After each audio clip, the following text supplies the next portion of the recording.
Hey story enthusiasts! This is Multiverse Harry bringing you another gem. In this video, we present to you what if Master Chief found baby Harry in Godric's hollow and Spartan armor combined with magic made him unstoppable. If you enjoy these stories as much as we enjoy sharing them, please like, subscribe, and share with your friends. Let's dive in. Chapter 1, The Spartan and the Child. John 1:17, Master Chief had faced countless enemies across dozens of worlds. He'd stared down Covenant forces, flood parasites, and Forerunner constructs without flinching. But nothing in his extensive combat experience had prepared him for the swirling vortex of energy that suddenly engulfed him mid-battle on Reach. One moment he was firing his MA-5B assault rifle at approaching elite forces, the next he was caught in what felt like slip-space turbulence without a ship around him. His HUD flickered wildly as warning systems blared inside his helmet. Cortana's voice cut in and out, fragmented and distorted. "Chief, spatial anomaly, readings off the hold on." The disorientation lasted seconds but felt like minutes. Then suddenly, the chaos stopped. Master Chief's boots hit solid ground with a heavy thud. His motion tracker cleared, his shields recalibrated, and his vision adjusted to new surroundings. Gone was the battlefield on Reach. Instead, he stood in what appeared to be a residential area. Small houses lined a quiet street. Cool night air. Earth-like gravity. His armor's environmental sensors adjusted automatically. "Cortana, status report." Silence. "Cortana?" The absence of her voice in his neural interface felt wrong. Empty. Before he could run a diagnostic, his enhanced senses picked up something else. An explosion, roughly 500 meters ahead. Green light flashed against the night sky, followed by the distinct sound of a structure collapsing. Training took over. Chief moved toward the disturbance at a sprint that would have been impossible for an ordinary human. His HUD tagged potential cover points automatically as he approached what was clearly the aftermath of an attack. A house, or what remained of one, smoked and crumbled before him. The destruction pattern didn't match any Covenant weapons he recognized. No plasma scoring. No signs of energy projector damage. His motion tracker pinged. Movement inside the ruined structure. Chief drew his sidearm and approached cautiously. The tactical part of his brain cataloged everything: unusual energy readings, absence of conventional explosive residue, and something else, something his sensors couldn't quite identify. As he entered through what remained of the front door, his enhanced vision adjusted to the darkness. A man's body lay near the stairs, no visible wounds but definitely dead. Chief checked anyway, noting unusual clothing, some kind of robe, and a wooden stick clutched in the man's hand. The motion continued upstairs. Chief moved silently despite his half-ton of armor, years of training allowing him to distribute his weight perfectly with each step. The scene upstairs stopped even the battle-hardened Spartan for a split second. A woman with red hair lay dead on the floor of what was clearly a child's room. Like the man downstairs, she bore no visible wounds. Near her body stood a crib, and inside, the source of the movement on his tracker, a small child, barely more than a year old, crying softly. The baby boy had a fresh wound on his forehead, bleeding slightly in the shape of a lightning bolt. Chief's medical subroutines kicked in automatically, scanning the child for additional injuries. As he approached, his armor's sensors went haywire again, detecting energy patterns similar to the vortex that had transported him here. "Unknown energy signature detected," his suit's automated system announced, replacing Cortana's more personalized warnings. The boy looked up at the armored giant approaching him, and to Chief's surprise stopped crying. Green eyes, remarkably similar in shade to his own armor's visor, blinked up with curiosity rather than fear. Chief's training hadn't covered childcare, but basic medical knowledge told him the wound needed treatment. As he reached down to lift the child, a thunderous crack echoed outside, followed by the rumble of a motor. More potential hostiles. Chief made a split-second decision. He gently lifted the boy, secured him against the crook of his arm in a protective hold that kept his gun hand free, and moved to a position where he could observe the street without being seen. A massive man, easily 7 feet tall with a wild beard, had arrived on what appeared to be a flying motorcycle. Chief's threat assessment protocols kicked into high gear, but the giant showed no hostile intent. Instead, he approached the house with obvious distress, calling out names. "James! Lily! Harry!" The massive figure entered the ruins. Chief weighed his options. The child, Harry, presumably, had stopped bleeding, but the wound was unusual. His armor's sensors continued to detect abnormal energy patterns emanating from both the boy and the surrounding area. Without Cortana to analyze the data, he had limited information to work with. The bearded man's anguished cry echoed through the ruined house as he discovered the bodies. Chief made his decision. Until he understood what had happened and where, or when, he was, protecting the child was his priority. Something had brought him here at this specific moment, and the energy readings suggested it wasn't coincidence. Chief slipped out through a shattered rear window, the boy still secured against his armor. The child remained remarkably calm, occasionally reaching toward the Spartan's visor with curious fingers. "Let's find somewhere safe, Harry," Chief said quietly, his deep voice gentler than usual. "Then we figure out what's going on." As he moved away from the house, Chief noticed more arrivals.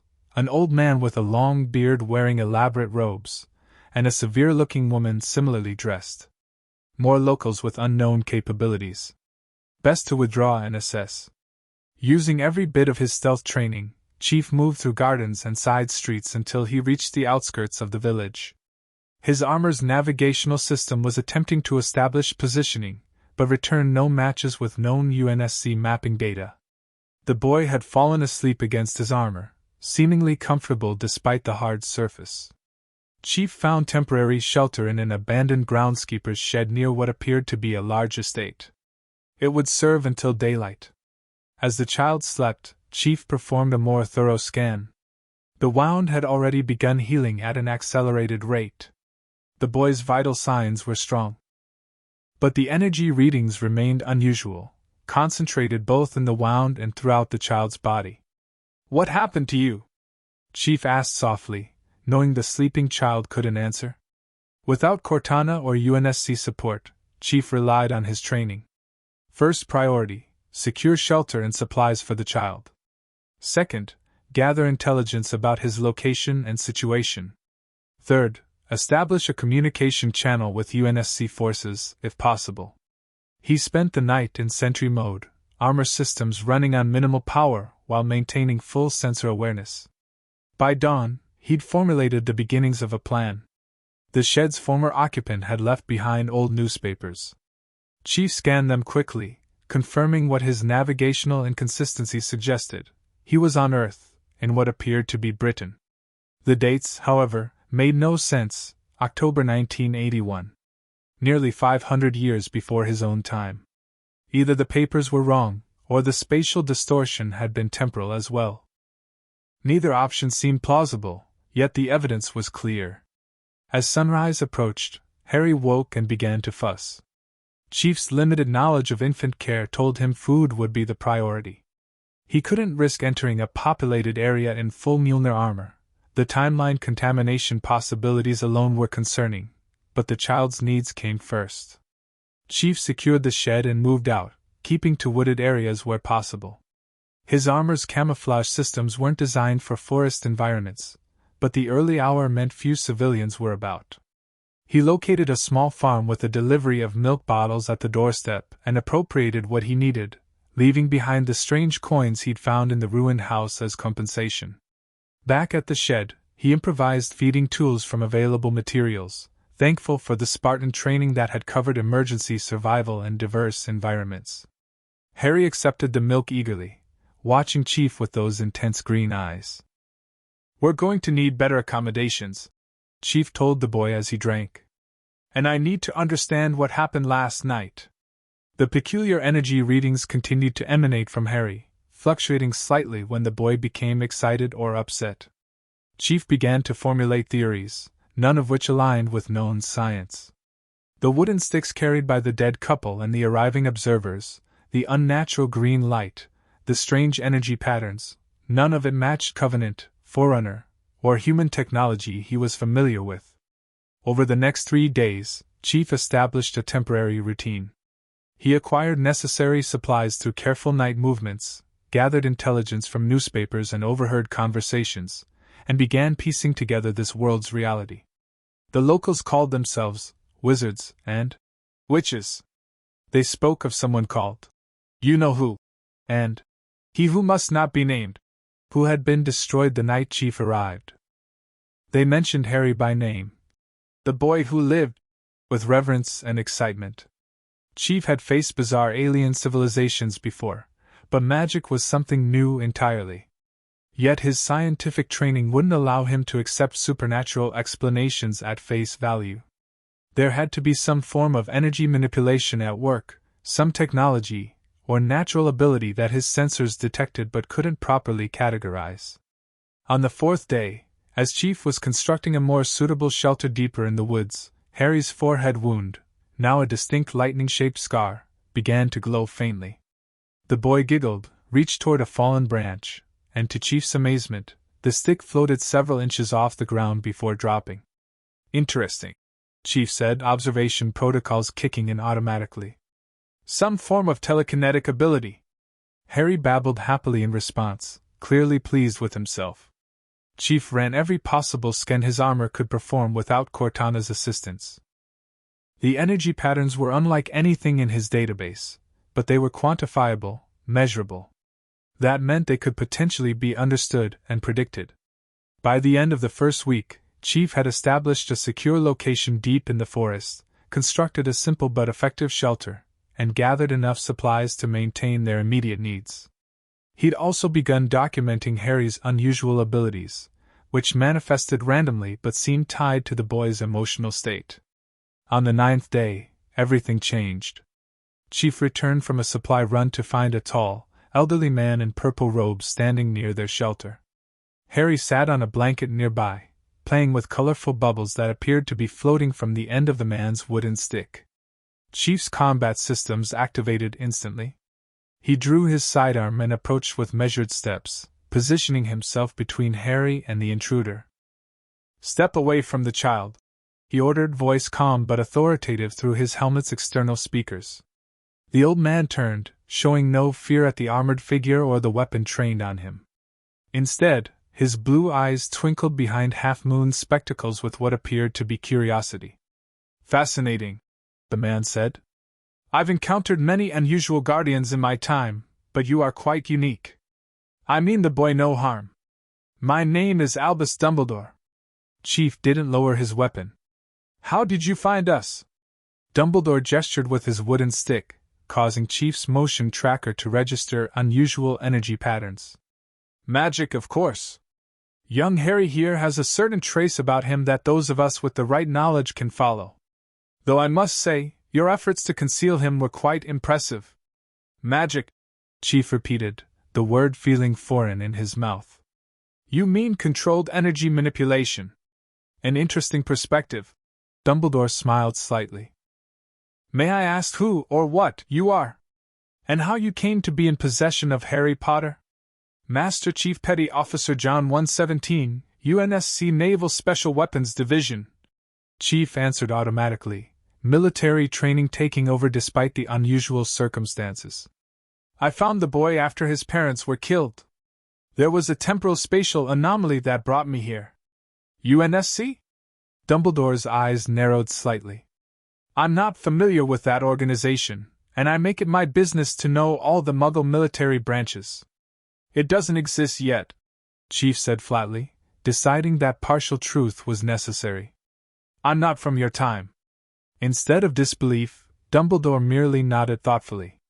"Time magic is exceedingly dangerous and rare, but not without precedent." He studied Chief's armor with increased interest. "From how far in the future do you come, Master Chief?" "Classified," Chief responded. Harry chose that moment to crawl toward Chief, making happy sounds of recognition. Chief kept his weapon trained on Dumbledore while smoothly lifting the boy with his free arm. "He trusts you," Dumbledore observed. "Children have an excellent sense about such things. However, Harry Potter is not just any child. He is quite famous in our world, and many people are looking for him. Some wish to protect him, others. He trailed off. Threat assessment? Chief asked directly. Dumbledore seemed to appreciate the straightforward question. The immediate threat has been eliminated. The dark wizard who killed his parents appears to have been destroyed when he attempted to kill Harry. However, his followers remain at large, and many would seek vengeance on the child. Additionally, Harry is now the last of the Potter line, a wealthy and influential family in Wizarding Britain. There are those who would seek to control his inheritance and the political influence that comes with it. Chief processed this information, tactical analysis running through various scenarios. What was your relationship to his parents? I was their teacher, later a colleague in the fight against dark forces, and I had placed certain protective enchantments around their home. Enchantments that failed due to betrayal. Dumbledore's voice carried genuine regret. I consider myself partially responsible for their deaths. For several moments, they stood in silence, assessing one another. Harry continued to babble happily, occasionally reaching toward Chief's visor as he often did. What are your intentions for him? Chief finally asked. Initially, to place him with his mother's sister and her family, his only living blood relatives. Blood magic could provide him protection there, Dumbledore explained. However, your intervention has changed matters considerably. The magical community believes Harry to be with his relatives already, a fiction I've allowed to persist while searching for him. Chief's tactical assessment continued. Dumbledore presented as non-hostile but was clearly capable of significant power. The mention of blood relatives offered a potential safe haven for Harry, but Chief's instincts, honed through decades of war, told him something else was at play. Why his relatives specifically? Optimal protection would involve trained security personnel. Dumbledore sighed. Because of the nature of the protection his mother left upon him when she died to save him. It's old magic, powerful magic.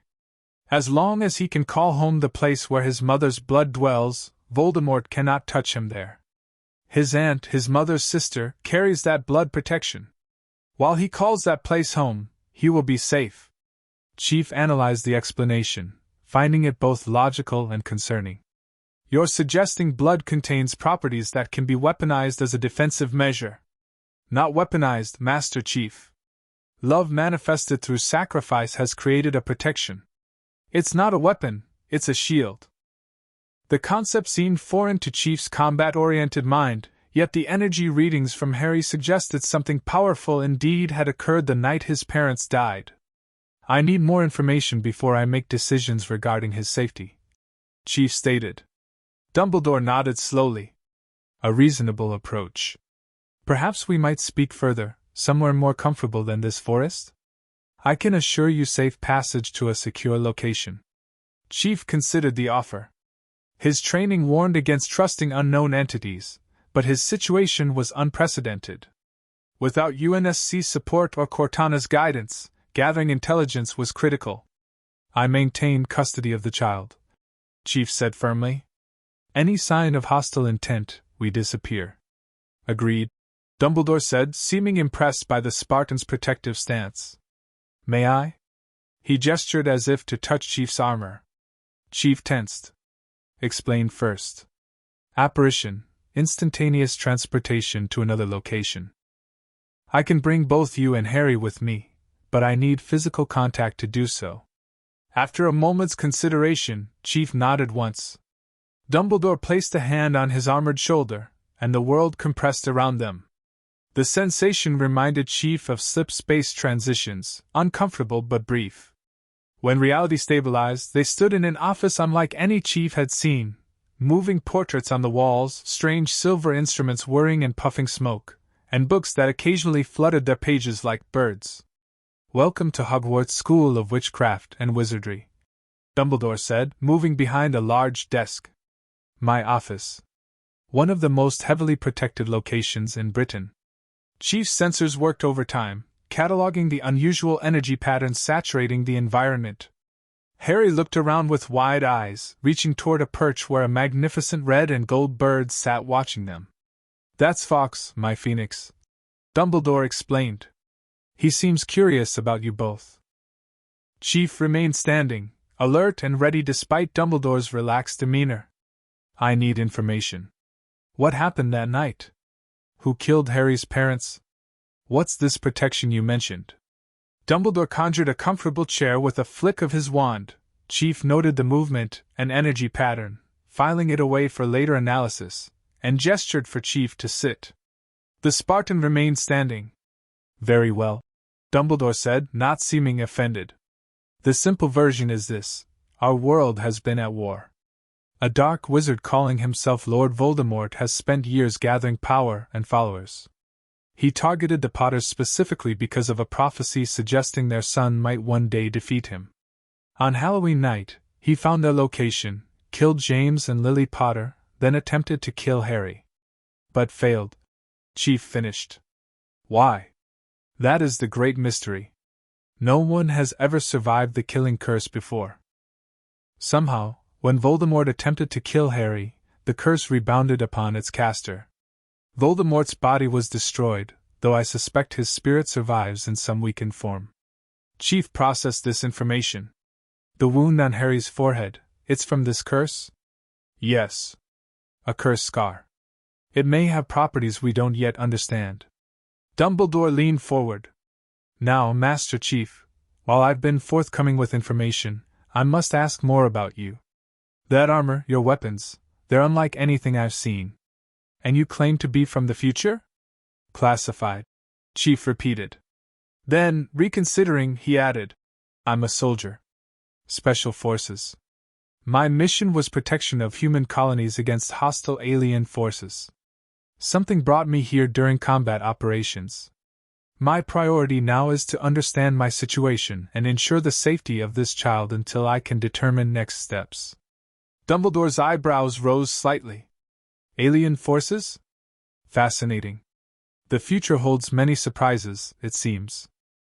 He stroked his beard thoughtfully. Your protective instincts do you credit. However, raising a magical child requires specific knowledge. Harry will develop abilities that need guidance. I adapt quickly, Chief stated. It wasn't arrogance, just fact. Spartan training had prepared him to learn and integrate new information at exceptional rates. I don't doubt it. Dumbledore smiled slightly. Nevertheless, perhaps we can reach an arrangement that serves Harry's best interests. You clearly possess extraordinary capabilities for his physical protection. I can provide resources for understanding and nurturing his magical development. Chief considered this. A strategic alliance made tactical sense, provided operational security could be maintained. What exactly are you proposing? A safe location where you and Harry can reside. Access to information about our world. Occasional magical assistance as needed.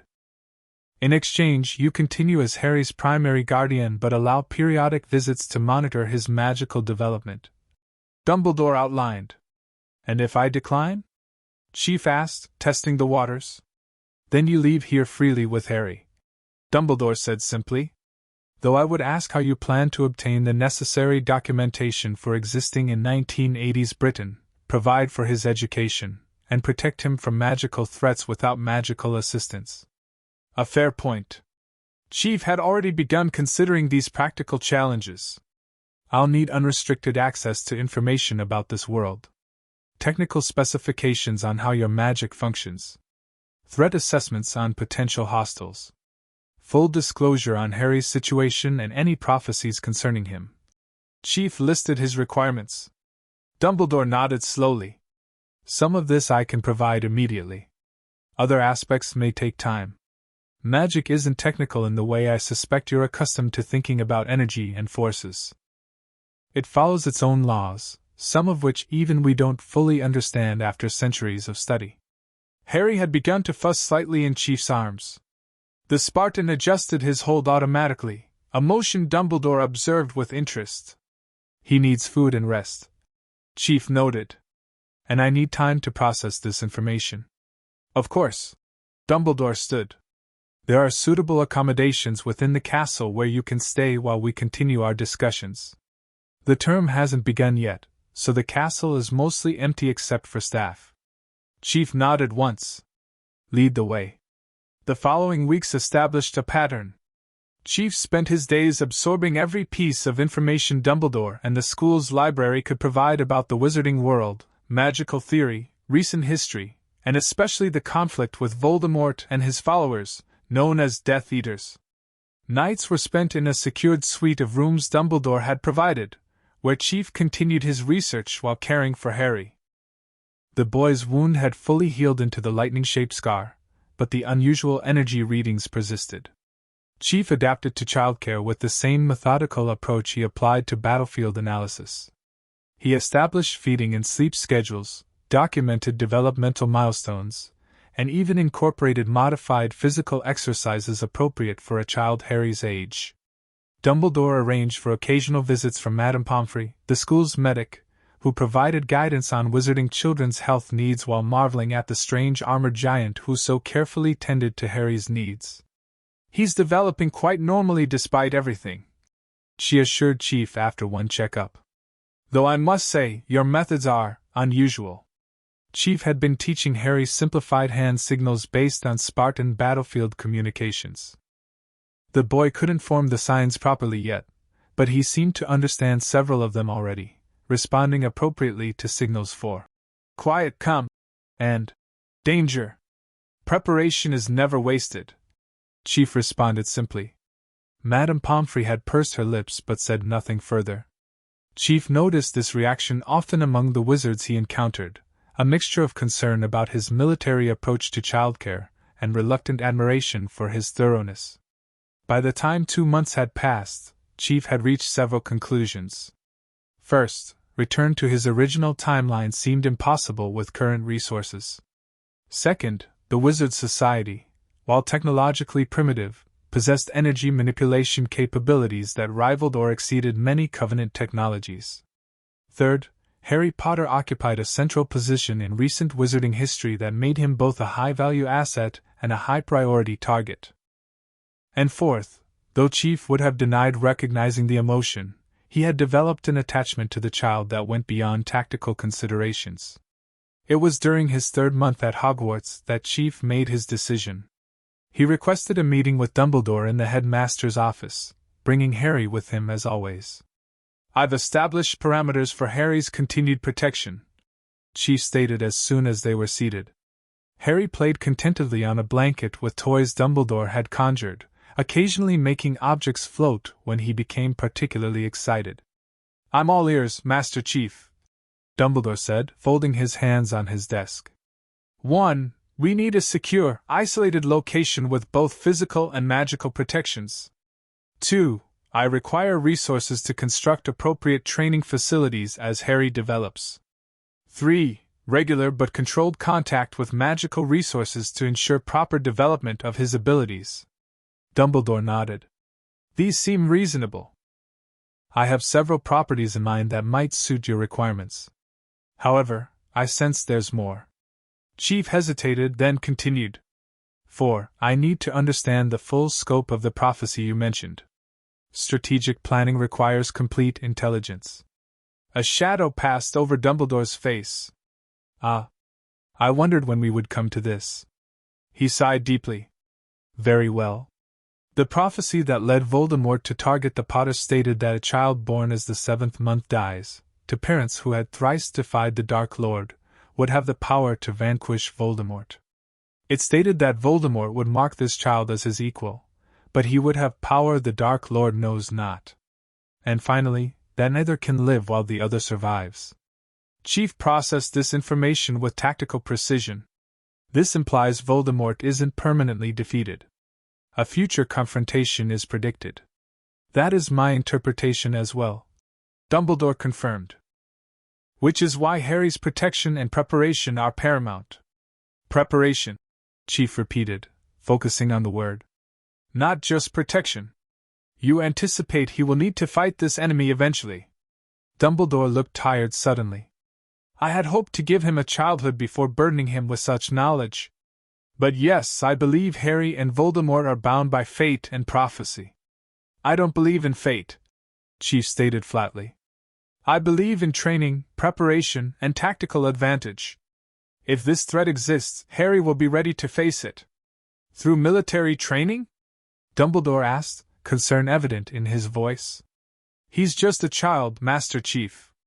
I was younger than he is now when my training began, Chief replied, memories of his own childhood momentarily surfacing before being suppressed by ingrained discipline. But I recognize different parameters apply here. He'll have childhood experiences. But he'll also have the skills to survive. Dumbledore studied the Spartan thoughtfully. You were a child soldier. It wasn't a question, but Chief answered anyway. I was a volunteer selected for a program designed to create elite soldiers. The methods were extreme by your standards. I won't replicate those aspects. But the core principles of discipline, strength, and tactical thinking saved humanity in my timeline. They can serve Harry well. Harry chose that moment to crawl over to Chief, pulling himself up to stand against the Spartan's armored leg. Chief automatically steadied the boy with a gentle hand, the contrast between the massive gauntlet and the tiny child striking. Dumbledore watched the interaction closely. I see something in you, Master Chief, that perhaps you yourself don't recognize. A capacity for care that goes beyond duty. He smiled slightly. Very well. I will help you establish a suitable home for Harry, with the protections and resources you've requested. But I ask one thing in return. Specify. Chief prompted. Remember that the power the prophecy mentions, the power Voldemort knows not, may not be found in combat training or magical strength. Lily Potter's sacrifice was born of love, and that protection runs in Harry's veins. Don't neglect that aspect of his preparation. Chief looked down at Harry, who beamed up at him with complete trust. Understood, he said simply. 2 weeks later, Chief stood in the front yard of a stone cottage nestled in an unplottable location in the Scottish Highlands. The property included several acres of varied terrain, woods, open fields, and a small lake, all hidden behind powerful magical barriers Dumbledore had personally established. The cottage itself was deceptive. While it appeared to be a traditional stone structure from the outside, inside it contained magically expanded spaces, including a room Chief had specifically designed as a combination training area and workshop. Harry toddled around the garden, exploring his new surroundings with typical curiosity. At 18 months, he was walking confidently and attempting simple words. Chief had noted his development meticulously, comparing it against standard pediatric milestones and finding Harry slightly advanced for his age. Duh! Duh! Harry called, pointing excitedly at a butterfly. It wasn't the first time he'd used that particular sound to get Chief's attention. The Spartan had initially corrected him, attempting to teach him, Chief, instead, but had eventually accepted the designation. I see it, Chief acknowledged, moving closer to provide the constant protection his instincts demanded. That's a butterfly. Butterfly. Harry attempted, reaching toward it. As he did, a small surge of magical energy registered on Chief's sensors, and the butterfly floated gently down to land on Harry's outstretched finger.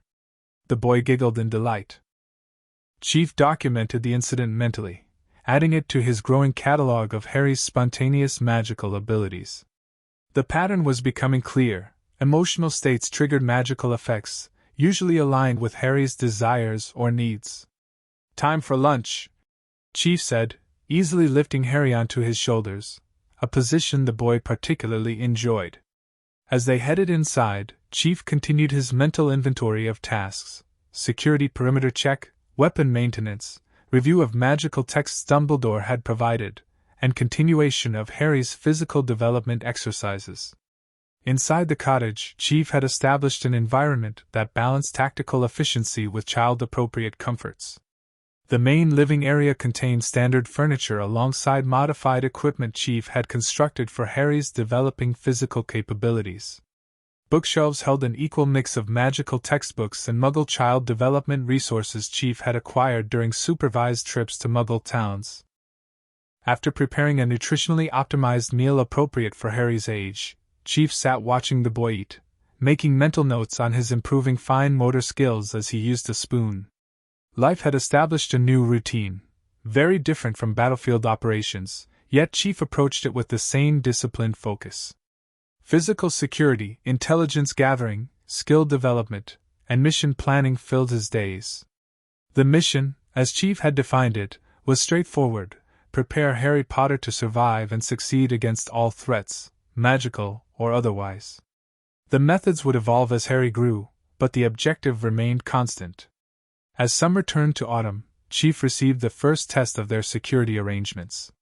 The warning wards Dumbledore had established triggered while Chief was conducting a perimeter check with Harry securely strapped to his chest in a modified carrier.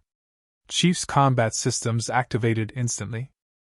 He moved to a pre-designated defensive position, securing Harry in a protected alcove designed specifically for emergencies. "Stay," he instructed the boy, using both verbal commands and the hand signal they had practiced. At 2 years old, Harry understood the seriousness of this drill. Chief had run simulations regularly, turning them into games that nevertheless taught the child to respond correctly to emergency situations. Chief drew his sidearm and moved toward the disturbance. His motion tracker indicated 3 figures approaching from the south edge of the property, beyond the point where anyone should be able to find them unless they had overcome Dumbledore's unplottable charms. Through the trees, Chief identified the intruders: 2 adult males and 1 female, all wearing black robes and carrying wands. Their movements suggested military training, or at least combat experience. They moved with purpose, scanning their surroundings systematically. Death Eaters, Chief concluded, recalling intelligence reports Dumbledore had provided. Followers of Voldemort searching for Harry. Chief considered his tactical options.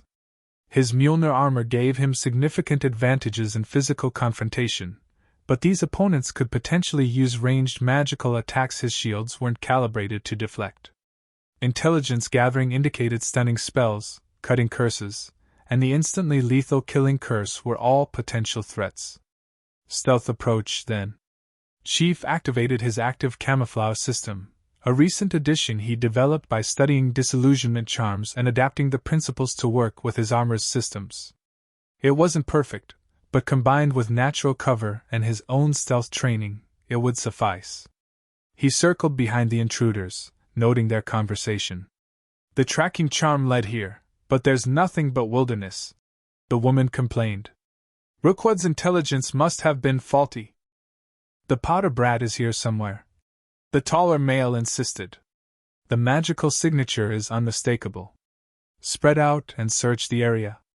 Chief waited until they separated, then targeted the trailing male. Moving with impossible silence for something his size, Chief approached from behind, disabled the wizard with a precise strike to render him unconscious, and secured the wand. 1 down. The female wizard turned at some subtle sound, her wand raised. "Hominum revelio," she called out, and Chief felt a wave of energy wash over him. His camouflage flickered briefly as the detection spell interacted with his systems. "There's something here," she shouted, just before Chief closed the distance. Her wand came up. Avada. But the killing curse remained incomplete as Chief's armored hand clamped around her wrist with calculated force. Not enough to crush, but sufficient to immobilize. "Sleep," Chief said simply, applying precise pressure to a carotid artery. The witch collapsed unconscious. 2 down. The third wizard had better reflexes. "Bombarda Maxima!" he shouted, sending an explosive curse toward Chief's position. Chief's shields flared as the detonation hit, dropping by 30% but holding. He rolled with the impact, came up firing with his sidearm, carefully placing shots to disable rather than kill. 1 round struck the wizard's shoulder, spinning him around. Another hit his leg, dropping him to the ground. "What are you?" the wizard gasped, raising his wand again despite his injuries. Chief closed the distance in a blur of movement, kicked the wand away, and secured the final intruder with efficient, economical motions. 3 down. Total engagement time, 27 seconds. After binding the intruders with conjured ropes, one of the few simple spells Chief had mastered through pure repetition and analysis, he activated the emergency communication device Dumbledore had provided. Minutes later, Dumbledore himself appeared with a crack of apparition, accompanied by Asgard, grizzled man Chief recognized from intelligence briefings as Alastair Moody, head of the Aura Office, Magical Law Enforcement. Death Eaters, Chief reported simply. They had tracking capability that penetrated your wards. Moody limped forward to examine the captives, his magical eye swiveling in all directions. Dolohov, Rosier, and Bellatrix Lestrange. He identified them, voice gruff with surprise. 3 of you know who's inner circle. How in Merlin's name did you take them down without a wand? Chief didn't answer, instead turning to Dumbledore. The security protocols need updating. They had specific tracking capabilities targeting Harry. Dumbledore nodded gravely. Blood magic. They must have obtained samples from the scene at Godric's Hollow. He studied the bound Death Eaters.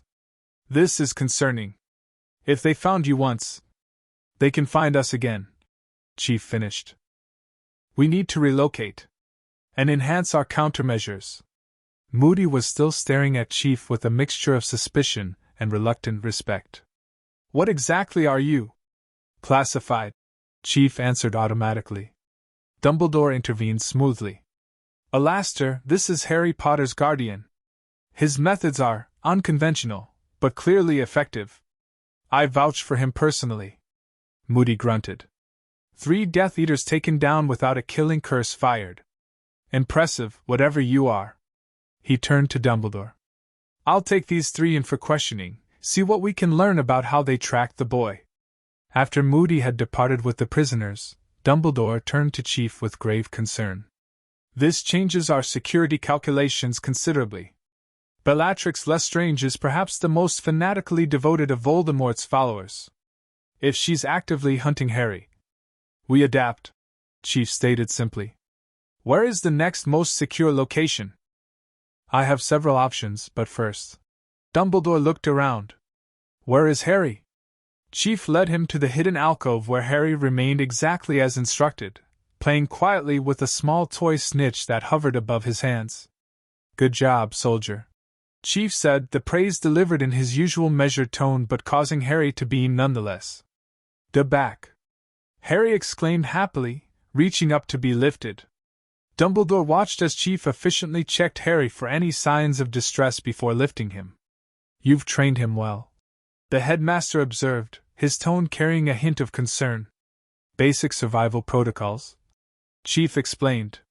Nothing beyond age-appropriate instruction. Dumbledore seemed unconvinced but didn't press the issue. The attack today demonstrates that conventional magical protections may not be sufficient. I propose a more radical solution, one combining the blood protection I initially suggested with your own security measures. Chief listened as Dumbledore outlined a plan involving Harry's aunt and uncle, but with significant modifications. Instead of placing Harry directly in their care, Dumbledore suggested establishing a property nearby where Chief and Harry could live. The proximity to blood relatives would activate the protection, while Chief's guardianship would continue. Optimal solution requires direct on-site assessment, Chief decided. When can we evaluate the location? Within days, they had relocated to a modest house on Magnolia Crescent, just around the corner from 4 Privet Drive, where Lily Potter's sister Petunia lived with her husband Vernon and infant son Dudley. The house had been magically modified with expanded interior spaces, security systems combining magical and physical protections, and a basement level converted to Chief's specifications for training purposes. Dumbledore had performed complex magical rituals establishing blood ward connections between the Dursley household and Harry's new residence. The protections, he explained, would strengthen over time as long as Harry called this place home and remained within the general area of his blood relatives. Your relatives are aware of your presence in the neighborhood, Dumbledore told Harry as they completed the arrangements. Though I believe contact should be limited for now. They are not particularly fond of magic. Chief had already gathered intelligence on the Dursley family through discreet observation. His assessment had been immediate and uncompromising. Suboptimal guardians. Emotional neglect probable. Physical environment adequate but psychological environment potentially harmful. Dumbledore hadn't disagreed. Which is precisely why your guardianship remains essential, Master Chief. The blood protection requires proximity, not direct care from the relatives. With their new base established, Chief resumed Harry's development regimen with additional security protocols. Regular perimeter checks became part of their daily routine. Chief established multiple escape routes, emergency supply caches, and rally points throughout the neighborhood. By Harry's third birthday, their life had settled into a structured routine that balanced security with development. Mornings began with age-appropriate physical exercises, games designed to build coordination, strength, and endurance without pushing beyond normal childhood development curves. Afternoons included both standard educational activities and controlled experiments with Harry's growing magical abilities. Chief had discovered that Harry's magic responded well to focused intention, even without a wand.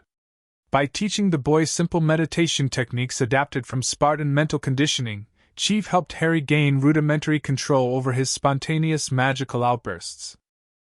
Focus, Chief would instruct as Harry concentrated on levitating small objects.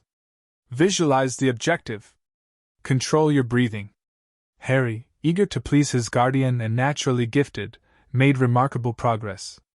By age 4, he could consistently levitate objects, summon toys from across the room, and even produce small light sources when in darkened areas, a skill Chief particularly encouraged for tactical purposes. It was around this time that Chief began introducing Harry to other children in controlled environments. Tactical assessment had concluded that normal socialization was necessary for optimal psychological development, despite security concerns.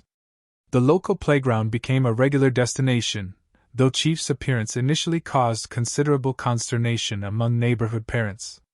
His size alone was intimidating, and his habit of constantly scanning for threats while Harry played made some adults nervous.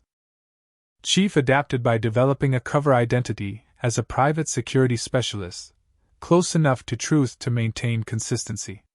He modified his approach to appear less militaristic in public settings, though his vigilance never wavered.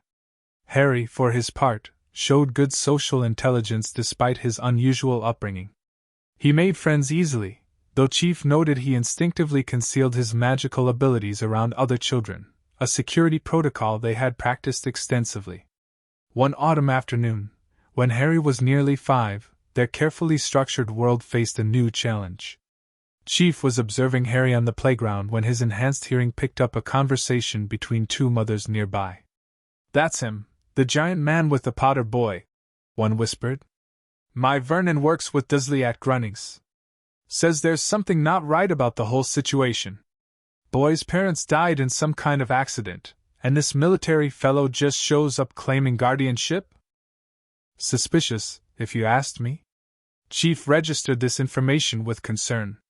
Their cover story had been carefully constructed with Dumbledore's assistance, including magically generated documentation establishing Chief as a distant relative named John Green who had received guardianship after the Potters' death in a car accident. Local attention was a security risk. Chief made a mental note to adjust their public appearances and perhaps create some mild diversion charms around their property to discourage neighborhood curiosity. As he was calculating these adjustments, Harry's voice rang out in distress. "Stop it! Give it back!" Chief's attention snapped to Harry immediately. A larger boy, Chief recognized him as Dudley Dursley, Harry's cousin, had taken a small toy figure Harry had been playing with and was holding it out of reach while two other boys laughed. Chief moved toward the confrontation, but before he could intervene, something unexpected happened. As Harry's emotional distress peaked, a wave of magical energy registered on Chief's sensors. Dudley suddenly yelped and dropped the toy as if it had burned him. Simultaneously, all three bullies' shoelaces tied themselves together, causing them to topple when they tried to step back. Accidental magic, Chief assessed, reaching Harry's side just as Dudley's mother hurried over, her face pinched with anger. "What did you do to my Diddykins?" she demanded, glaring at Harry, then looking up at Chief with a mixture of fear and disgust. "Is this how you teach him to behave? Attacking other children?" Chief positioned himself between Harry and the woman. "Your son took his property." Harry defended himself. "No lasting harm done." Petunia Disley drew herself up indignantly. Well, I never! Vernon was right about you people. Freaks, the lot of you. Just like my sister and her good-for-nothing husband. Chief registered Harry's confusion at these words, filing away the need to address this encounter later. For now, tactical disengagement was the priority. We're leaving, Harry, he said calmly, placing a protective hand on the boy's shoulder. Collect your things. That evening, as Chief conducted their usual security checks around the property, he considered the implications of the playground incident. Harry's magical outbursts were becoming more pronounced as he grew older, and the proximity to the Disleys created additional complications. After completing his patrol, Chief found Harry sitting on his bed, unusually quiet. The boy had constructed an impressive fortress out of blocks. He showed natural talent for three-dimensional visualization and structural engineering that Chief had been carefully cultivating. Tactical assessment of today's engagement? Chief asked, using their standard protocol for discussing challenging situations. Harry considered this seriously, as he did all of Chief's questions. At not quite 5, he had absorbed many of the analytical frameworks Chief used, adapting them to his child's understanding.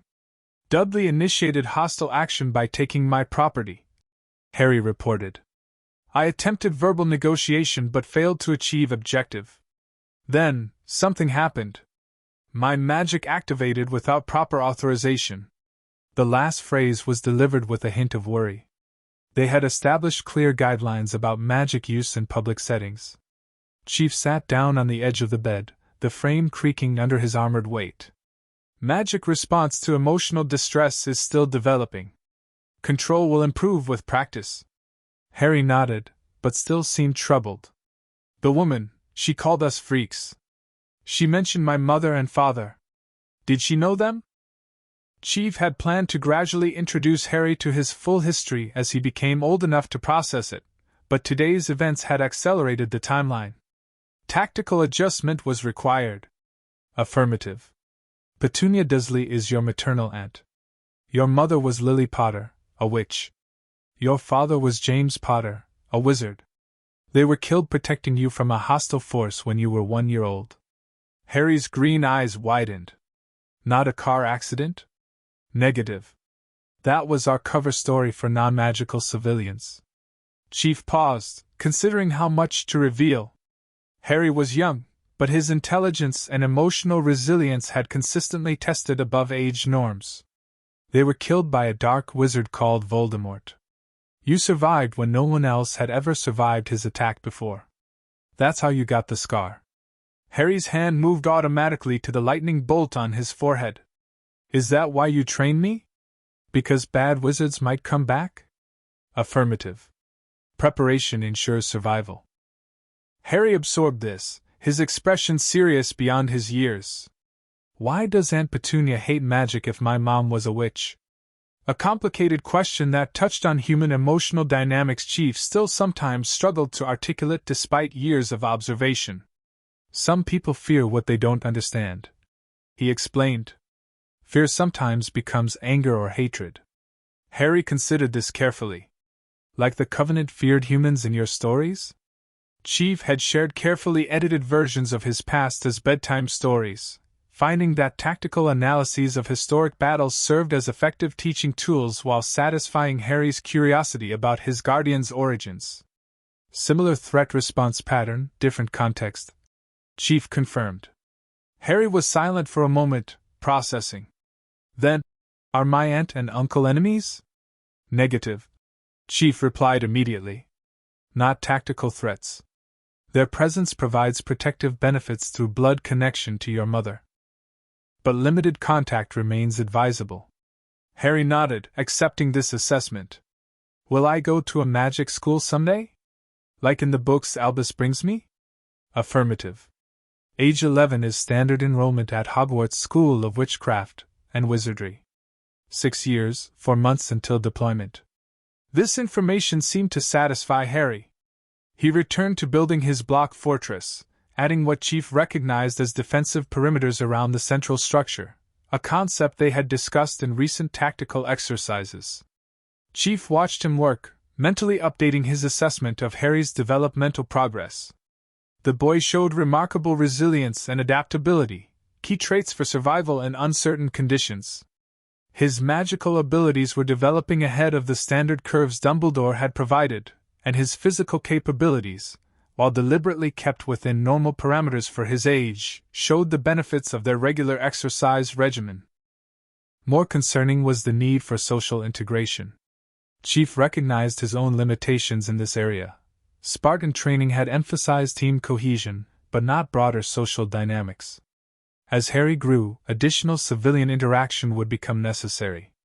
Over the next year, Chief implemented a carefully structured expansion of Harry's social experiences.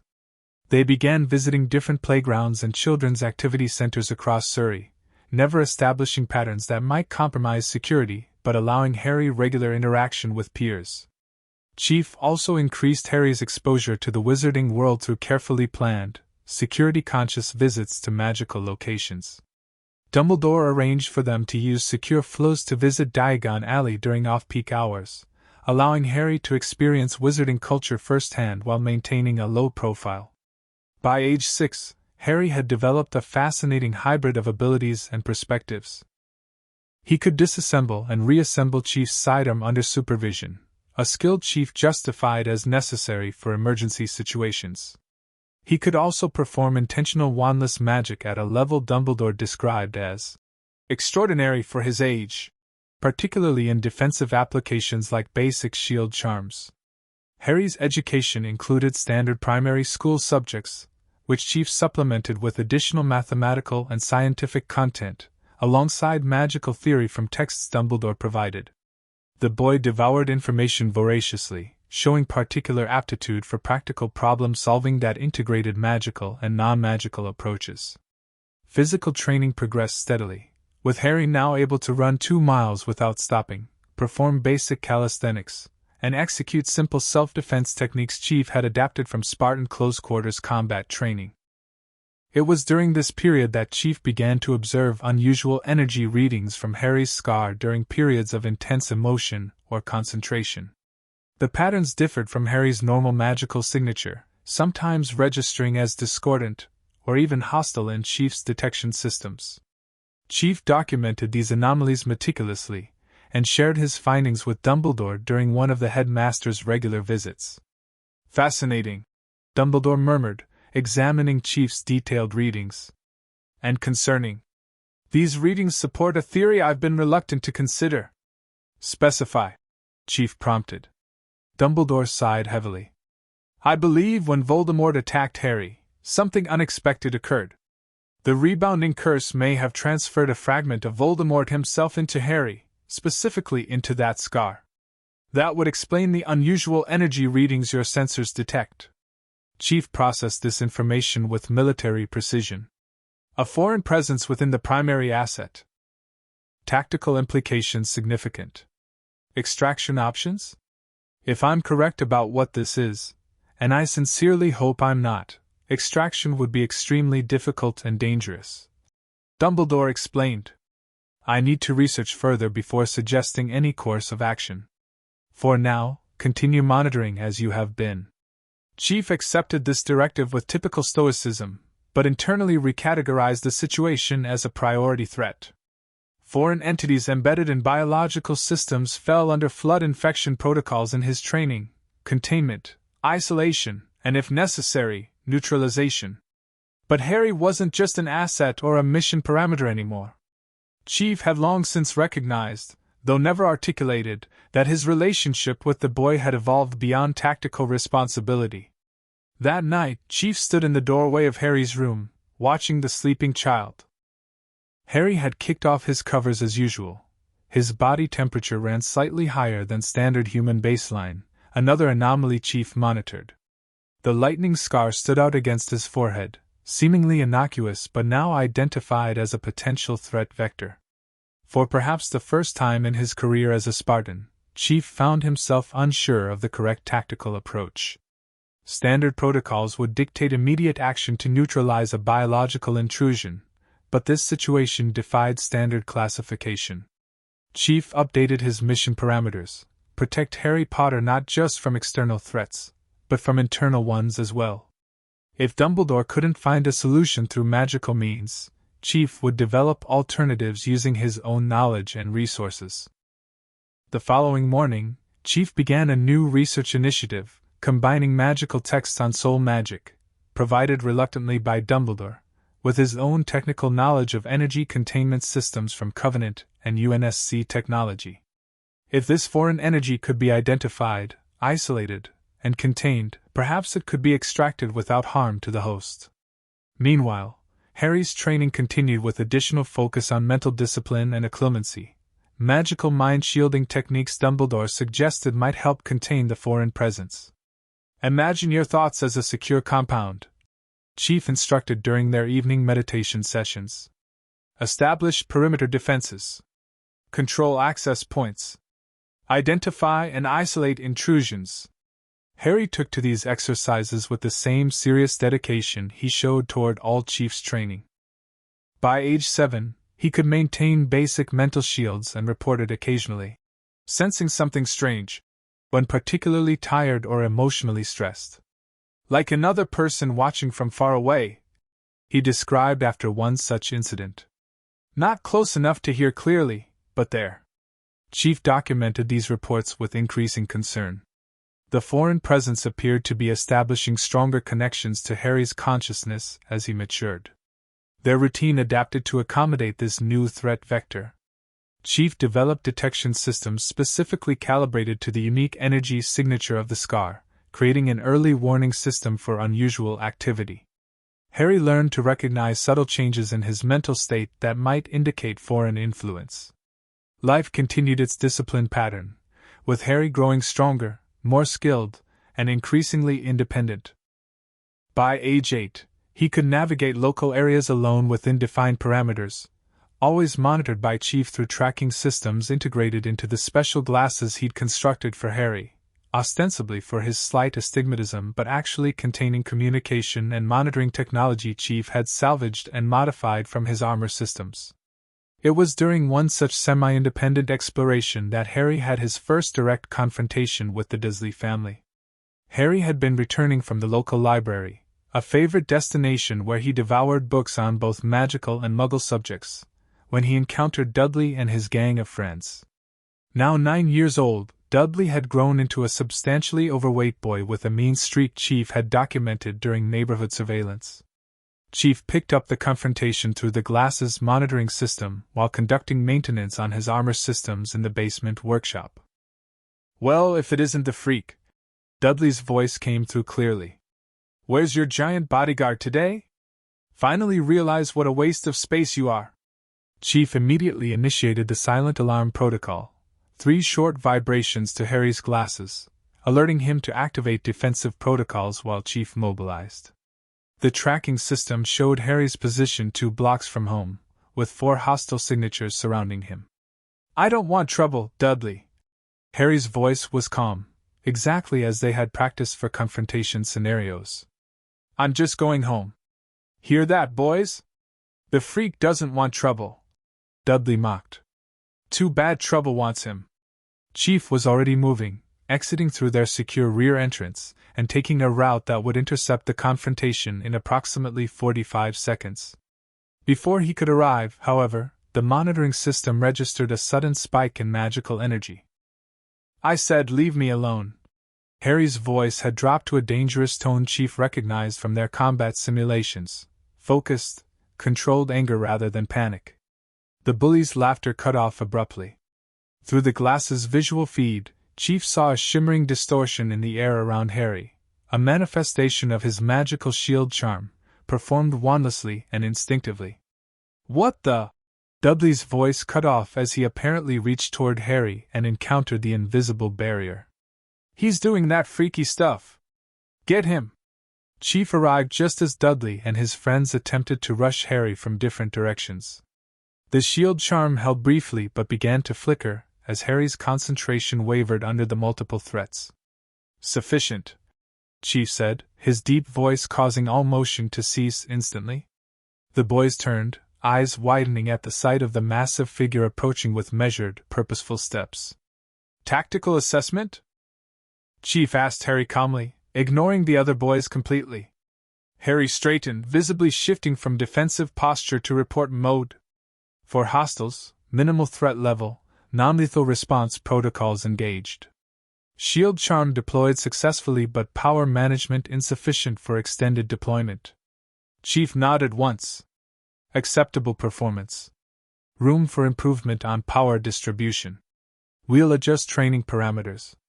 Dudley and his friends stared in confusion at this exchange before the largest of Dudley's friends found his voice.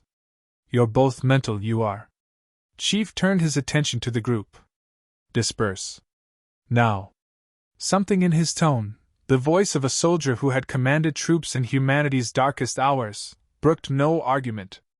The bullies scattered quickly, with only Dudley lingering long enough to shout.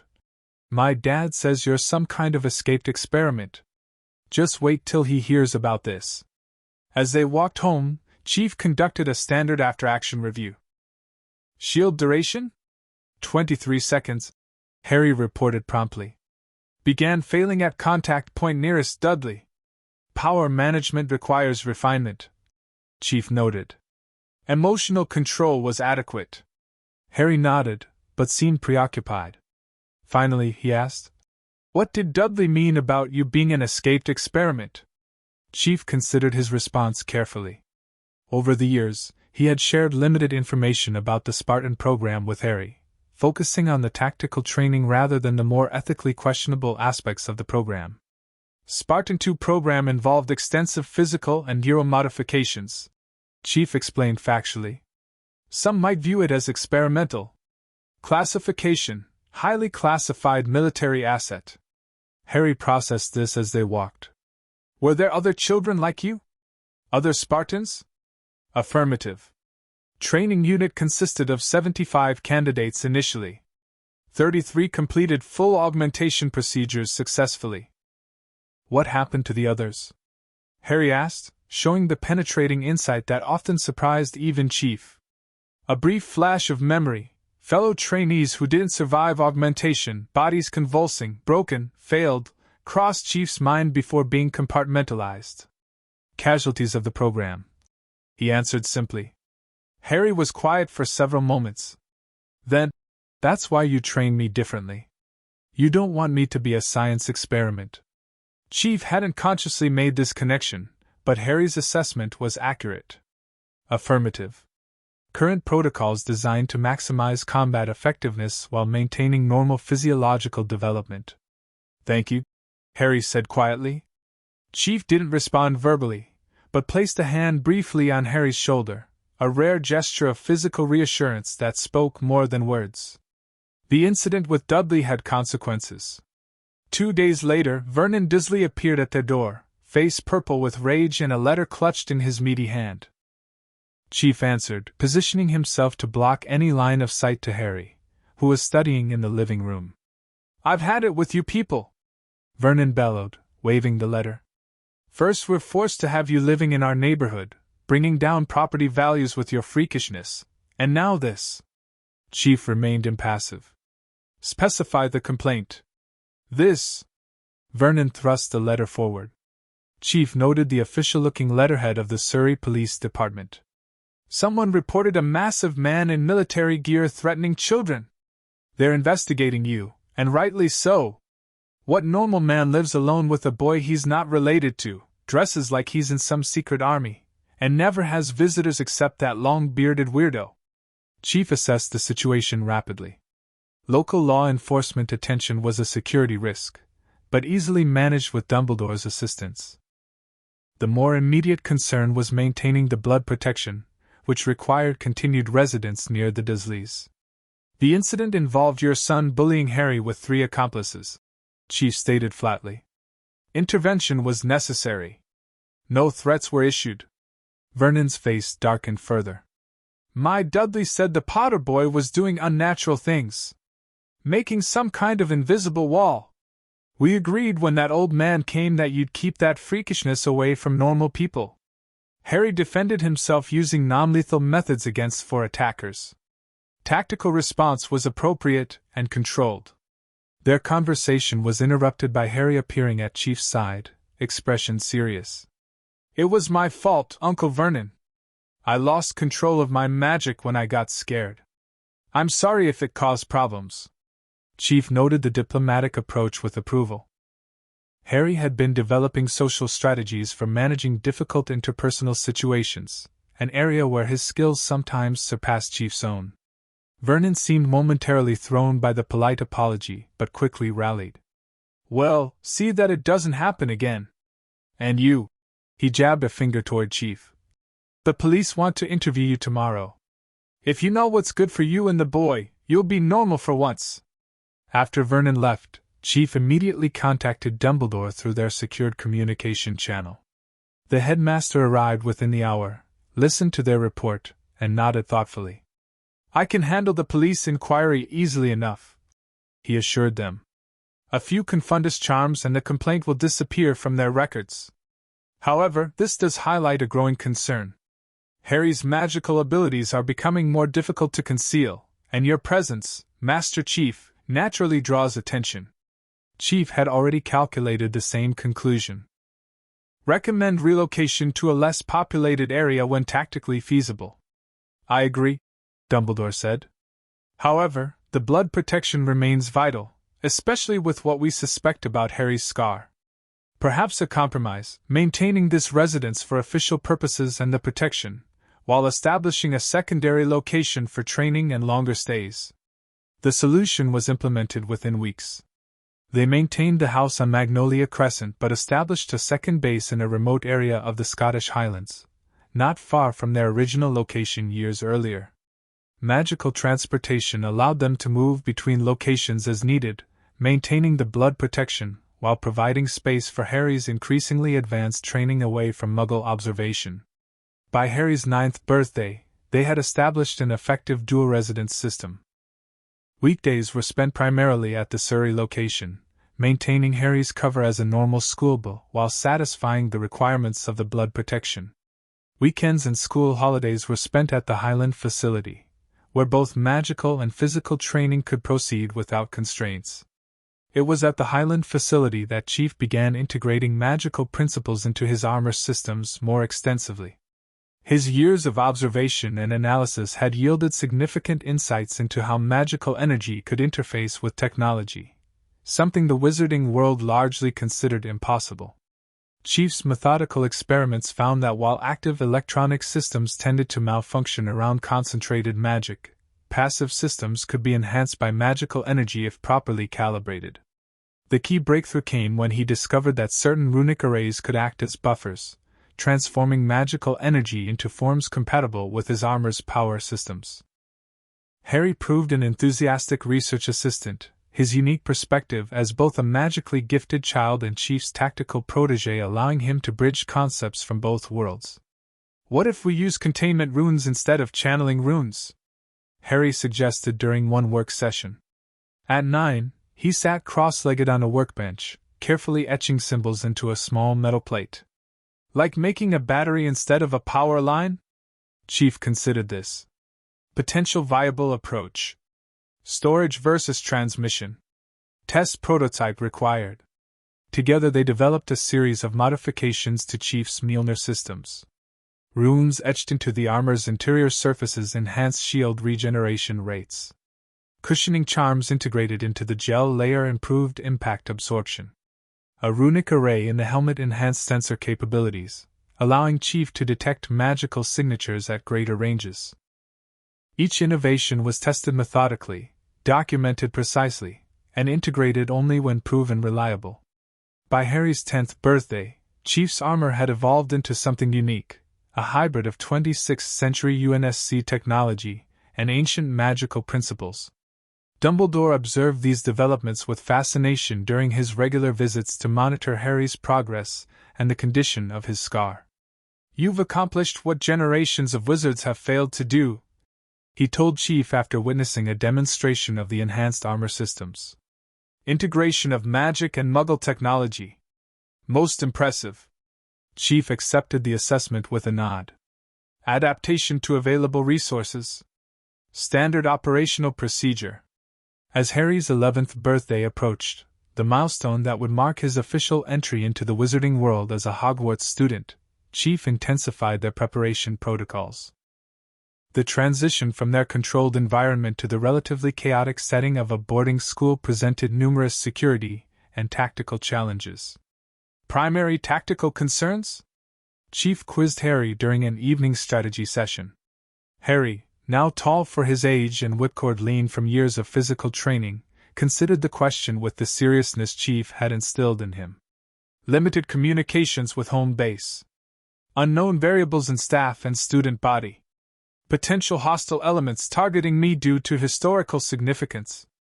Restricted access to certain equipment and resources. Harry listed each point methodically. Also, social integration challenges due to non-standard upbringing. Chief nodded, pleased with the comprehensive assessment. Countermeasures? Encrypted communication devices disguised as standard wizard items. Comprehensive threat assessment of all staff and students.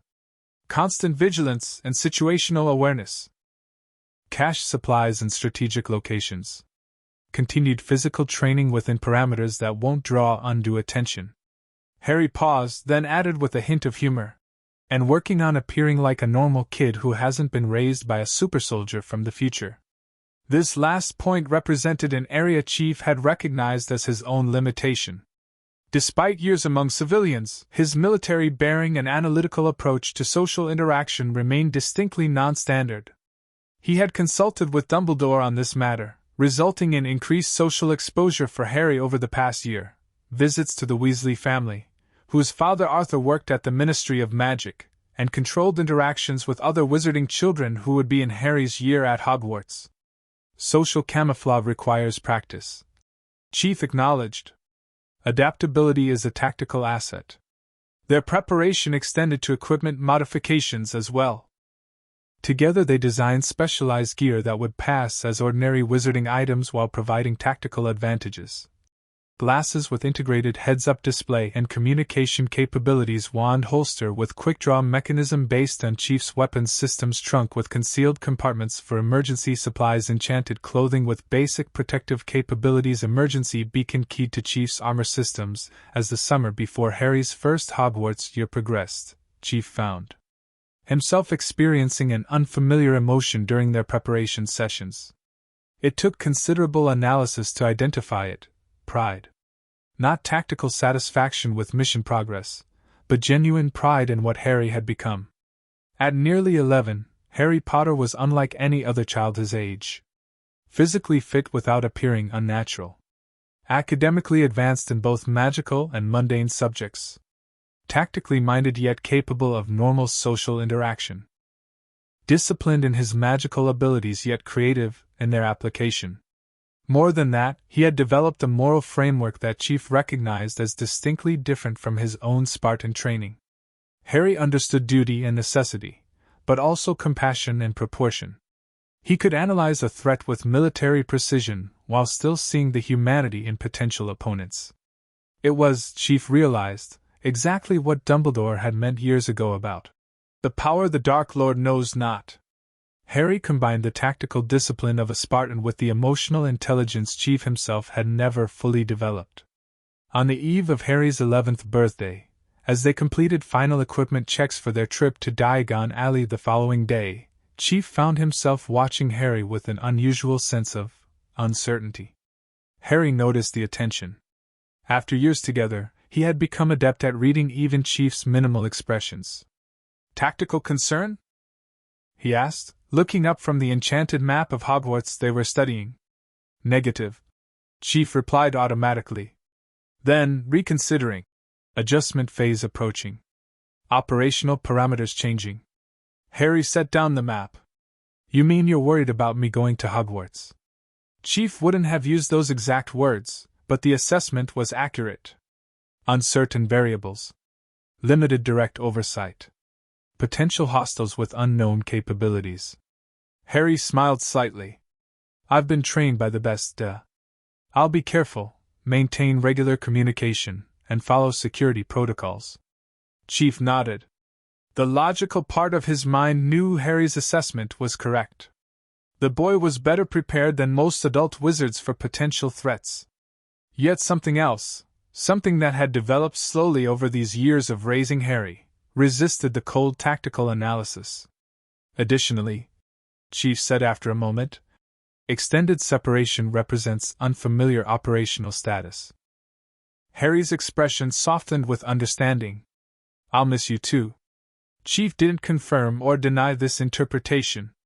Instead, he moved to their equipment table and retrieved a small package he had prepared earlier. Supplemental equipment, he said, handing it to Harry. Field tested yesterday. Harry unwrapped the package carefully to reveal what appeared to be an ordinary wizard's watch. His eyes widened as he recognized the design they had sketched together months ago, but hadn't had time to complete. You finished it, he exclaimed, examining the watch with expert eyes. Tracking enchantments, emergency beacon, communications relay, and it tells time too, he added with a grin. Standard equipment for field operations, Chief stated. Maintain at operational status at all times. Harry slipped the watch onto his wrist, nodding seriously. Yes, sir. Then, in a move that still occasionally surprised Chief despite years of familiarity, Harry stepped forward and hugged the armored giant around the waist. Thank you. Chief placed a hand briefly on Harry's shoulder, their standard acknowledgement of emotional moments, before stepping back to resume tactical review. Yet as they continued their preparations, a thought formed clearly in Chief's analytical mind. The mission had evolved far beyond initial parameters. Protecting Harry Potter was no longer a tactical assignment, it had become the core of his existence in this timeline. And watching Harry step into the next phase of his development, Chief recognized that success would be measured not just in the boy's survival, but in his ability to thrive independently.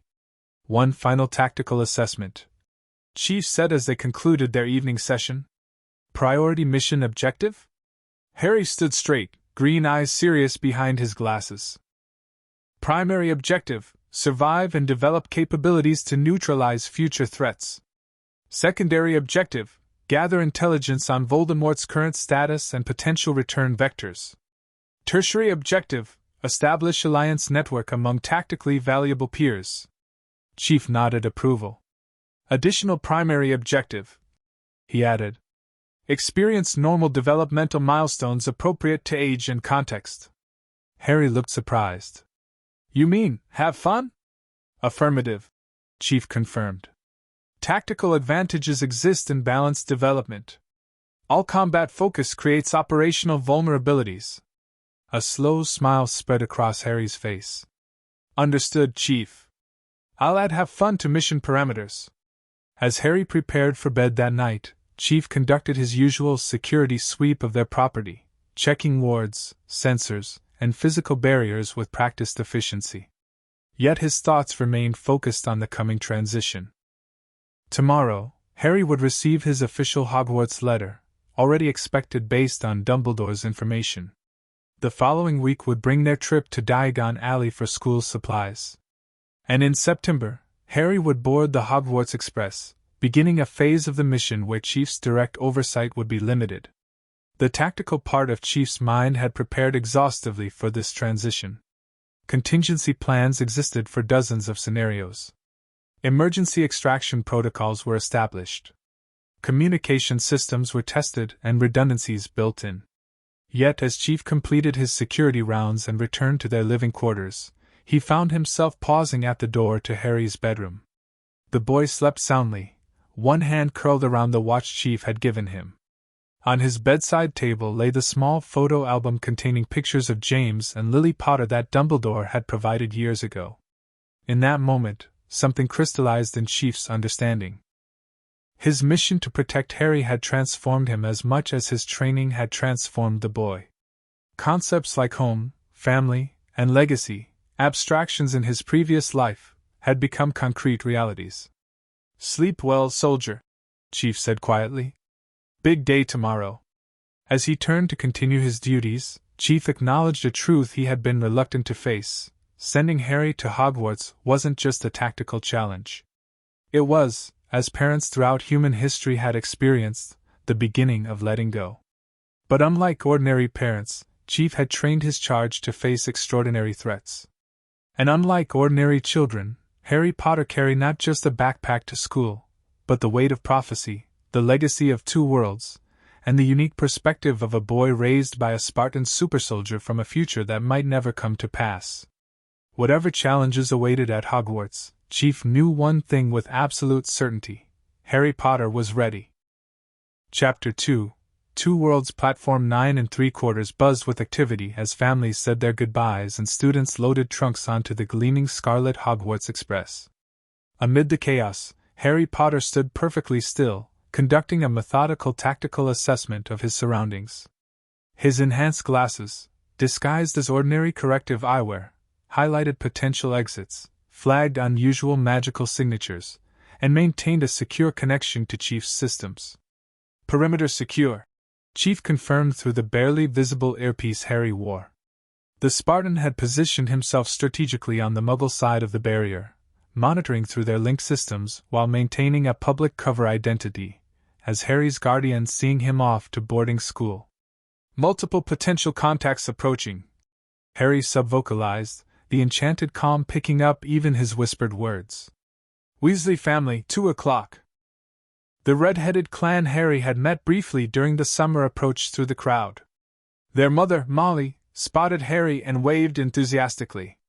Remember, standard cover story, Chief reminded him. Limited disclosure on training background. Copy that, Harry whispered before smiling and waving back at the Weasley family. Harry, dear, Molly called, bustling over with her children in tow. All ready for your first year? Ron's just starting too. She pushed forward her youngest son, who smiled awkwardly. Hey Ron, Harry greeted casually, extending his hand as they'd practiced. Good to see you again. Ron shook it firmly. You too, mate. Where's your, He looked around nervously. Your guardian? Muggle sighed. Harry explained. Figured it would attract less attention that way. The twins, Fred and George, approached with matching grins. Looking for a compartment? One of them asked. We've scouted one near the middle of the train. Optimal defensive position, he added with a wink, mimicking Harry's speech patterns from their previous meeting. Harry laughed, appreciating their humor rather than taking offense. Sounds perfect. After quick goodbyes to Mrs. Weasley, Harry boarded the train, his trunk enchanted to feel nearly weightless despite containing a carefully organized array of supplies Chief had insisted were essential for extended field deployment. Beyond standard school equipment, it held emergency rations, basic medical supplies, a disguised communication relay, and other tactical necessities hidden in secret compartments.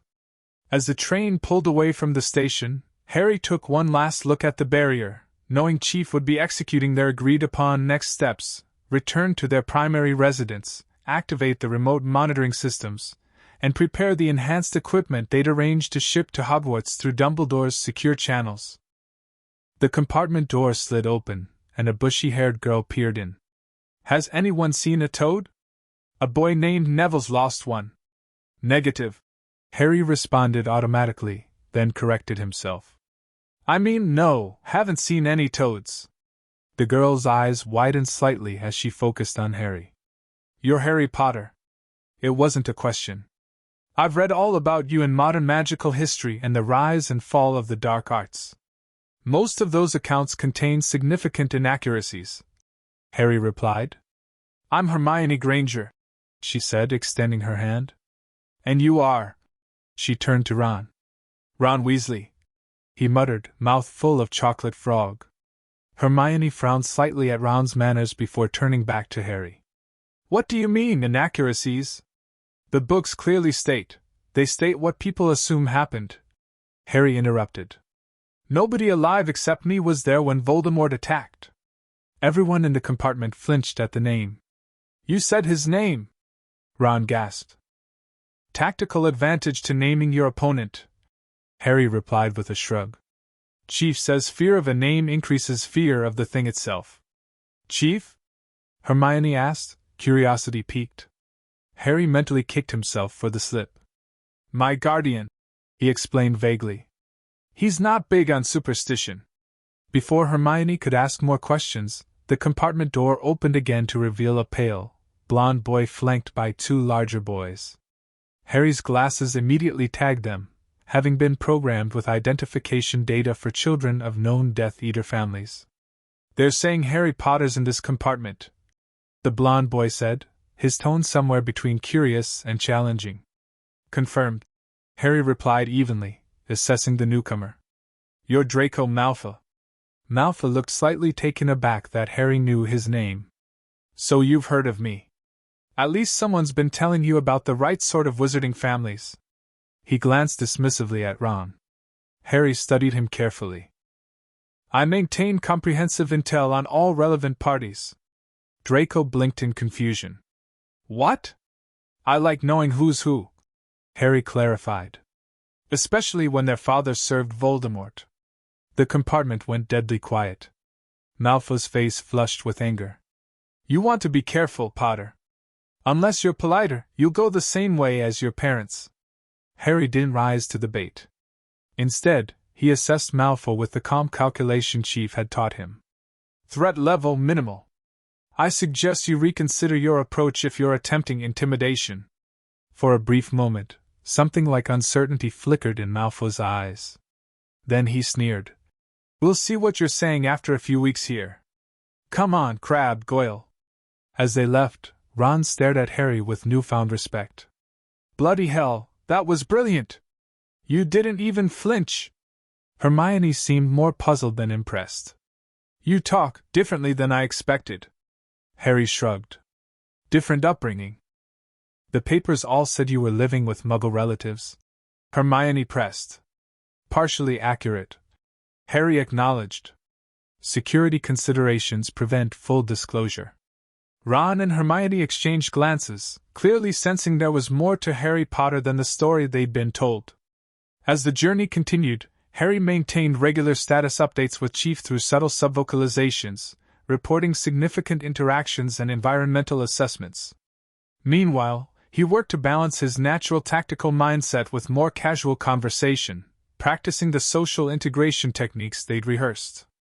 By the time they reached Hogsmeade Station, Harry had established initial rapport with both Ron and Hermione, despite their obvious confusion about certain aspects of his behavior. He'd also conducted a preliminary assessment of other first years, mentally categorizing them as potential allies, neutral parties, or security concerns. First years. "First years over here," called a familiar voice. Hagrid, the giant man Harry remembered from his earliest memory of Chief rescuing him, stood waving a lantern. Harry joined the crowd of first years following Hagrid down to the fleet of small boats waiting on the shore of the Black Lake. As they rounded a bend, Hogwarts came into view, its towers and turrets silhouetted against the starry sky. Impressive defensive position, Harry noted aloud before he could stop himself. "It's beautiful," Hermione corrected, giving him another strange look. Harry nodded. "That too." The boats glided across the lake, and Harry took the opportunity to update Chief on their progress. Approaching the castle. "Security protocols in effect. Will establish secure communication once inside." "Acknowledged," came Chief's response. "Dumbledore confirms position prepared as arranged." Soon they were climbing the stone steps to the castle entrance, where Professor McGonagall awaited them. Harry had met her briefly during the summer when Dumbledore had introduced them and explained the special arrangements for Chief's presence at the school.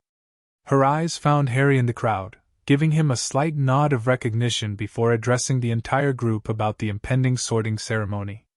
As they entered the Great Hall, Harry's enhanced glasses catalogued everything: the enchanted ceiling, the positioning of staff members at the high table, the tactical layout of the 4 house tables.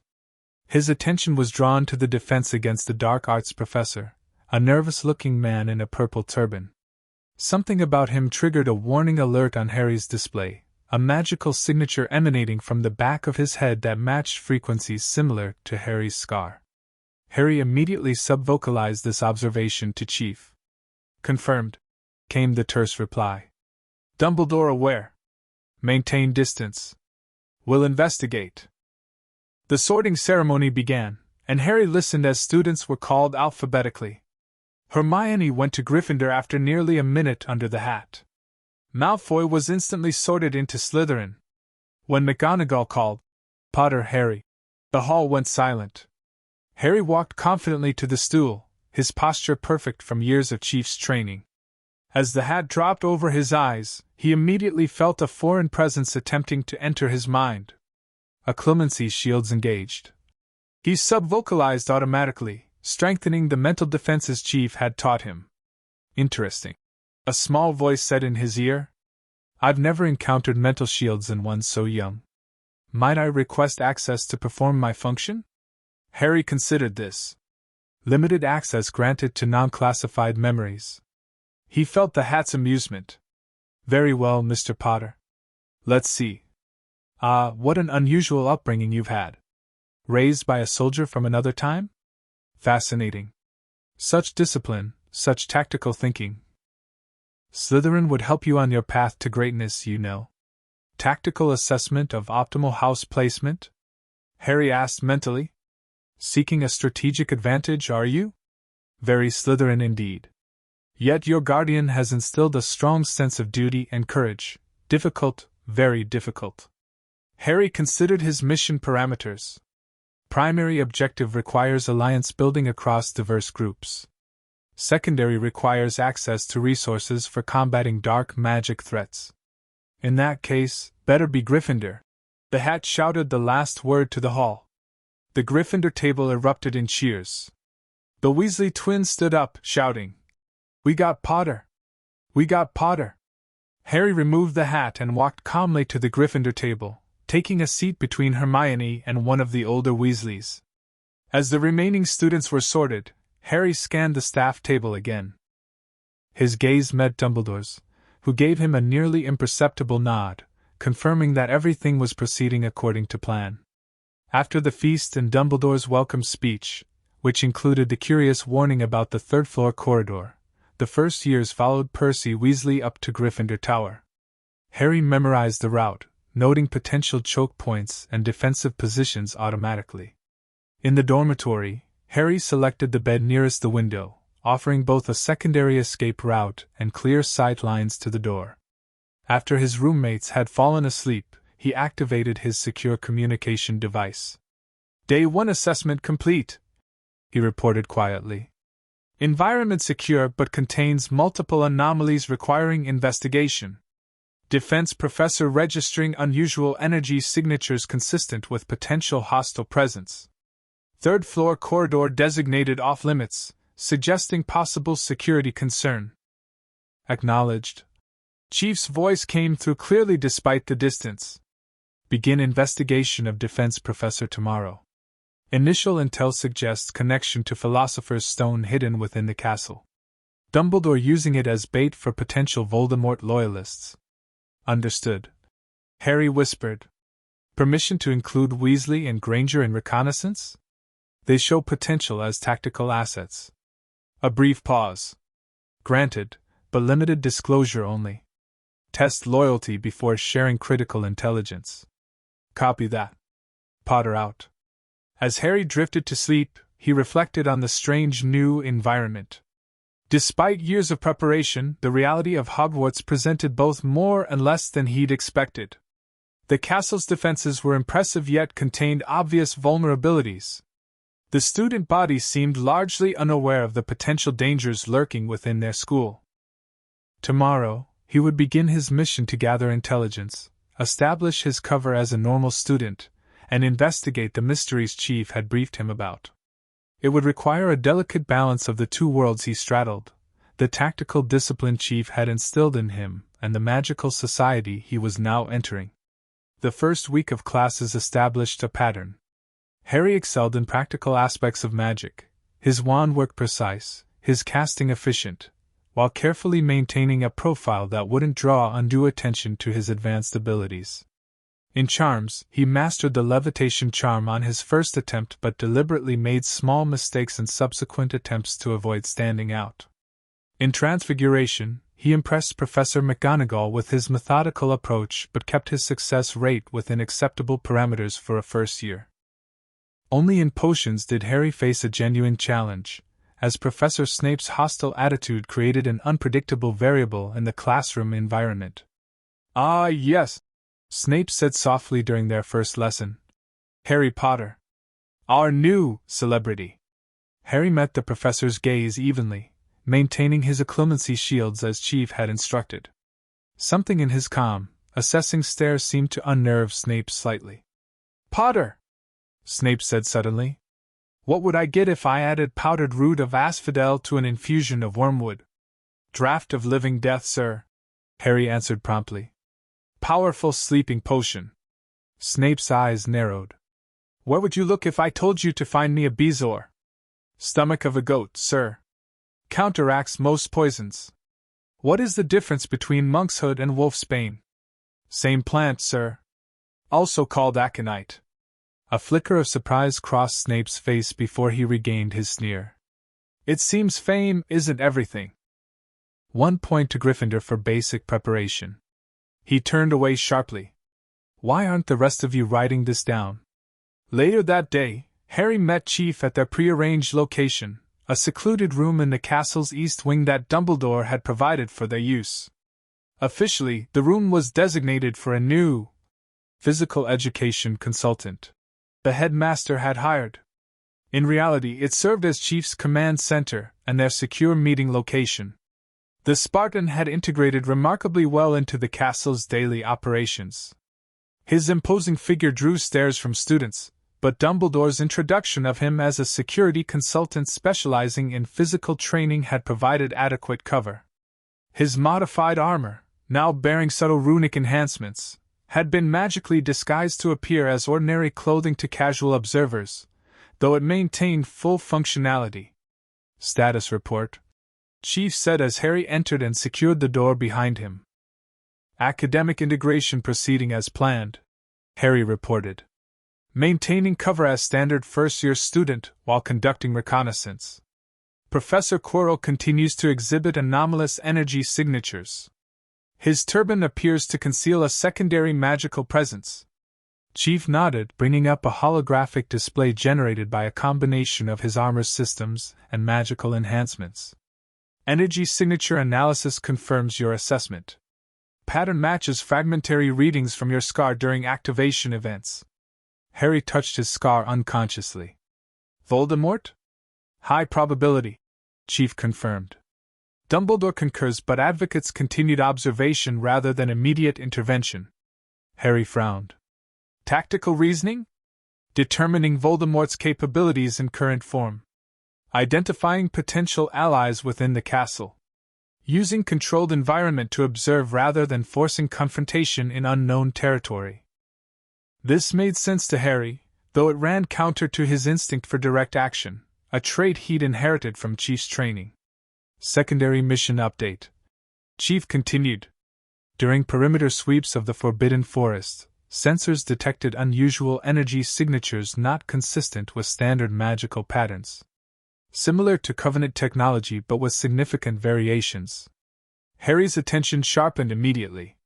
Chief rarely spoke of the Covenant except in training contexts, and the possibility of their presence in this timeline was a scenario they had discussed only theoretically. Covenant forces in this timeline? How? Unknown, Chief admitted. Theory: the dimensional rift that transported me may have had broader effects than initially calculated. Continuing investigation. Chief brought up a new display showing energy readings from the forest's interior. These signatures appear intermittently. Pattern suggests deliberate activation rather than constant presence.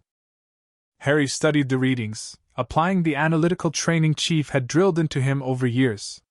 Someone's experimenting with the technology. Testing capabilities. Affirmative. Chief agreed. Priority now includes locating source while maintaining primary mission parameters.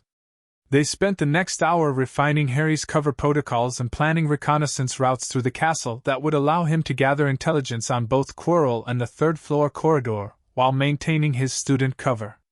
Before leaving, Chief handed Harry a small device that resembled a Remembrall but contained significantly more advanced technology. Enhanced scanner. will provide more detailed readings of anomalous energy signatures, disguised as ordinary magical item. Harry pocketed it carefully. Any updates on the shipment? Arriving tomorrow. Enhanced equipment will be stored here for access during training sessions. With their meeting concluded, Harry returned to Gryffindor Tower, taking a circuitous route that allowed him to pass near the forbidden third-floor corridor. His enhanced glasses detected multiple magical barriers beyond the locked door, evidence of the security measures Dumbledore had mentioned protecting the Philosopher's Stone. When Harry entered the common room, he found Ron and Hermione engaged in a heated argument over homework. They paused as he approached. "Where have you been?" Ron asked. "We looked for you after dinner." "Physical training," Harry replied truthfully, if incompletely. Hermione looked skeptical. "Physical training? That's not part of the Hogwarts curriculum. Personal regimen," Harry explained. "Been doing it for years."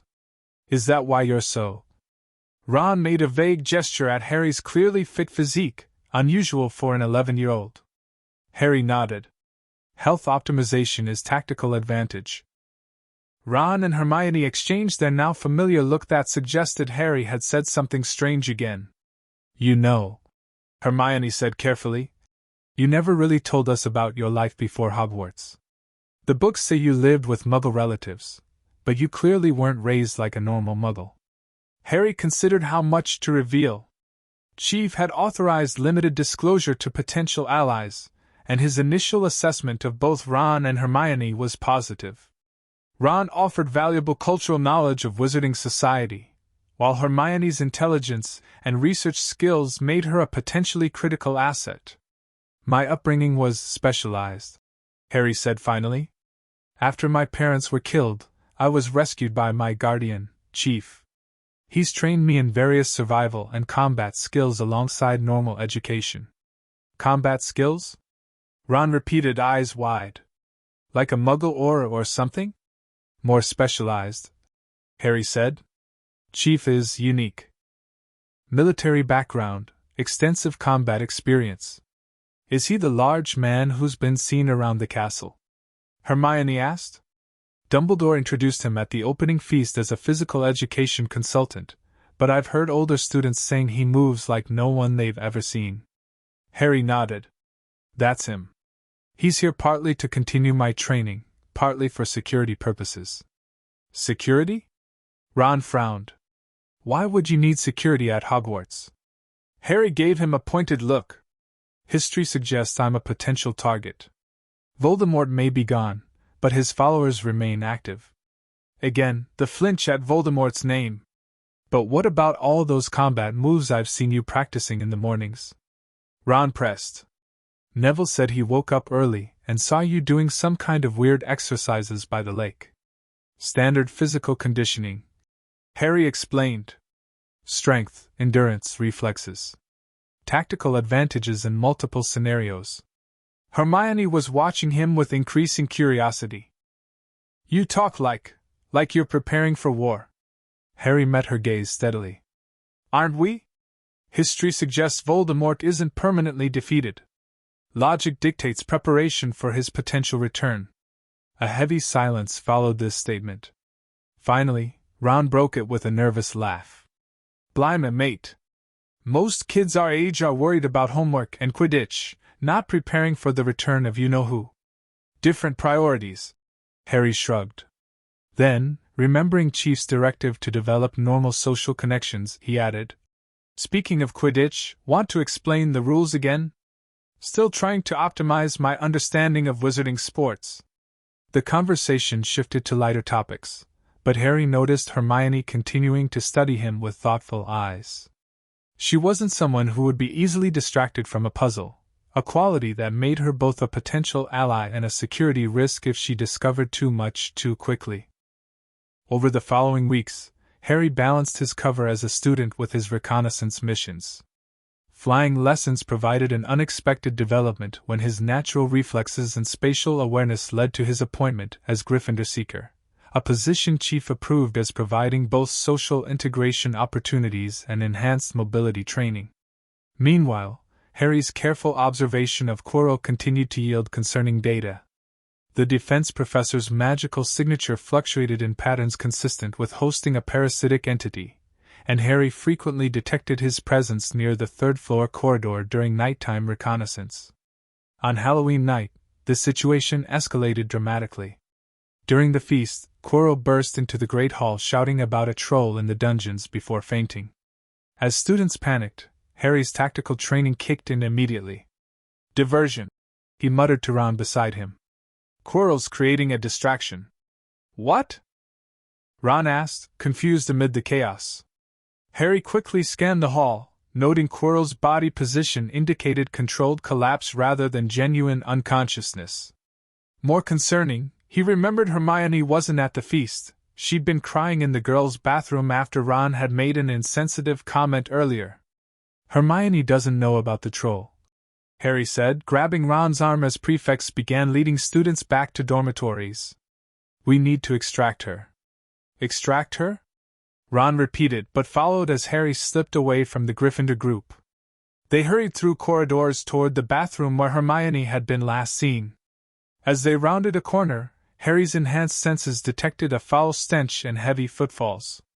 He immediately pulled Ron into a shadowed alcove. "Contact imminent," he whispered. "Mountain troll, 12 o'clock. Sure enough, a massive troll lumbered past their position, dragging a huge wooden club. To Harry's alarm, it turned into the very bathroom where Hermione was. "Change of plans," Harry said tensely. "Direct intervention required." They rushed to the bathroom just as a terrified scream echoed from inside.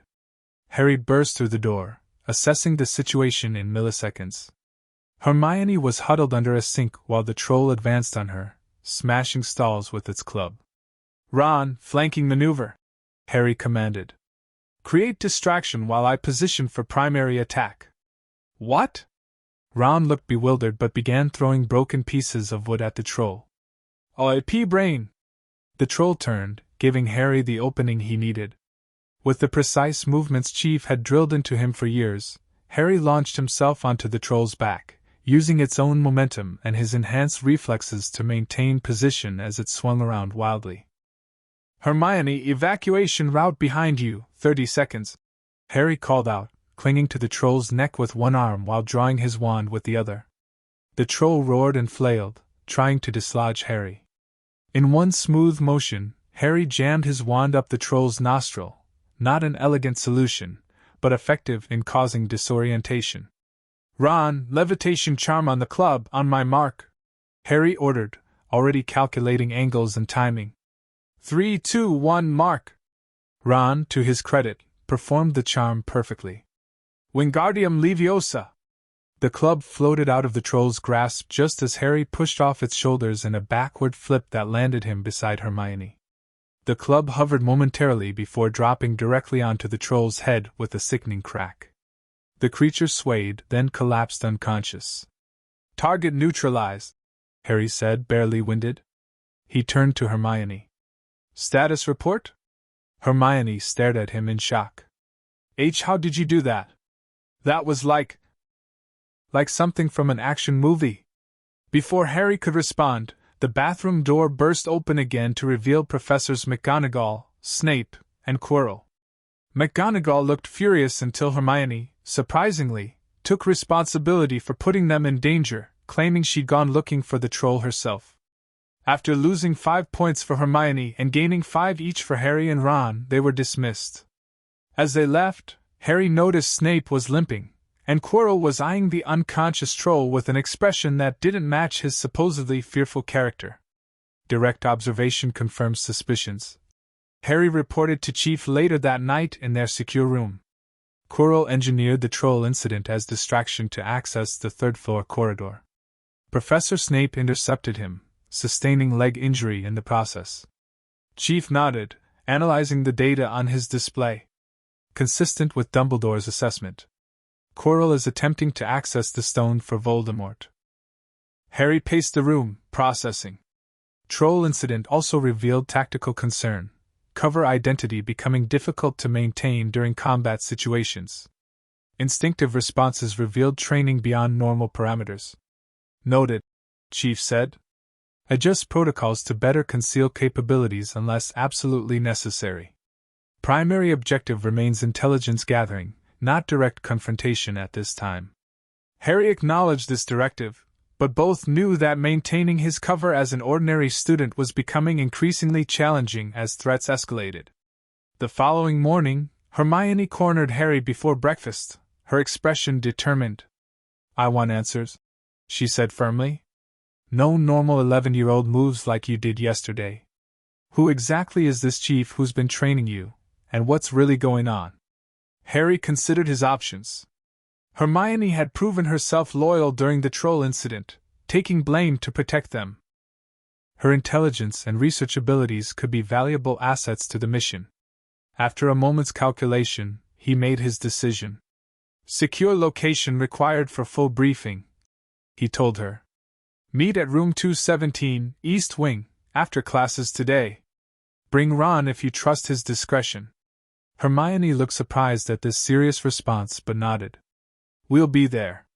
Later that day, Harry led Ron and Hermione to the secure room where Chief waited. Despite having seen him from a distance around the castle, both students froze at the sight of the imposing figure in his armor, standing a full head taller than any man they'd ever seen. Harry?" Ron said nervously. "Your guardian is bigger than I expected." "This is Chief," Harry said simply. "My mission partner and tactical advisor." Chief nodded to them. "Granger. Weasley. Harry speaks highly of your potential." "Potential for what, exactly?" Hermione asked, recovering her composure. Harry glanced at Chief, who gave a slight nod of approval. "Limited disclosure authorized," Harry explained, turning back to his friends. "What I'm about to tell you is classified information known only to Dumbledore and a few key allies." Over the next hour, Harry and Chief provided a carefully edited version of their situation, explaining Chief as a specialized magical soldier from abroad who had rescued Harry as a baby and trained him to face future threats, particularly focused on Voldemort's potential return. They excluded the time travel and Covenant elements entirely but confirmed their suspicions about Quirrell harboring Voldemort's spirit and seeking the Philosopher's Stone. "So you've been training as some kind of magical soldier since you were a baby?" Ron asked incredulously. "Affirmative," Harry replied. "Standard physical and tactical training, combined with controlled magical development once abilities manifested." Hermione was staring at Chief with intense curiosity. "Your armor, it's not like anything I've read about. And those displays." She gestured to the holographic readouts. "That's not standard magic. Classified technology," Chief stated flatly. "Combines magical and non-magical elements." "But that's supposed to be impossible!" Hermione exclaimed. "Everything I've read says magic and electronics don't mix. Standard assumptions contain critical errors," Chief replied. "Integration possible with appropriate interfaces." Harry watched his friends process this information. Ron looked overwhelmed but impressed. Hermione's expression had shifted from skepticism to intense curiosity, the look she got when presented with a particularly fascinating academic problem. "Why tell us this now?" she finally asked. "Escalating situation requires expanded team," Harry explained. "You both demonstrated loyalty and useful skills during Troll incident. Ron's strategic thinking and wizard-born knowledge. Your intelligence and research capabilities. You want us to help you stop Quirrell from getting this Philosopher's Stone thing?" Ron asked. "Affirmative," Harry confirmed. "But primary mission extends beyond current situation. Long-term objective: prepare for Voldemort's eventual return and develop countermeasures against dark forces." Hermione's eyes widened. "You're talking about creating some kind of student defense force?" "Negative," Chief interjected. "Small, elite unit with specialized knowledge and training. Limited operational parameters focused on intelligence gathering and defensive capabilities." "Basically," Harry translated, seeing their confusion, "we keep an eye on suspicious activity, learn defensive magic beyond the standard curriculum, and prepare for potential threats without drawing attention." Ron and Hermione exchanged glances. Finally, Ron shrugged. Sounds mental, but after seeing that troll yesterday, well, I'm in. Hermione took longer to decide. This goes against school rules, possibly even ministry regulations. She looked at Chief with newfound respect. But if Voldemort is trying to return, I've read what happened during the last war. If we can help prevent that. She nodded firmly. I'm in too. Excellent, Harry said, allowing himself a small smile. Initial training begins tomorrow, 0600 hours by the lake. 6 in the morning? Ron groaned. Maybe I didn't think this through. Winter arrived, bringing with it Harry's first Quidditch match against Slytherin. Chief had initially expressed reservations about the sport's security vulnerabilities but ultimately approved Harry's participation as providing both cover maintenance and tactical flight training. The match began normally enough, but midway through, Harry's broom began bucking violently, attempting to throw him off. His enhanced glasses immediately highlighted magical energy streams targeting his broom from the teacher's stands. Hostile magic detected, Harry subvocalized into his calm. Source appears to be Quirrell, though Snape also maintaining eye contact. Countermeasures? Came Chief's terse reply. Implementing stability protocols. Harry responded, using the specialized grip techniques Chief had taught him to maintain position despite the broom's violent movements. Meanwhile, he noted Hermione rushing toward the teacher's stands. Moments later, a commotion erupted as Snape's robes caught fire. In the confusion, the jinx broke, allowing Harry to regain control of his broom. Spotting the snitch, he executed a perfect diving interception, nearly swallowing the small golden ball in the process but securing the win for Gryffindor. After the match, Harry met with Ron, Hermione, and Chief to analyze the incident. Quirrell was jinxing your broom, Hermione reported confidently. I recognized the pattern from jinxes and counter-jinxes, a practical guide. Snape was performing the counter-jinx, Harry concluded, reviewing the energy pattern recordings from his glasses. Maintaining eye contact to stabilize the broom against Quirrell's attack. But Snape hates you, Ron protested.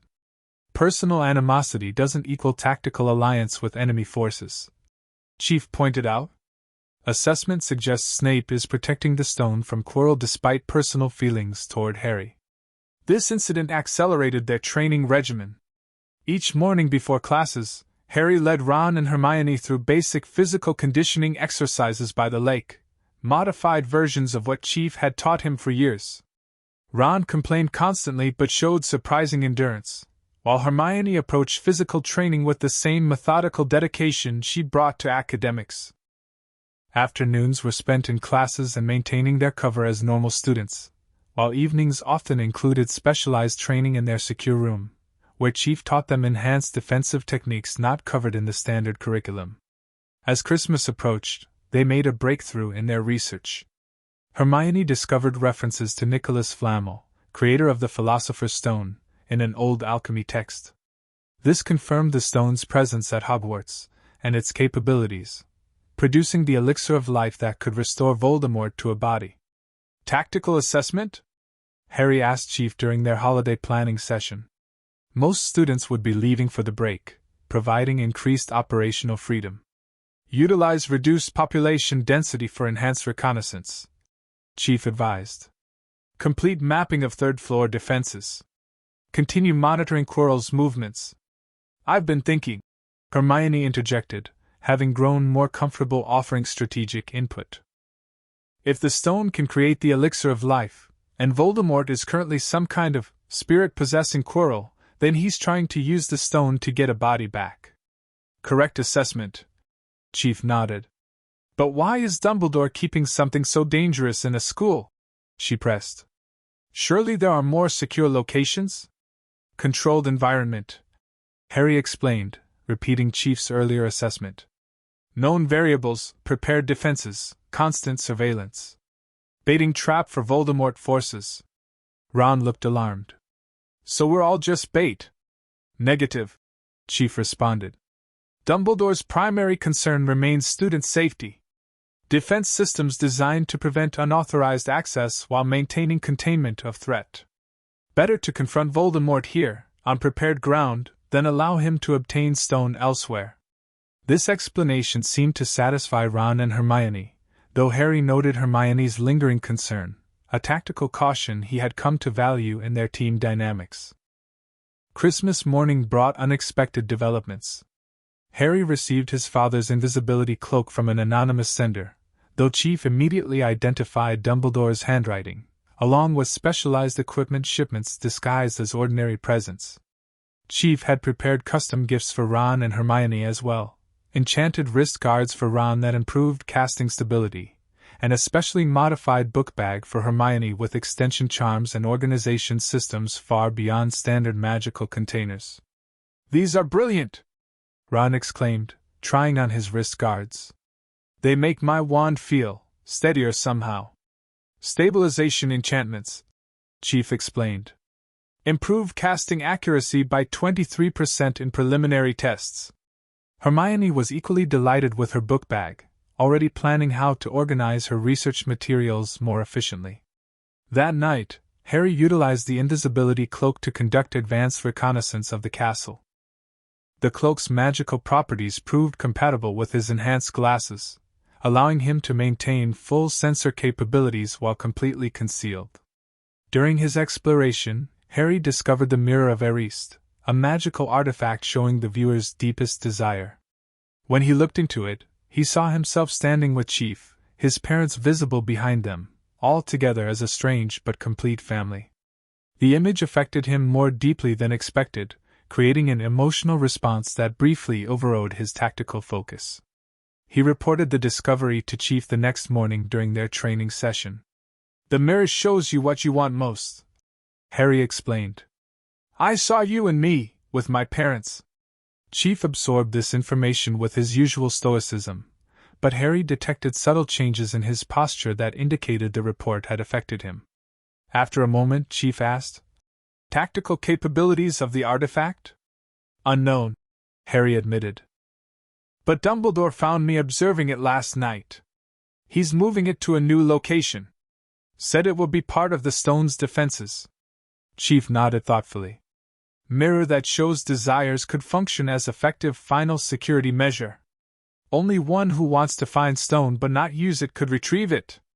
This insight proved valuable as they continued mapping the stone's defenses. Through careful observation and limited reconnaissance, they identified a series of chambers beyond the third-floor corridor, each containing a challenge designed by a different professor. Meanwhile, Chief's investigation of the anomalous energy signatures in the Forbidden Forest yielded disturbing results. During a careful nighttime exploration, he discovered fragments of what appeared to be Covenant technology, specifically, components similar to plasma weaponry, but modified with magical elements. "Assessment?"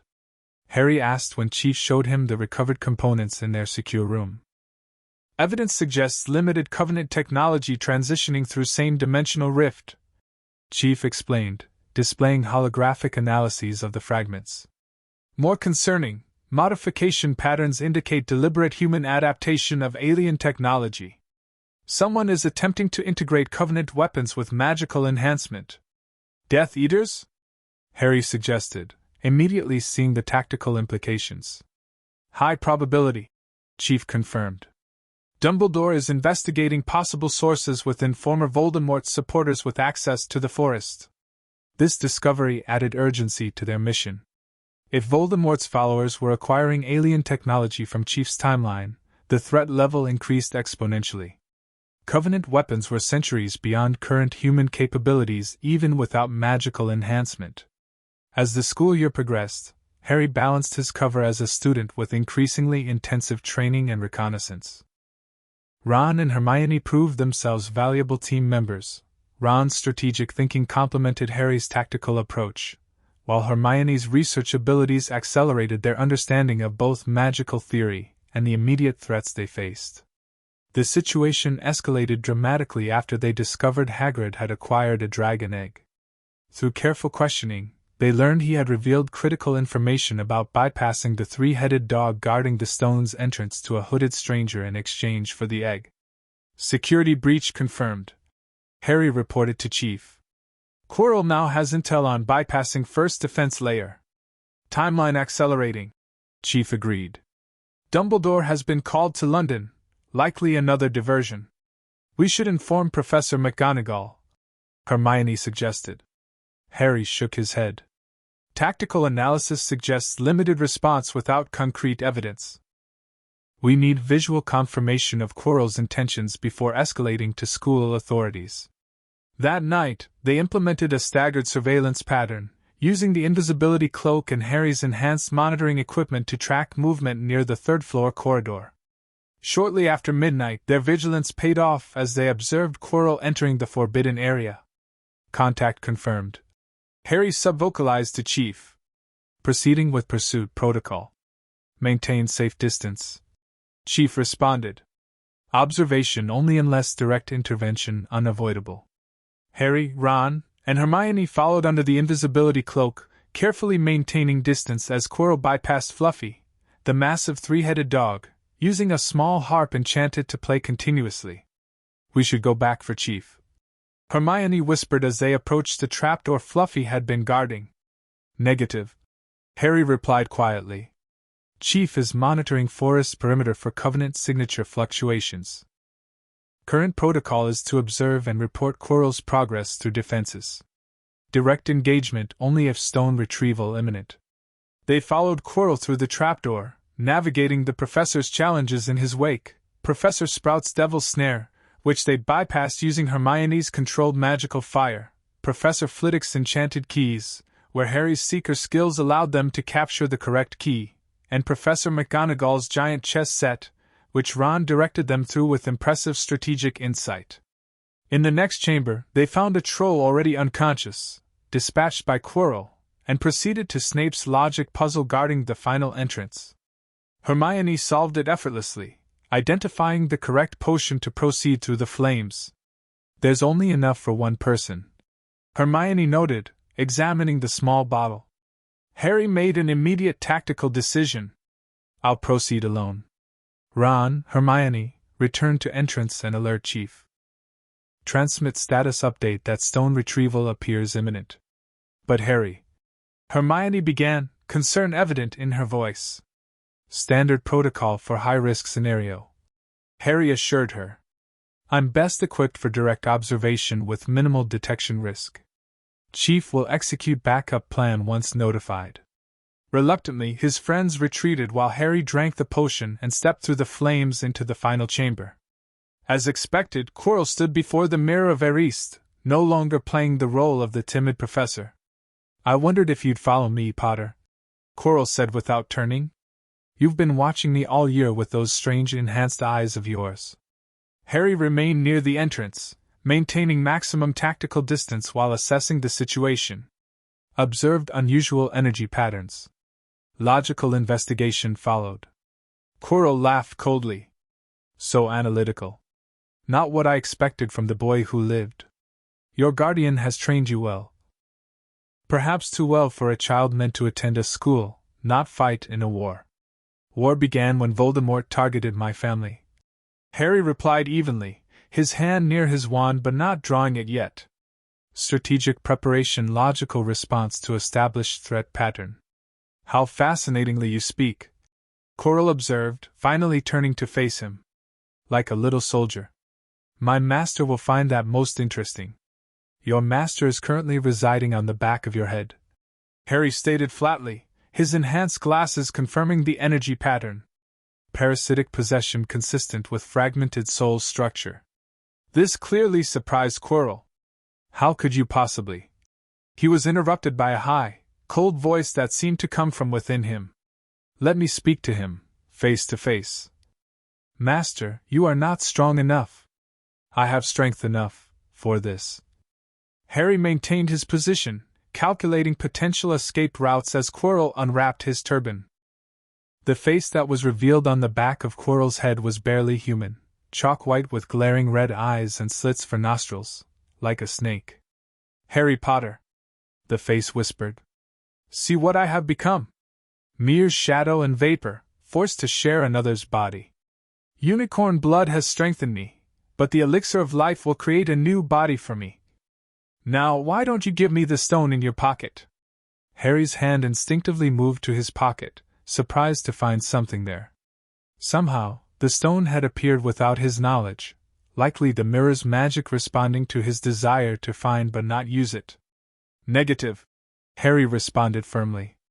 "Tactical assessment indicates providing stone would result in strategic disadvantage for defending forces." Voldemort's face twisted in rage. "Seize him!" he screamed, and Quirrell lunged forward. Harry activated the combat reflexes Chief had drilled into him for years. As Quirrell's hands closed around his throat, both were shocked by what happened. Quirrell's skin blistered and burned at the contact with Harry's. "Master! I cannot touch him, it burns me!" Quirrell cried out in pain. "Then kill him, fool, and be done!" Voldemort screeched. As Quirrell raised his wand, Harry launched forward with precise movements, grabbing Quirrell's face with both hands. The burning effect intensified, some form of magical protection Harry hadn't known he possessed. Tactical advantage identified, he maintained contact despite the pain it caused him, focusing on Quirrell's wand hand to prevent a spell being cast. Through the searing pain building in his scar, Harry was dimly aware of approaching footsteps and a familiar voice shouting his name. Then darkness claimed him. Harry awoke in the hospital wing 3 days later to find Chief sitting beside his bed, still and vigilant, as always. Dumbledore stood nearby, his expression a mixture of concern and pride. "Mission status?" Harry asked immediately, his voice hoarse. "Stone secured," Chief reported. "Quirrell neutralized. Voldemort essence escaped containment but severely weakened. Your mother's protection proved remarkably effective," Dumbledore added. "Love, it leaves a mark beyond physical traces. Voldemort, existing in a state of hatred, cannot touch someone marked by such a powerful sacrificial protection." Harry processed this tactical information. "The stone? Destroyed by agreement with Nicholas Flamel," Dumbledore explained. "Too dangerous to maintain as a target for Voldemort's forces." Chief handed Harry a small datapad disguised as a normal notebook. "Full mission report compiled. Weasley and Granger performed admirably under combat conditions. Currently debriefed and awaiting your recovery." "And the anomalous energy signatures in the forest?" Harry asked, remembering their secondary mission. "Investigation ongoing," Chief replied. "Recovered additional Covenant technology fragments. Evidence suggests organized collection and experimentation by unknown hostile forces." Dumbledore looked grave. "This aspect concerns me greatly. Master Chief has shared limited information about the nature of this technology. If Voldemort's followers are indeed acquiring such advanced weaponry from alternative sources, the threat level increases substantially." After being released from the hospital wing, Harry reunited with Ron and Hermione, who had maintained their cover admirably during his recovery. They had even managed to earn enough last-minute house points through their actions to secure Gryffindor the House Cup, providing perfect camouflage for their actual mission. As the school year concluded, Harry met with Chief for final mission assessment and summer planning. "First-year objectives achieved," Chief summarized. "Cover established successfully. Core team assembled and initial training completed. Primary hostile force temporarily neutralized, though secondary threat from Covenant technology remains active." Harry nodded, reviewing the data on their shared display. "Summer deployment options?" "Split protocol," Chief decided. "Standard time at Dursley adjacent base to maintain blood protection. Additional training at Highland facility with enhanced equipment. New focus on magical technical integration based on discoveries this year." The enhanced equipment Chief referenced included prototype armor components they had been developing throughout the year, lightweight, magically reinforced pieces that could be worn discreetly under clothing while providing significant protection beyond standard magical shields.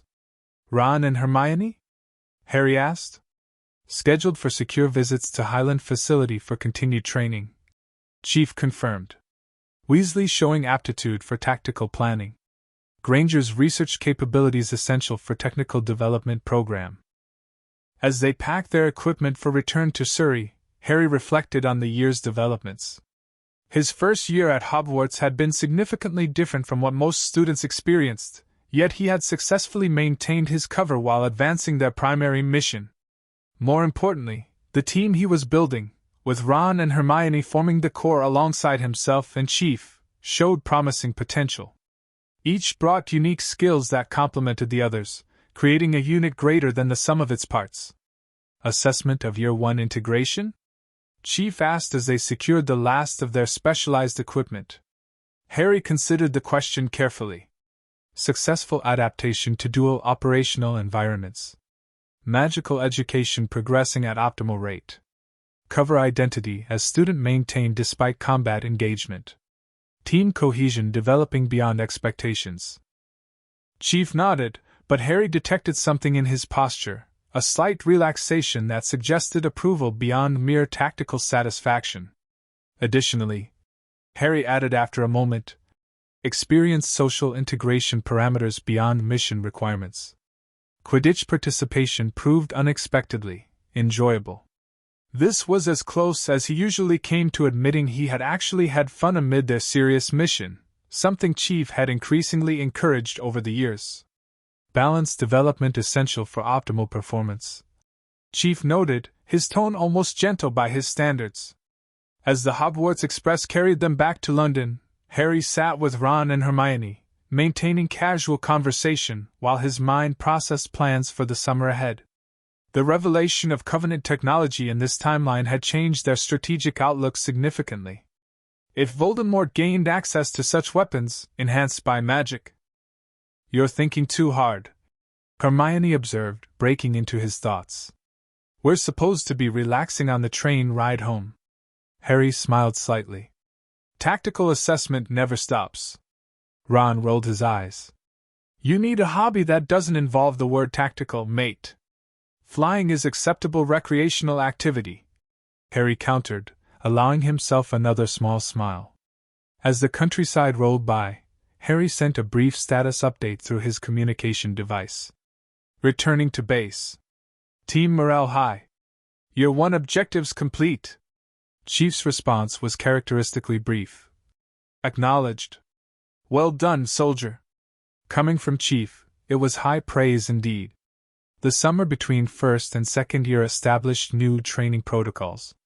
Chief's detection of Covenant technology had elevated their mission priority, requiring accelerated development of countermeasures against potential magically enhanced alien weapons. At their Highland facility, converted now to include a fully equipped workshop combining magical and technological resources, Harry worked alongside Chief to develop protective systems. Ron and Hermione joined them for 2-week periods, each bringing valuable perspectives to their research. "The runic configuration seems stable," Hermione reported, examining a small shield generator they had constructed. "But I'm still not sure how you're bypassing the magical interference with electronic components." "Buffer layer technology," Chief explained, displaying a holographic diagram. "Runic arrays convert magical energy to compatible waveforms before interaction with sensitive components."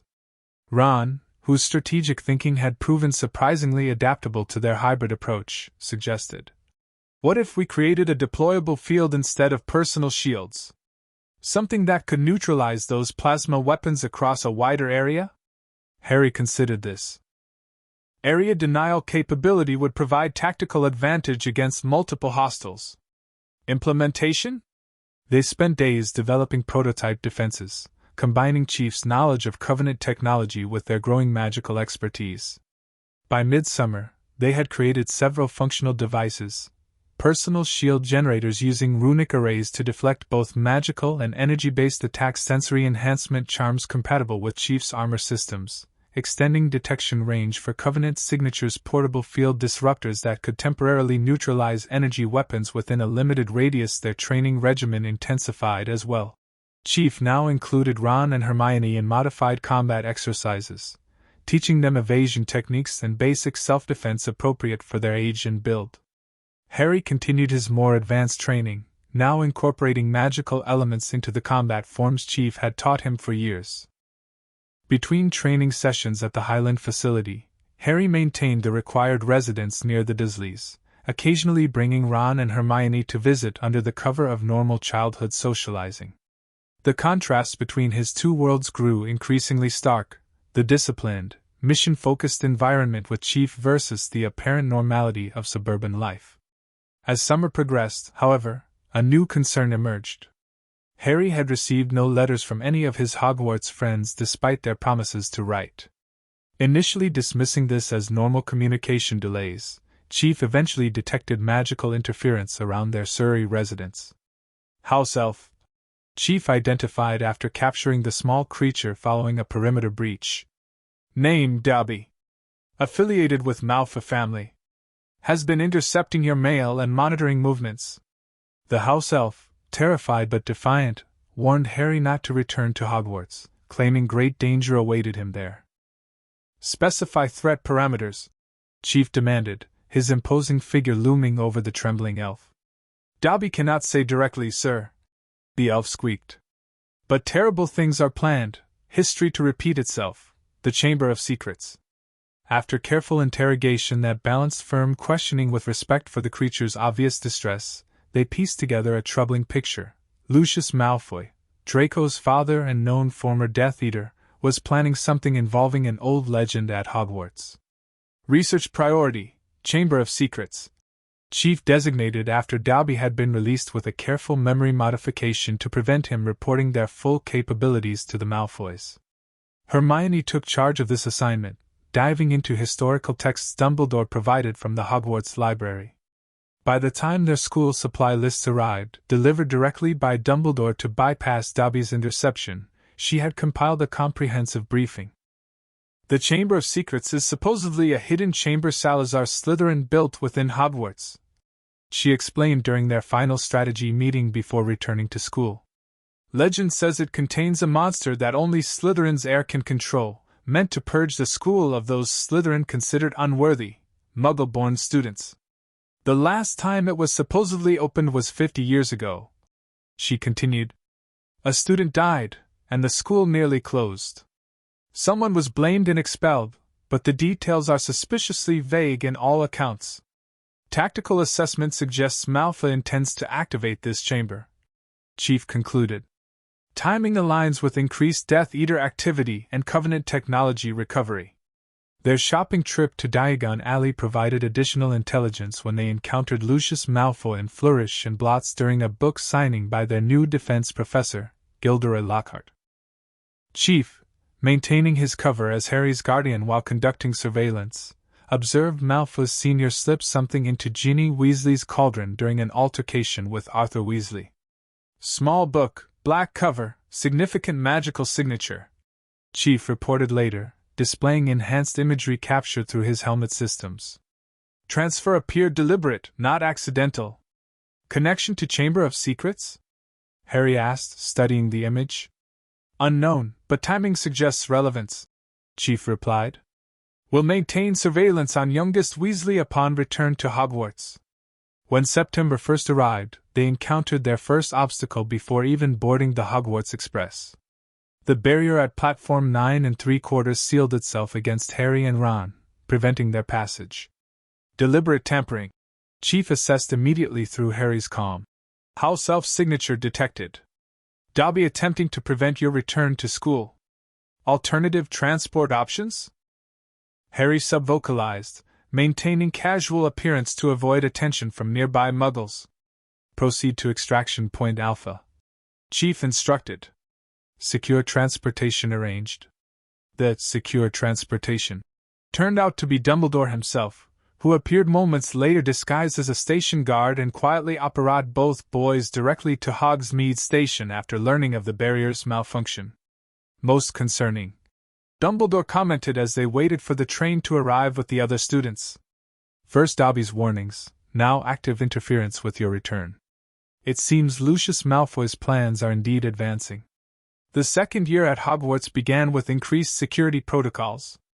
Chief, now officially introduced as the school's physical education instructor and security consultant, maintained regular perimeter patrols, focusing particularly on detecting both chamber-related activity and any Covenant energy signatures that might appear near the castle. Harry, Ron, and Hermione resumed their cover as ordinary students while continuing their specialized training during authorized sessions with Professor Green, Chief's official designation for school records. They also implemented careful surveillance of both Ginny Weasley and the Malfoy family, looking for any signs of the chamber plot developing. Their first breakthrough came on Halloween night, exactly 1 year after the troll incident. Returning from nearly headless Nick's Death Day party, Harry's enhanced glasses detected an unusual magical signature emanating from the second-floor corridor. "Contact," he sub-vocalized to Chief. "Unknown energy pattern, similar to book Malfoy transferred to Ginny Weasley."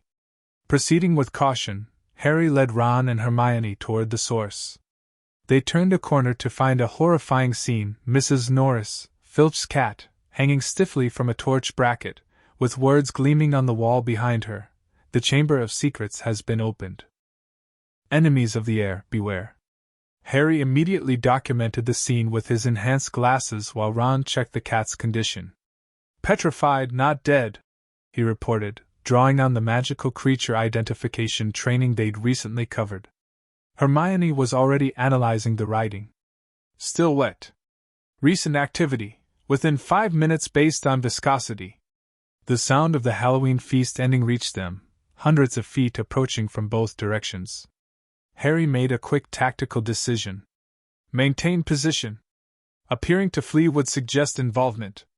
Chief, transmitting scene data now." Moments later, students flooded into the corridor, conversation dying as they spotted the grisly tableau. Silence fell as people processed the message on the wall. Then Draco Malfoy pushed to the front of the crowd, his face flushed with excitement. "Enemies of the air, beware! You'll be next, mudbloods!" Harry's team maintained their cover as Filch arrived, followed by Dumbledore and other professors. While outwardly appearing as shocked students, they collected vital intelligence through Harry's enhanced observation systems and their trained attention to details others might miss. Back in their secure meeting room later that night, they shared findings with Chief. "Water on the floor suggests recent flooding," Hermione reported. "From Moaning Myrtle's bathroom directly adjacent to the scene. Magical signature analysis shows 2 distinct patterns," Harry added, displaying readings from his glasses. "One matches residual trace from the book Malfoy planted. The second is something else, organic, dormant for extended period, recently active." Chief processed this information, correlating it with historical data they had collected. Working theory: the monster from the chamber has been awakened, capable of petrification. Book serves as control mechanism, currently in Ginny Weasley's possession, but likely operating through intermediary when activated. "Ginny has been acting strangely," Ron confirmed reluctantly. "Pale, withdrawn, writing in a small black book constantly. The book is the key," Hermione concluded. "We need to obtain it for analysis." Chief agreed. "Priority mission: secure the book without alerting controllers. Secondary: identify the monster species based on petrification capability." Hermione took charge of researching potential creatures, while Ron developed a strategy for approaching his sister without raising suspicions. Harry focused on enhancing their defensive capabilities, working with Chief to modify their shield generators to protect against whatever creature they might face. Their research accelerated after a first-year student, Colin Creevy, was found petrified. Harry's enhanced glasses had captured residual energy signatures from the scene, providing additional data points that helped narrow their search. By December, Hermione had identified the most likely candidate, a basilisk, a giant serpent whose direct gaze killed instantly, while indirect viewing, through reflections or cameras, caused petrification. Tactical assessment confirms hypothesis. Chief agreed after analyzing the data. Basilisk movement through the castle likely facilitated through plumbing system, explaining water at first attack site. Harry's ability to hear its movement suggests Parseltongue connection, snake language ability you demonstrated with the boa constrictor last year. This revelation explained the strange voices Harry had occasionally heard in the walls, something he'd initially attributed to his enhanced sensory systems picking up normal castle sounds. Their plan to secure the diary from Ginny hit an unexpected obstacle when they discovered she no longer had it. After the diary was stolen from her belongings, it reappeared in a flooded bathroom, Moaning Myrtle's, where Harry retrieved it before it could be found by others. Initial analysis of the diary revealed sophisticated magic far beyond standard enchantment.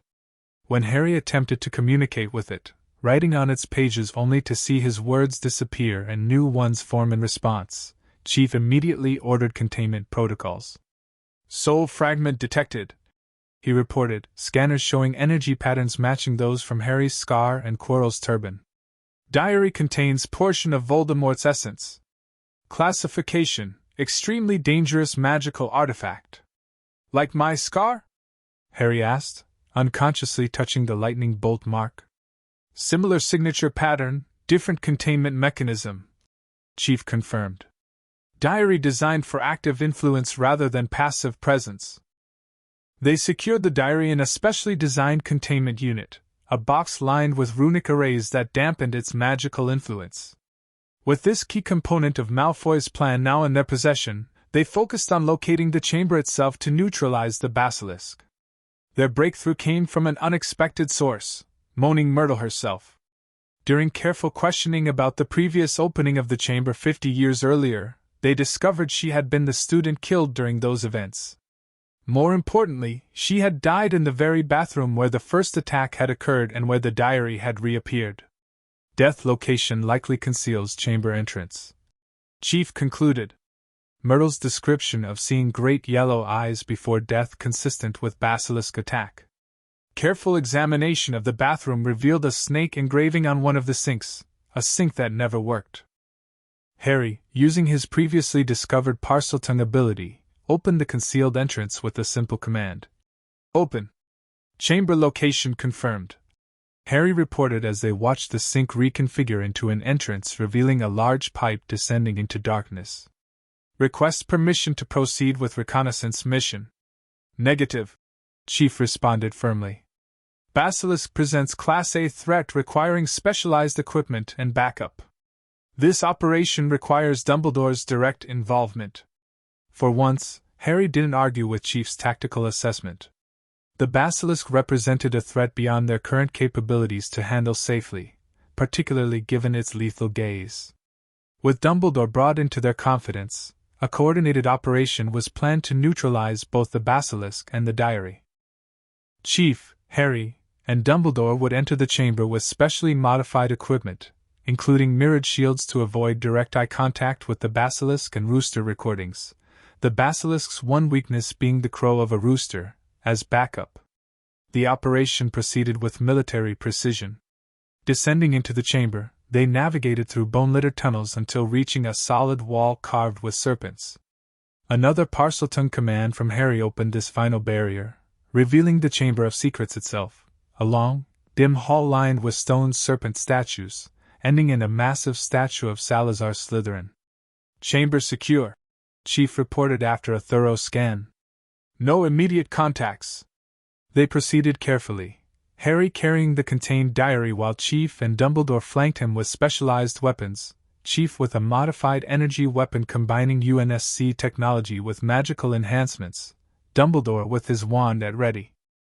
"The plan is to draw out the basilisk using the diary as bait," Dumbledore explained. "Once it appears, we'll deploy the rooster recording to neutralize it immediately." They positioned the diary in the center of the chamber and retreated to defensive positions.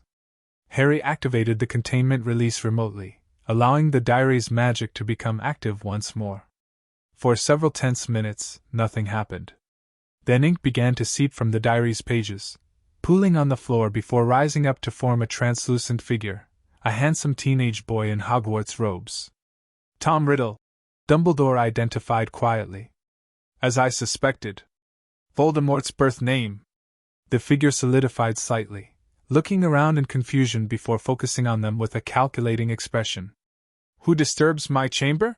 he asked, his voice echoing strangely. "Ah, Dumbledore. And Harry Potter, how interesting. And who is your armored friend?" I don't believe we've been introduced. Tactical threat assessment, moderate but increasing. Chief reported, sensors indicating the diary fragment was drawing energy from the surrounding chamber. Soul fragment attempting to materialize more fully. It won't work, Tom, Dumbledore called out. We've come to end this, both you and your pet. Riddle's expression hardened. You think you understand what's happening here, old man? This is merely the beginning. Lord Voldemort's powers are returning in ways you cannot imagine. Covenant technology, Harry stated flatly, watching Riddle's reaction carefully. Your followers are experimenting with weapons not of this world. A flicker of surprise crossed Riddle's face before his confident smile returned. Clever boy. Yes, resources have come to me from unexpected sources. The chamber's opening was merely a distraction, a test of loyalty and capabilities while more important work proceeds. As he spoke, Riddle seemed to grow more solid, drawing power from the chamber itself. He turned toward the statue of Slytherin and spoke in Parseltongue. Speak to me, Slytherin, greatest of the Hogwarts Four. The statue's mouth began to open, revealing a dark tunnel beyond. Chief immediately activated their countermeasures, deploying the rooster recording at maximum volume, while Dumbledore conjured magical roosters as backup. The basilisk, however, didn't emerge as expected.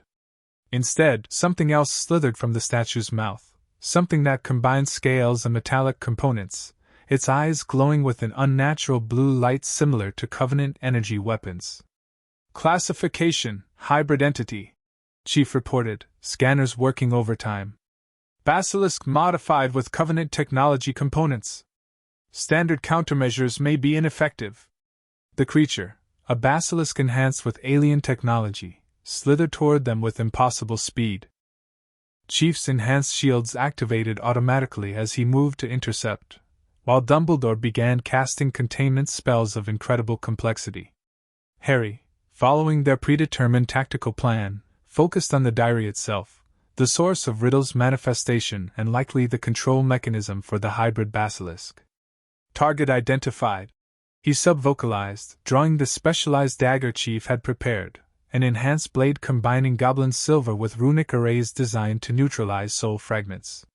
While Chief and Dumbledore engaged the modified basilisk in a spectacular battle of technology, magic, and combat skill, Harry circled around, approaching the diary from the optimal angle. Riddle, now nearly fully corporeal, noticed Harry's movement too late. No! He shouted as Harry plunged the dagger directly into the diary. Ink spurted from the pages like blood as Riddle screamed, his form dissolving. The hybrid basilisk, mid-strike against Chief's position, convulsed violently as its controlling influence disappeared. Dumbledore seized the opportunity, casting a powerful binding spell that wrapped the creature in magical chains, immobilizing it completely. Target neutralized, Chief confirmed, sensors indicating the diary's magical signature had been completely destroyed. Basilisk contained but still active. Recommend immediate termination. Dumbledore nodded grimly, raising his wand to deliver the killing blow to the trapped creature. As the spell struck, the basilisk's body thrashed once more before going still, the unnatural blue glow fading from its modified parts. Mission complete, Harry reported, retrieving the destroyed diary carefully using specialized containment tools. Chamber secured. Their post-mission analysis revealed disturbing details about the modified basilisk. The creature had been surgically enhanced with Covenant technology components, specifically, parts that resembled Covenant energy shielding and weapons systems, though crudely integrated with the biological entity. This confirms our worst-case scenario, Chief told Dumbledore as they examined the recovered components in their secure room. Voldemort's forces are actively experimenting with Covenant technology, attempting to create hybrid weapons combining alien tech with magical creatures. The implications are most disturbing, Dumbledore agreed, examining the components with grave concern. This technology is far beyond anything our world has encountered. Combined with magic, apocalyptic threat potential, Chief stated flatly. Current containment priority must be locating the source of Covenant technology and neutralizing experimental facilities. For the remainder of the school year, their mission expanded beyond Hogwarts. While maintaining their student cover, Harry, Ron, and Hermione assisted Chief with analyzing recovered Covenant components while Dumbledore leveraged his considerable influence to investigate Death Eater activities throughout Britain. Their breakthrough came in late spring when Dumbledore's network identified unusual magical activity near an abandoned Ministry research facility in northern Scotland, activity that corresponded with Chief's detection of Covenant energy signatures. "Reconnaissance data suggests experimental weapons facility," Chief reported, displaying satellite imagery enhanced with magical detection overlays. "Multiple magical signatures consistent with Death Eater operatives. Covenant energy patterns indicate active technology testing. We need to shut it down," Harry said firmly. "Agreed, but this exceeds standard operational parameters," Chief replied. "Full tactical strike team required. Beyond current capability without compromising Hogwarts security." Dumbledore provided the solution, a small team of trusted Order of the Phoenix members who could assist with the operation while maintaining absolute secrecy about the nature of the technology involved. The raid was planned for the final week of term, when student activity would provide cover for Harry's absence. Chief would lead the strike team, with Harry providing tactical support from their secure room at Hogwarts through their linked systems. Ron and Hermione would maintain normal appearances to prevent suspicion. The night of the operation, Harry monitored Chief's helmet feed as the strike team approached the facility under disillusionment charms. The team included Alastair Moody, Kingsley Shacklebolt, and 2 other trusted Aurors who believed they were targeting illegal magical weapons development without knowing the full truth about the alien technology. "Perimeter breach in 30 seconds. Chief's voice came through clearly on their secure channel. "Harry, maintain comms monitoring and alert system active." "Confirmed," Harry responded, watching multiple feeds simultaneously. "Thermal imaging shows 7 hostiles inside main structure, 2 patrolling exterior. Covenant energy signatures strongest in northeast quadrant." The operation proceeded with precise coordination. Chief, despite being from an entirely different timeline and tactical tradition, worked seamlessly with the magical strike team, his enhanced armor and weapons complementing their spell-based approach. Harry watched through Chief's helmet cam as they systematically cleared the facility, neutralizing Death Eater guards with stunning spells and specialized containment measures. When they reached the central laboratory, however, they encountered something unexpected. "Classification, prototype integration chamber," Chief reported, scanning the massive apparatus dominating the room. "Design suggests human Covenant hybrid development beyond weaponry. Potential biological integration system." The laboratory contained what appeared to be modified medical equipment combined with Covenant technology components. Floating in suspension tanks were partial organic forms, not quite human, not quite alien, evidently failed experiments in creating some new kind of hybrid entity. "They're trying to create super soldiers," Harry realized, seeing the data Chief's scanners were transmitting. "Combining human bodies with Covenant technology and magical enhancement." "Affirmative," Chief confirmed grimly. "Early stage development, but objective clear. Creating enhanced combat units with integrated alien tech and magical capabilities." As the team secured the facility and gathered intelligence, alarms suddenly blared. The Death Eaters had triggered some form of self-destruct sequence, designed to eliminate evidence of their work. "Evacuation Protocol Alpha," Chief ordered immediately. "Secure critical samples and data. 90 seconds to detonation." Harry watched anxiously as Chief and the strike team gathered what intelligence they could before making a tactical retreat. They barely cleared the facility's perimeter when the building exploded in a blast that combined conventional explosives with what appeared to be modified Covenant plasma technology, creating an eerie blue-purple fireball. "Team status?" Harry demanded, temporarily losing visual feed from the explosion's electromagnetic pulse. "All personnel accounted for," Chief reported as systems came back online. "Minor injuries only. Critical intelligence secured." The intelligence they recovered proved invaluable. Technical documents retrieved from the facility revealed the Death Eaters' overall plan, a multi-phase project to create an army of enhanced soldiers combining magical abilities with Covenant technology, loyal to Voldemort, and capable of overwhelming both magical and Muggle defenses when he returned to power. More concerning, the documents referenced the primary source, apparently a larger cache of Covenant technology located somewhere in Eastern Europe, protected by powerful magical concealment. This extends beyond current operational capacity, Chief acknowledged during their final briefing of the school year. Long-term strategic planning required. As term ended and students prepared to return home for summer, Harry, Ron, and Hermione met with Chief and Dumbledore to establish protocols for the coming months. Third-year strategic objectives? Harry asked, maintaining the formal mission structure that had defined their operations. Intelligence gathering on primary source location, Chief outlined. Continued development of countermeasures against hybrid technology.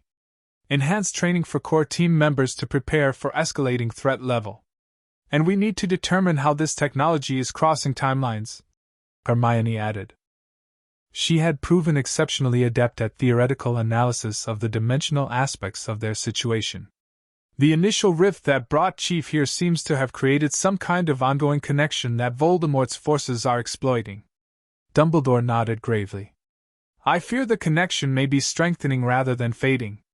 Each use of this technology could be widening the breach between worlds, potentially allowing more dangerous elements through. Like actual Covenant forces? Ron asked, looking alarmed. Theoretical possibility, Chief confirmed. Low probability currently, but increasing with continued exploitation of dimensional weak points. As they prepared to depart Hogwarts, Harry conducted a final equipment check with Chief in their secure room.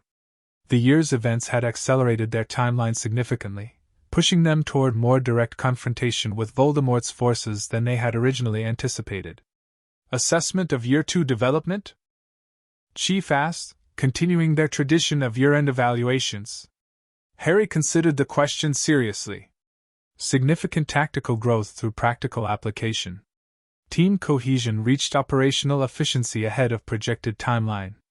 Threat parameters expanded beyond initial calculations, but response capabilities scaling appropriately. He paused, then added, personal development includes improved balance between tactical focus and social integration. Quidditch Championship provided unexpected morale benefits for overall mission effectiveness. Chief nodded, and Harry detected the subtle signs he had learned to recognize as approval. Operational adaptability demonstrated consistently. Command decision quality improved under pressure. Coming from Chief, this was extraordinary praise. Harry felt a surge of pride at having met his guardian's exacting standards. As they finished securing their equipment for summer transport, Dumbledore arrived for a final consultation. His expression was unusually serious, even considering recent events. There's one more development you should be aware of before leaving, he said. Sirius Black has escaped from Azkaban prison. Harry accessed his mental database immediately. Sirius Black, convicted Death Eater, allegedly betrayed my parents to Voldemort, killed 13 people with a single curse. Maximum security prisoner. That is the official record, Dumbledore acknowledged. However, recent intelligence suggests there may be discrepancies in that account. I'm investigating further. Tactical implications? Chief asked. The Ministry believes Black is targeting Harry, the first Azkaban escapee in history, coinciding with our discovery of advanced weapons development by Death Eaters. The timing is suspect. Additional security protocols required, Chief concluded. Summer operations will need adjustment. As the Hogwarts Express carried them back to London, Harry briefed Ron and Hermione on this new development. Their compartment, secured with privacy charms and counter-surveillance measures, allowed frank discussion of mission parameters. So we've got Death Eaters developing super soldiers using alien technology, a possible dimensional rift growing stronger, and now an escaped murderer potentially hunting Harry. Ron summarized. Brilliant summer ahead then. Despite the serious situation, Harry found himself smiling slightly. Ron's ability to maintain humor in the face of escalating threats was a quality Chief would never understand, but that Harry had come to value enormously. "We'll adjust protocols accordingly," Harry assured them. "Highland facility security has been enhanced with additional measures based on what we learned from the weapons lab. Chief has already prepared specialized training regimens for each of us focused on our specific capabilities." Hermione nodded, already making notes in her specialized book bag. "I've been working on a modified protean charm that could help us communicate more securely next year. And I've requested access to advanced arithmancy texts that might help us understand the dimensional aspects better." As King's Cross approached, Harry sent a final status update to Chief through their secure channel. "Returning to base. Year 2 objectives complete. Team prepared for expanded mission parameters." Chief's response reflected the growing seriousness of their situation. "Acknowledged. Threat level increased to Alpha. Initiate enhanced protocols upon arrival." Harry looked out the window at the passing landscape, thinking about how far they'd come since that first journey to Hogwarts. What had begun as a carefully managed cover operation had evolved into something much more complex, a multi-front battle against forces that threatened not just the wizarding world but potentially multiple dimensions. Yet amid the escalating stakes and growing dangers, Harry found himself strangely confident. The team they had built, the capabilities they had developed, and the unique combination of Chief's tactical brilliance with magical potential created something neither world had seen before. As the train slowed for its approach to London, Harry mentally reviewed their position. The diary had been destroyed. The chamber secured. The weapons facility neutralized.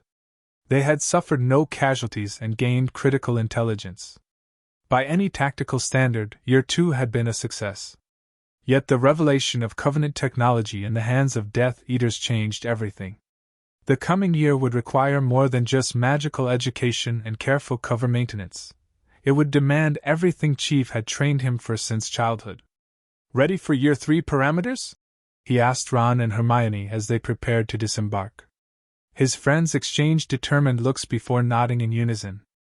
"Ready," Hermione confirmed. "Absolutely," Ron agreed. "The team sticks together, right?" Harry smiled fully then, recognizing something Chief had tried to teach him for years but that he had only truly understood through these friendships. "Affirmative," he said. "The team sticks together."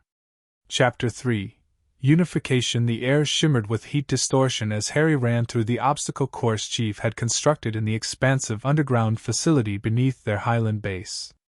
Unlike his previous training runs, today Harry wore the culmination of 3 years' research and development, a prototype combat system that merged Spartan technology with magical enhancement.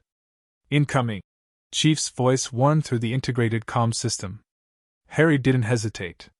Pure instinct took over as 3 training drones launched stinging hexes from different directions. The armor's neural interface, connected to Harry through carefully placed runic arrays, translated his thoughts to action almost instantaneously. A shimmering magical shield formed around him, deflecting the spells while the armor's enhanced mobility systems propelled him into a forward roll that positioned him behind a concrete barrier. "Shield efficiency at 94%, Harry reported, checking the heads-up display projected directly onto his retinas by the specialized glasses integrated into the helmet. "Neural response time improved by 0.3 seconds over last trial." The armor itself was a masterpiece of hybrid engineering, nowhere near as bulky as Chief's Mjolnir system, but offering protection and enhancement far beyond anything available in either the magical or Muggle worlds. Lightweight plates of goblin-forged metal had been integrated with carbon nanotube underlayers, all connected by a network of runic arrays that channeled and amplified Harry's natural magic to power various systems. "Proceed to extraction point," Chief ordered. "Multiple hostiles converging on your position." Harry activated the armor's enhanced sensory suite, magical signatures appearing as colored auras through the walls around him. 6 training drones approached from different directions, their attack patterns coordinated to force him into a tactical disadvantage. "Copy that," Harry acknowledged, already formulating a response. "Implementing counter-strategy Alpha." With a thought, Harry activated one of the armor's specialized functions, a modified disillusionment charm integrated directly into the outer plating. Unlike the standard charm, this version didn't just bend light around the wearer. It actually absorbed magical detection attempts, rendering Harry nearly invisible to both visual and magical sensing. He moved silently through the course, his footsteps cushioned by enchantments woven into the armor's boots. One drone hovered just around the corner, its magical signature pulsing as it searched for him. Harry drew his wand, custom designed to integrate with the armor's targeting systems, and fired a silent, stunning spell with perfect precision. The drone dropped without alerting its companions. 3 years of intensive development had transformed their combat capabilities. What had begun as simple enhancement charms applied to protective clothing had evolved into fully integrated systems that multiplied Harry's natural abilities several times over. The armor responded to his thoughts almost like an extension of his own body, combining the tactical advantages of Chief's future technology with the reality-bending potential of magic. Harry reached the extraction point with seconds to spare, neutralizing the remaining drones through a combination of stealth, precision spellwork, and the armor's enhanced capabilities. "Course complete," Chief announced, stepping out from the observation room. "Time, 3:42. Improvement of 17 seconds over previous run." Harry removed the helmet, his face flushed with exertion but eyes bright with satisfaction. At 14, he had grown significantly over the past year, his body shaped by the relentless training regimen Chief had designed to prepare him for the armor systems. He wasn't bulky. The magical enhancements meant raw physical strength was less critical than in Chief's original Mjolnir system, but possessed a whipcord leanness that combined with exceptional reflexes and precision movement. "Neural interface is responding more naturally now," Harry reported, running diagnostic checks through the armor's systems. "The intent-based shielding activates without conscious thought. Still need to refine the power distribution for extended engagements." Chief nodded, his own armor gleaming under the facility's lights. Years of magical modification had transformed the Mjolnir system into something beyond its original UNSC specifications. Runic arrays glowed softly at key junction points, channeling and amplifying the armor's capabilities far beyond what its original power systems could have managed. 14% longer operational time than last test, Chief noted, reviewing the data on his HUD. Hermione's latest power rune configuration is showing significant efficiency improvements. As if summoned by her name, Hermione's voice came through the facility's communication system. "If you two are done playing with your toys, we've got the dimensional scanner calibrated. Ron's running the final checks now." Harry smiled at the casual way she referred to their advanced combat systems as toys. It was part of the team dynamic that had developed over 3 years of working together, Hermione's brilliant theoretical mind complemented by Ron's surprising talent for strategic applications, all building upon the foundation Chief had established. "On our way," Harry replied, initiating the armor's power-down sequence. Unlike Chief's system, which required specialized equipment to don and remove, Harry's prototype was designed for independent operation. The plates folded and shifted as he moved through the shutdown protocol, eventually collapsing into what appeared to be ordinary protective clothing, a specialized jacket, pants, and boots that concealed the system's true capabilities. They made their way to the research lab, where Ron and Hermione waited beside their latest creation, a device designed to detect and map the dimensional anomalies they'd been tracking since discovering the Covenant technology in Death Eater hands. "There you are," Hermione said, looking up from a complex array of runic calculations.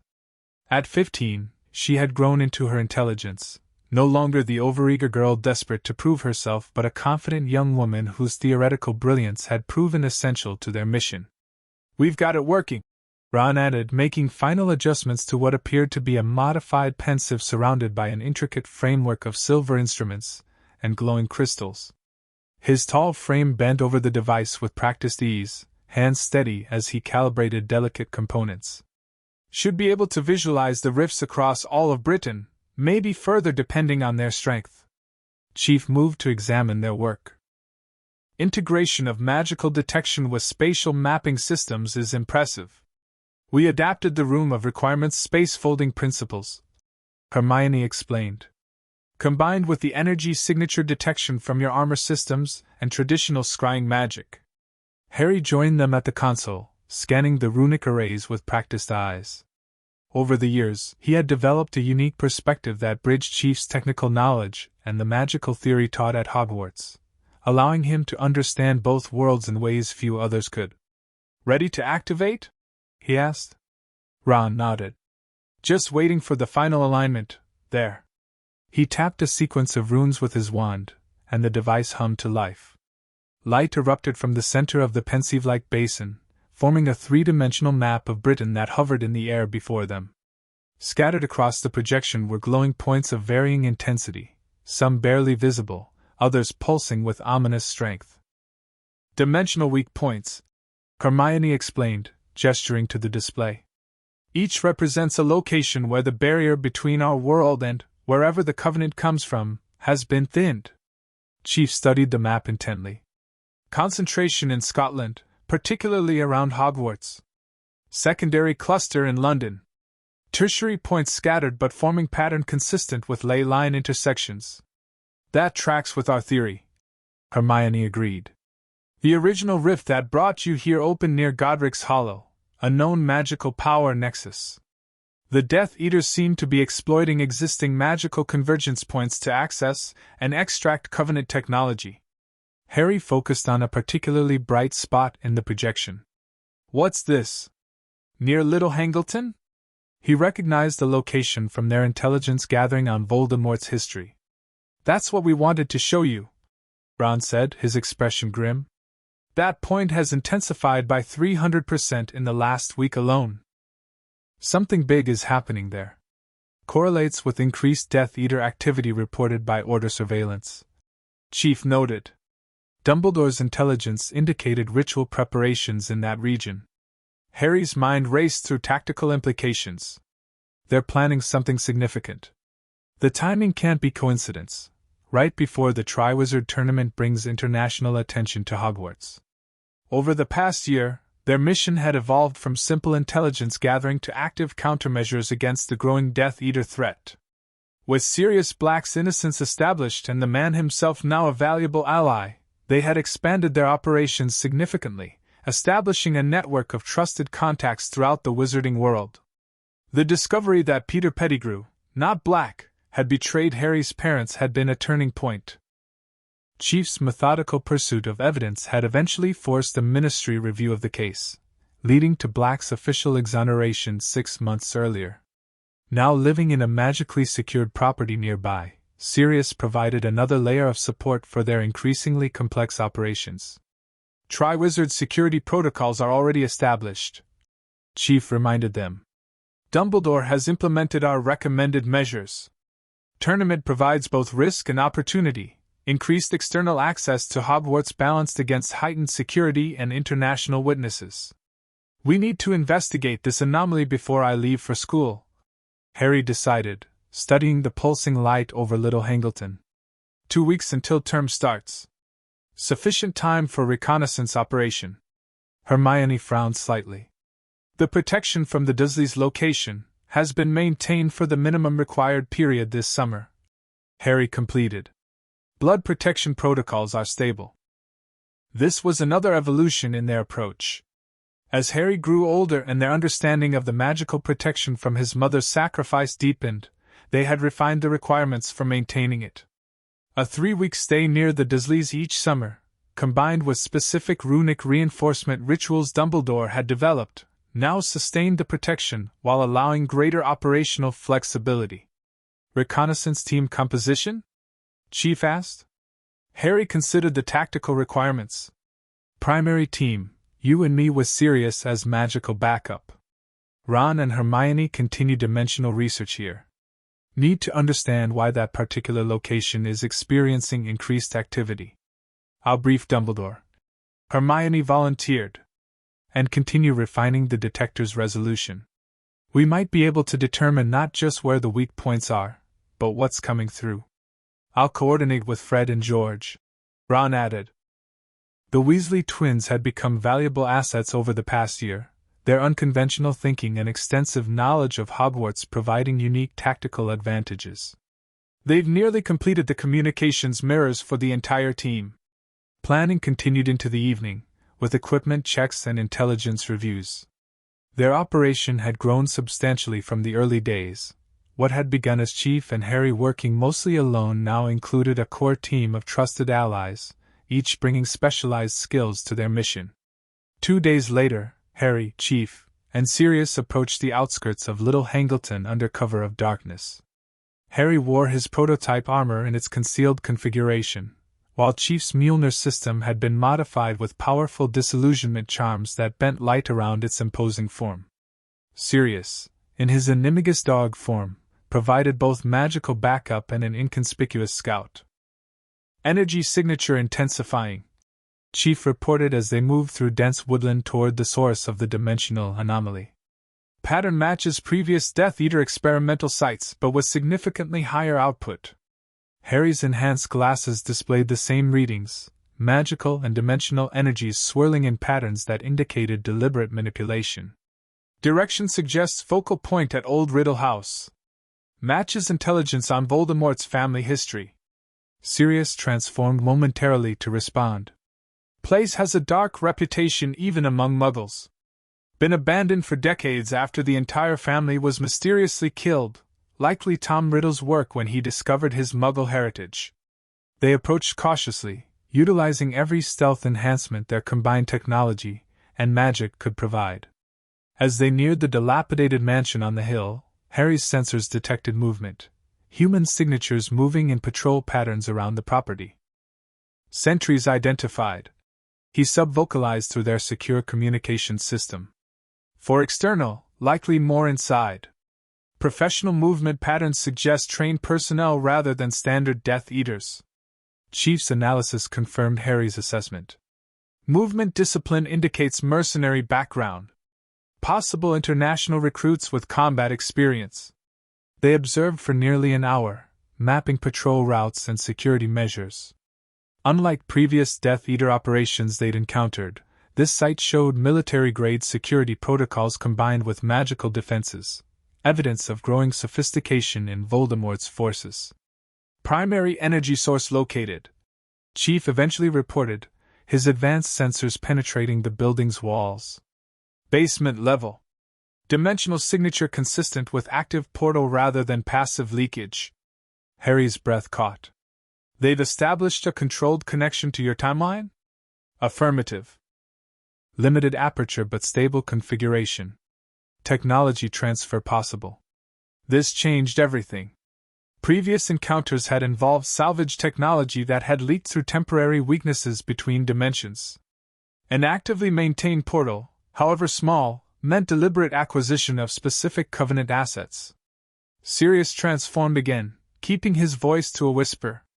We need to report this immediately. If they're bringing through alien weapons systematically. Harry nodded, but his attention had caught on something else, a magical signature unlike the others, emanating from an upper room of the house. His specialized detection systems, calibrated to identify soul fragment energies after their experiences with the diary, registered a familiar pattern. Chief, he whispered. Upper floor, east wing. Signature matches fragmented soul structure. Chief directed his sensors toward the indicated location. Confirmed. Signature consistent with previous encounters. Voldemort's presence likely. A cold certainty settled over Harry. 3 years of training and preparation had led to this moment. Voldemort wasn't just returning, he was already here in some form, directing this operation personally. Change of mission parameters. He decided. Primary objective, confirm Voldemort's status and capabilities. Secondary, gather intel on portal technology for countermeasure development. Infiltration high risk. Chief cautioned. Security measures indicate preparation for significant event. Recommend observation only at this time. Harry weighed the tactical considerations. Chief rarely advocated for caution without good reason, yet the opportunity to gather critical intelligence might not come again before whatever they were planning culminated. Compromise approach. he suggested. I utilize invisibility cloak with minimal equipment for close reconnaissance. You and Sirius maintain perimeter position as emergency extraction team if needed. After a moment's consideration, Chief nodded. Acceptable risk-reward ratio. Limited infiltration only. Emergency extraction protocol Delta if communication lost. They spent another hour planning the approach, identifying optimal entry points and emergency exits. Harry's specialized training for exactly this kind of operation gave him confidence, while the invisibility cloak, proven to defeat even magical detection methods, provided an advantage few infiltrators could claim. 30-minute window. Chief instructed as Harry prepared to move. After that, extraction regardless of intelligence status. Understood. Harry confirmed, activating the armor's stealth systems to complement the cloak's protection. Commencing infiltration. Moving with the silent precision Chief had drilled into him for years, Harry approached the mansion from the blind spot they'd identified in the patrol routes. A dilapidated service entrance provided access to what had once been the kitchen, its magical wards significantly lighter than those on main entrances. Inside, Harry moved like a ghost, each step carefully placed to avoid creaking floorboards, his breathing controlled and silent. His enhanced glasses provided multiple visual modes: thermal imaging to detect human presence through walls, magical aura detection to identify wards and enchantments, and standard night vision that turned the gloomy interior into day. He catalogued everything methodically as he moved deeper into the house. Evidence of recent occupation was everywhere, modern equipment incongruous against the decaying grandeur of the old mansion. Most concerning were the components he recognized from Chief's descriptions of Covenant technology: power cells with their distinctive blue glow, interface devices with alien configurations, and what appeared to be weapon prototypes combining magical focusing crystals with plasma containment systems. Multiple Covenant-derived weapons observed. He subvocalized through the secure comm.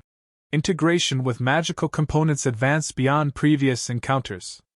They've solved the energy compatibility issues. Acknowledged, came Chief's terse reply. 25 minutes remaining. Harry continued his careful progress toward the upper floor, where the soul fragment signature emanated strongest. As he approached the grand staircase, voices drifted down from above, one high and cold that sent an involuntary shiver through him despite his training. Must be precise, Wormtail. The timing of the ritual cannot be compromised, regardless of unexpected developments at the Ministry. Why, yes, my lord, came a second voice, trembling and subservient. The preparations are proceeding as planned. Crouch reports the boy's name has been entered as you instructed. Harry froze, processing this information instantly. The Triwizard Tournament. They were planning something involving him specifically. And our special guest? The cold voice inquired. Secure in the basement laboratory, Master. The engineers are extracting what information they can, but it resists most attempts at interrogation. Harry's blood ran cold. Special guest in the basement? Where the dimensional portal was located? He adjusted his route immediately, prioritizing this new intelligence over the confirmation of Voldemort's physical status. Changing objective. He subvocalized. Investigating basement laboratory. Potential high-value intelligence regarding captive entity. Caution advised. Chief responded. 20 minutes remaining. Harry found the entrance to the basement behind a concealed door in what had once been a pantry. Magical signatures indicated multiple protection and alarm wards, but his specialized equipment, designed specifically for bypass operations, allowed him to create a temporary passage without triggering defenses. The basement had been transformed into a sophisticated laboratory that combined magical and technological elements in ways that would have fascinated him under different circumstances. At its center stood a construction that could only be the dimensional portal, a circular frame of metal and crystal, inside which swirled a distortion in reality itself, flickering with blue-purple energy that his sensors identified as similar to slip space ruptures from Chief's descriptions. More alarming was what, or rather who, was secured to an examination table nearby. The figure was clearly not human, its skin a mottled gray-purple, face structured around a quadruple-hinged jaw. Despite severe injuries and restraints, it maintained an aura of dangerous dignity. An elite. Just as Chief had described from his war against the Covenant. Harry's tactical training warred with basic humanity. The elite was clearly a prisoner, being subjected to what amounted to torture as Death Eater scientists extracted information about Covenant technology. Yet intervention now would compromise their entire intelligence operation and potentially accelerate whatever Voldemort was planning. "Chief," he whispered as quietly as possible. "Covenant elite identified. Prisoner status. Being interrogated for technological intelligence." A momentary silence on the comm when Chief responded. His voice carried an edge Harry rarely heard. "Confirmation, physical description? 7-foot humanoid. Gray-purple skin. Split jaw structure. Restrained but alive. Sanghaili warrior," Chief confirmed, using the proper name for the elite species. "High-value intelligence asset to Death Eater forces. Explains accelerated weapons development." Harry observed two wizards working at a nearby console, apparently monitoring the portal's stability. Their conversation carried to his enhanced audio pickups. "Fluctuations are increasing. We can't maintain stability beyond another day without the final component. The Dark Lord says the bone fragment arrives tomorrow. Once the ritual is complete, he'll have the strength to properly control the gateway." Harry continued gathering intelligence, documenting everything through his glasses recording function. The laboratory contained not just the portal and the imprisoned elite, but racks of prototype weapons that combined Covenant energy systems with magical focusing methods. The integration was far more sophisticated than anything they'd encountered in previous operations, suggesting significant breakthroughs in combining the two technologies. 15 minutes, Chief reminded him. Harry prepared to withdraw, having collected critical intelligence without detection. As he turned toward the exit, however, the elite's head suddenly turned, its four-part jaw shifting slightly as its eyes, despite injuries and apparent sedation, fixed directly on Harry's position. Impossible. The invisibility cloak had never failed to conceal him completely. Yet the elite was definitely tracking his movement, eyes following as Harry carefully edged toward the exit. More concerning, a low vibration began emanating from the portal, its energy signature fluctuating in patterns that set off warning indicators in Harry's HUD. "Portal destabilizing," he reported urgently. "Possible detection. Initiating immediate extraction." He didn't wait for confirmation, moving quickly but silently toward the exit. The Death Eater scientists remained focused on their instruments, apparently attributing the portal's fluctuation to normal instability rather than Harry's presence. As he reached the stairs, Harry heard shouting from above. Something had triggered an alarm elsewhere in the house. Not his presence, he was certain, but the coincidental timing couldn't be ignored. "Multiple hostiles mobilizing," Chief reported through the comm. "Exit route compromised. Alternate extraction path required." Harry processed tactical options instantly, the years of training with Chief allowing him to maintain calm focus despite the escalating situation. "East wing window. Second floor. Minimal ward coverage identified during ingress. Moving to position," Chief confirmed. "Sirius providing diversion on west perimeter." Harry changed course, heading up rather than down, using the chaos of whatever had triggered the alarm as cover for his movement. Death Eaters rushed past his concealed position, heading toward the basement, something about the portal demanding their attention. He reached the second floor and moved quickly toward the east wing, only to freeze as he rounded a corner and found himself in the very room he'd detected earlier, the one containing the soul fragment signature.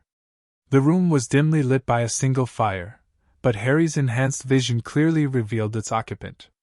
In a large armchair near the hearth sat what appeared to be a small, malformed child, except no child had skin like raw, red scales, or slitted nostrils, or those burning red eyes that stared directly toward the doorway where Harry stood.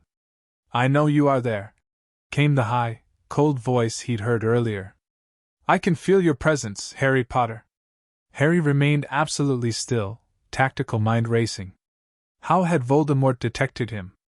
The soul fragment in his scar, it had to be creating some form of connection that penetrated even the cloak's concealment.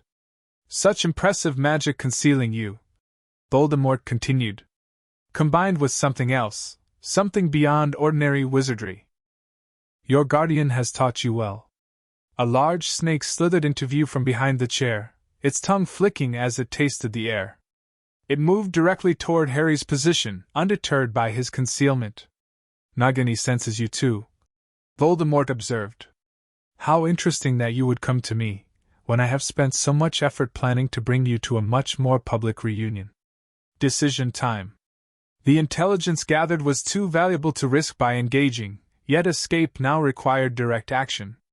Harry calculated his options and made the call. Primary mission objective complete. He subvocalized to Chief. Initiating extraction protocol echo.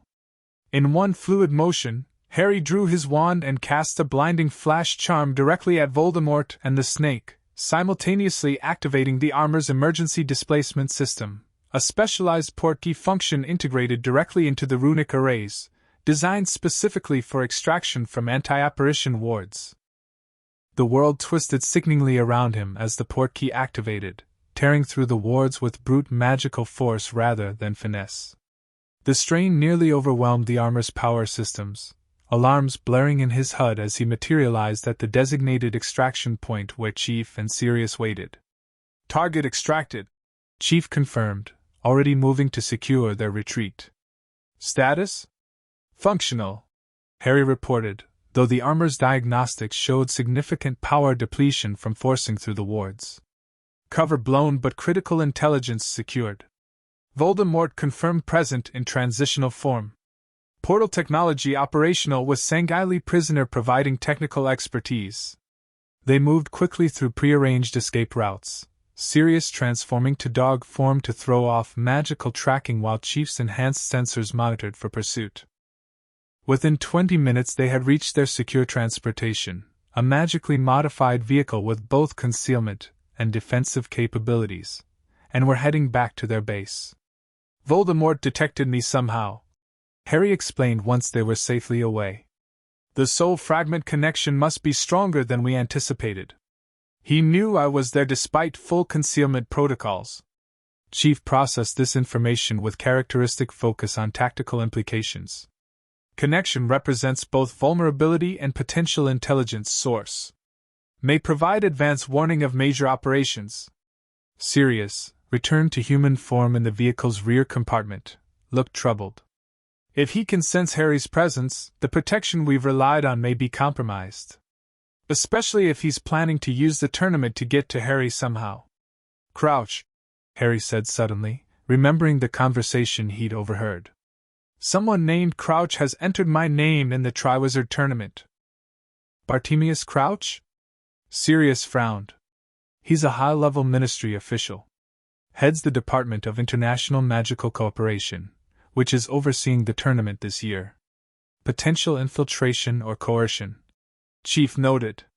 Will alert Dumbledore to increase surveillance on all tournament officials. When they reached their Highland facility, Ron and Hermione were waiting with Remus Lupin, another ally who had joined their operation after the truth about Sirius emerged. As a former defense against the dark arts professor with extensive knowledge of dark creatures and magic, Lupin had proven invaluable to their research efforts. We detected a massive spike in the dimensional readings, Hermione reported immediately. What happened? Harry transferred the recorded data from his glasses to their main system, bringing up holographic displays of everything he'd witnessed. Voldemort has established a functional dimensional portal. They've captured a Covenant elite and are extracting technological information directly. The implications silenced everyone momentarily. Chief moved to examine the portal imagery in detail. Construction matches modified slip space rupture technology. He analyzed. Containment principles adapted from Covenant ship systems, but miniaturized and stabilized using magical components. Impressive engineering despite primitive base technology. But how did they know what to build? Ron asked the obvious question. It's not like they had blueprints for alien technology. The elite. Lupin realized. They must have captured it during an earlier, temporary rift opening, then forced it to provide technical knowledge. Sirius nodded grimly. And now they've built something stable enough to bring through whatever they want, whenever they want. Harry brought up another display showing the weapons he'd documented. They're systematically upgrading their arsenal. These prototypes combine Covenant plasma technology with magical focusing systems. Standard magical shields would be useless against them. And our intelligence suggests they're planning something centered around the Triwizard Tournament. Sirius added. They've somehow arranged for Harry's name to be entered, despite him being underage. Hermione's eyes widened. The age line Dumbledore is implementing, it's powerful magic. They must have someone very skilled on the inside. The implications were clear. Voldemort was orchestrating a complex plan involving Harry's forced participation in the tournament, while simultaneously developing unprecedented weapons technology through the dimensional portal. The timeline had accelerated beyond their previous estimates. We need to adapt our strategy, Harry decided. Original plan for tournament security must be enhanced. And we need countermeasures for these new weapons immediately. Chief nodded.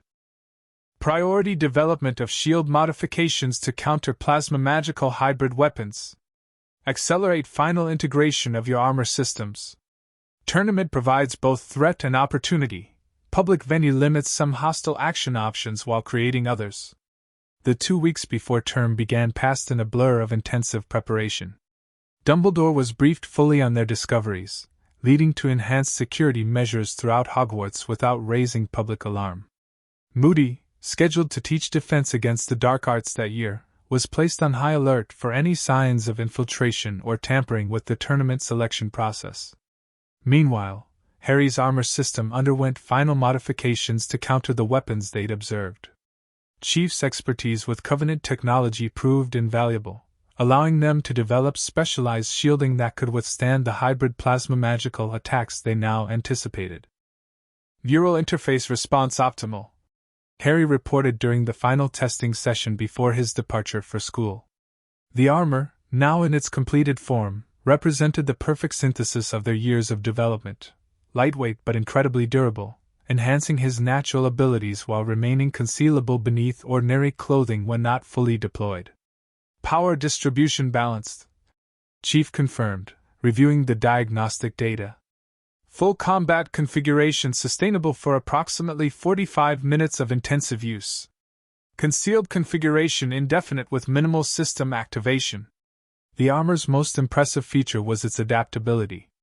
Unlike Chief's Mjolnir system, which required specialized equipment to don and remove, Harry's prototype could transform between configurations through a combination of mechanical components and spatial manipulation charms. At its most basic level, it appeared as ordinary clothing, a jacket, pants, and boots that provided moderate protection and enhancement.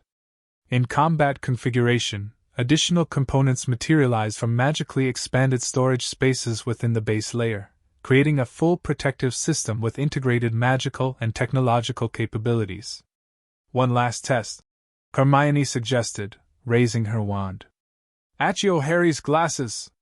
The summoning charm hit its target, but instead of pulling Harry's specialized glasses away, the spell diffused harmlessly against a magical barrier that activated automatically. Counter-charm response functioning correctly, Harry noted with satisfaction. Spell identification and appropriate defense deployed without conscious activation. This was perhaps the most significant advancement, the armor's ability to recognize and counter magical attacks automatically, using a combination of runic arrays and enchantments that responded to the specific magical signature of incoming spells.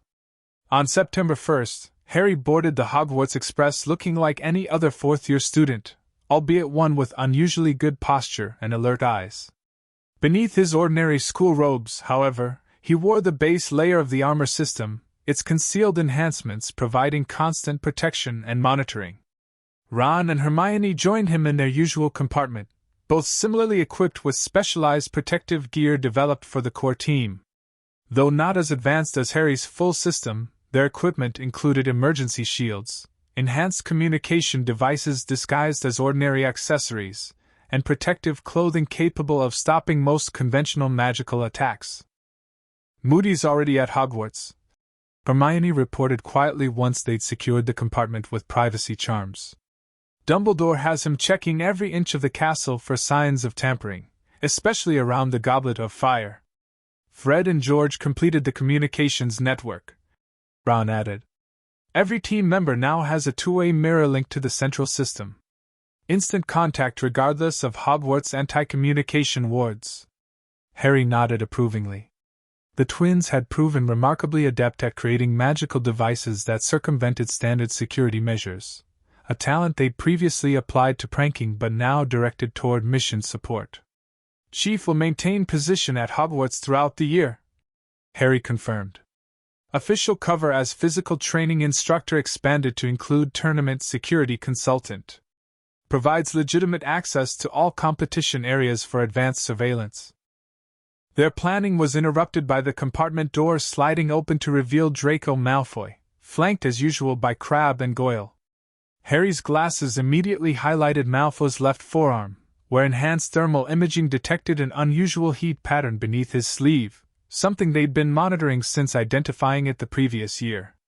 Planning your strategy for getting past the age restriction, Potter? Malfoy drawled. Father says the tournament's going to be quite the spectacle this year. Perhaps even life-changing for some participants. Harry maintained a neutral expression while his tactical systems analyzed every nuance of Malfoy's posture and tone. The subtle emphasis, the knowing smirk, Malfoy clearly had some awareness of what was being planned. Just discussing ordinary start-of-term matters, Harry replied evenly. Though I'm curious why you're so interested in the tournament selection process. Malfoy's smirk widened slightly. Let's just say I have good reason to believe this year will be particularly memorable. Certain forces are taking an interest in Hogwarts again. After Malfoy departed, Harry activated the secure communication channel to update Chief on the interaction. Malfoy displaying advanced knowledge of tournament manipulation. Suggests Death Eater operations proceeding on schedule. Acknowledged, came Chief's response. Continue passive monitoring. Confrontation could alert them to our level of preparation. The welcome feast that evening included Dumbledore's announcement of the Triwizard Tournament, generating exactly the excitement and speculation they had anticipated. Harry maintained his cover as an interested but not overly enthusiastic student, while carefully observing the staff table. Moody's watching everything, Hermione murmured. Especially Karkaroff. Igor Karkaroff, the Durmstrang headmaster, was indeed under Moody's scrutiny. As a former Death Eater who had avoided Azkaban by providing names of his colleagues, Karkaroff represented a potential security risk, either as an active participant in Voldemort's plans or as someone vulnerable to coercion. The weeks leading up to the arrival of the visiting schools and the selection of champions were filled with heightened surveillance and preparation. Harry maintained his cover as a normal student while conducting regular security assessments with Chief during their training sessions. Tournament security protocols implemented, Chief reported during one such meeting in their secure room. Additional wards placed around Goblet of Fire. Moody monitoring all access points. Despite these precautions, Harry harbored no illusions about their ability to prevent his forced entry into the tournament. Voldemort's operatives had clearly been planning this for months, with resources and capabilities that suggested high-level infiltration of the event's organization. Primary strategy remains controlled participation, Harry confirmed. If name is entered as intelligence suggests, direct challenge would expose awareness of larger plot. Better to proceed while maintaining heightened security posture. Chief nodded. Agreed. Each tournament task will be thoroughly surveilled in advance. Emergency extraction protocols established for all scenarios. When the delegations from Beauxbatons and Durmstrang arrived in October, Harry's enhanced observation systems catalogued every new arrival, with particular focus on staff members who might have access to the Goblet of Fire. Hermione, meanwhile, had developed a specialized detection charm that would alert them to any unusual magical signatures approaching the goblet, though they recognized that whoever was implementing Voldemort's plan would likely use methods sophisticated enough to bypass standard detection. The night the goblet made its selection unfolded exactly as their intelligence had predicted. After announcing Victor Crumb, Fleur Delacour, and Cedric Diggory as the three champions, the goblet unexpectedly activated once more, ejecting a fourth name that Dumbledore read with carefully controlled surprise. Harry Potter. Harry had prepared for this moment, schooling his features into an expression of shock and confusion, while his mind remained tactically focused. As the hall erupted in whispers and accusations, he made his way forward with reluctant steps, playing the role of a bewildered 14-year-old while his armor's systems recorded every reaction for later analysis. The subsequent confrontation in the small chamber off the Great Hall proceeded largely as expected. Accusations from the other schools, confusion from the ministry officials, and Dumbledore's careful questioning. Through it all, Harry maintained his cover of innocent confusion, while observing everyone present through his enhanced glasses. Most interesting was Mad-Eye Moody's reaction, a subtle satisfaction that seemed at odds with their prior briefings. Harry's systems flagged this anomaly immediately, adding it to the growing list of inconsistencies they noted in the Exora's behavior since term began. Later that night, in their secure communication room, Harry reported these observations to the full team, including Chief, Sirius, via specialized mirror, and Lupin. Moody's behavior doesn't align with established patterns, Harry noted, displaying recorded footage from his glasses.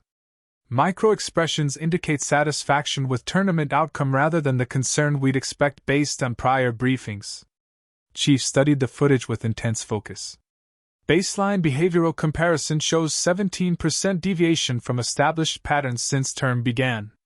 Possible explanations include coercion, impersonation, or previously undetected alignment with hostile forces.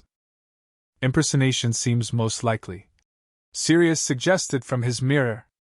The real Moody would never support putting you at risk, Harry. His friendship with Dumbledore is too solid. Polyjuice Potion would explain the consistent drinking from his flask. Hermione added. We've assumed it contained medication for his injuries, but it could be maintaining an impersonation. This revelation accelerated their timeline considerably. If Moody had been replaced, their entire security assessment needed recalibration. More concerning, it suggested a level of infiltration far beyond what they'd initially calculated. Proceed with extreme caution, Chief advised. Direct confrontation risks exposing our awareness. Continue surveillance while implementing verification protocols for all staff members. The following weeks brought new challenges as Harry balanced tournament preparation with ongoing security operations. The school's reaction to his selection, largely negative outside of Gryffindor, provided perfect cover for increased isolation that allowed more frequent meetings with Chief and the core team. Ron played his part perfectly, publicly maintaining a facade of jealousy and resentment, while actually serving as an intelligence gatherer among students who might not speak freely around Harry. This strategic deception allowed them to monitor reactions across all houses, identifying potential security threats and information sources. Meanwhile, Hermione focused on researching the tournament tasks, combining historical records with intelligence gathered through their surveillance network. By early November, they had confirmed the first task would involve dragons, information that would have been critically valuable to an unprepared champion but represented just another variable in their tactical planning. Hungarian Horntail presents highest threat level, Chief noted during their strategy session. Fire range exceeds standard magical shields. Tail spikes capable of penetrating dragahide armor. Harry nodded, reviewing the simulation on their tactical display. Conventional approach would suggest transfiguration or misdirection strategies.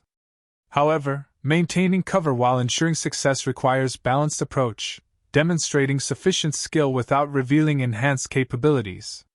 The armor would remain his ace in the hole, a last resort if the situation deteriorated beyond conventional magical response. For normal operation, they had developed a set of specialized tools that appeared to be standard magical items but incorporated subtle enhancements: a dragahide jacket with concealed runic shields, boots with stability and speed charms, and gloves that improved wand work precision. As the first task approached, they made a breakthrough in their investigation of the false Moody. Careful monitoring of his movements revealed a regular pattern of visits to a secured office on the 7th floor, where he spent precisely 1 hour each day behind powerful privacy wards. Polyjuice renewal cycle, Hermione confirmed after analyzing the timing data. The potion must be taken hourly to maintain transformation. His schedule matches exactly. Identity confirmation priority, Chief decided. Surveillance optimization required. Using a combination of Harry's invisibility cloak and specialized magical detection equipment, they established continuous monitoring of the imposter's quarters. Their patience was rewarded when, after drinking from his flask one evening, the false Moody forgot to reapply a concealment charm on a small trunk in his office, a trunk that radiated magical signatures consistent with containment wards. Probability high that original Moody is being kept alive as source for Polyjuice ingredients, Chief assessed. Trunk dimensions suggest expanded interior space capable of holding prisoner. This information was carefully passed to Dumbledore through their secure channel, allowing him to prepare a response while maintaining the appearance of ignorance. They needed to know who was impersonating Moody and what specific role they played in Voldemort's larger plan before making any move that might disrupt the overall scheme. The first task arrived with Harry fully prepared but carefully maintaining the appearance of normal teenage anxiety. His performance, using a summoning charm to retrieve his broom and outfly the dragon, was calculated to demonstrate exceptional but not suspicious skill, winning high marks from the judges while keeping his more advanced capabilities in reserve. Optimal execution, Chief commented during their debrief. Perceived difficulty level maintained credibility while ensuring successful completion. More important than the task itself was the intelligence gathered during the event. Their enhanced surveillance had identified unusual magical signatures around the judge's stand, specifically near Barty Crouch Sr., the ministry official whose name had appeared in Harry's intelligence from Little Hangleton. Crouch displaying subtle behavioral anomalies, Harry reported, showing recorded footage. Micro-expressions inconsistent with baseline personality profile. Possible imperious curse influence. This theory gained strength when, later that evening, their surveillance detected the false Moody meeting secretly with Crouch at the edge of the Forbidden Forest. The conversation, captured by long-range listening devices Chief had developed, confirmed their suspicions.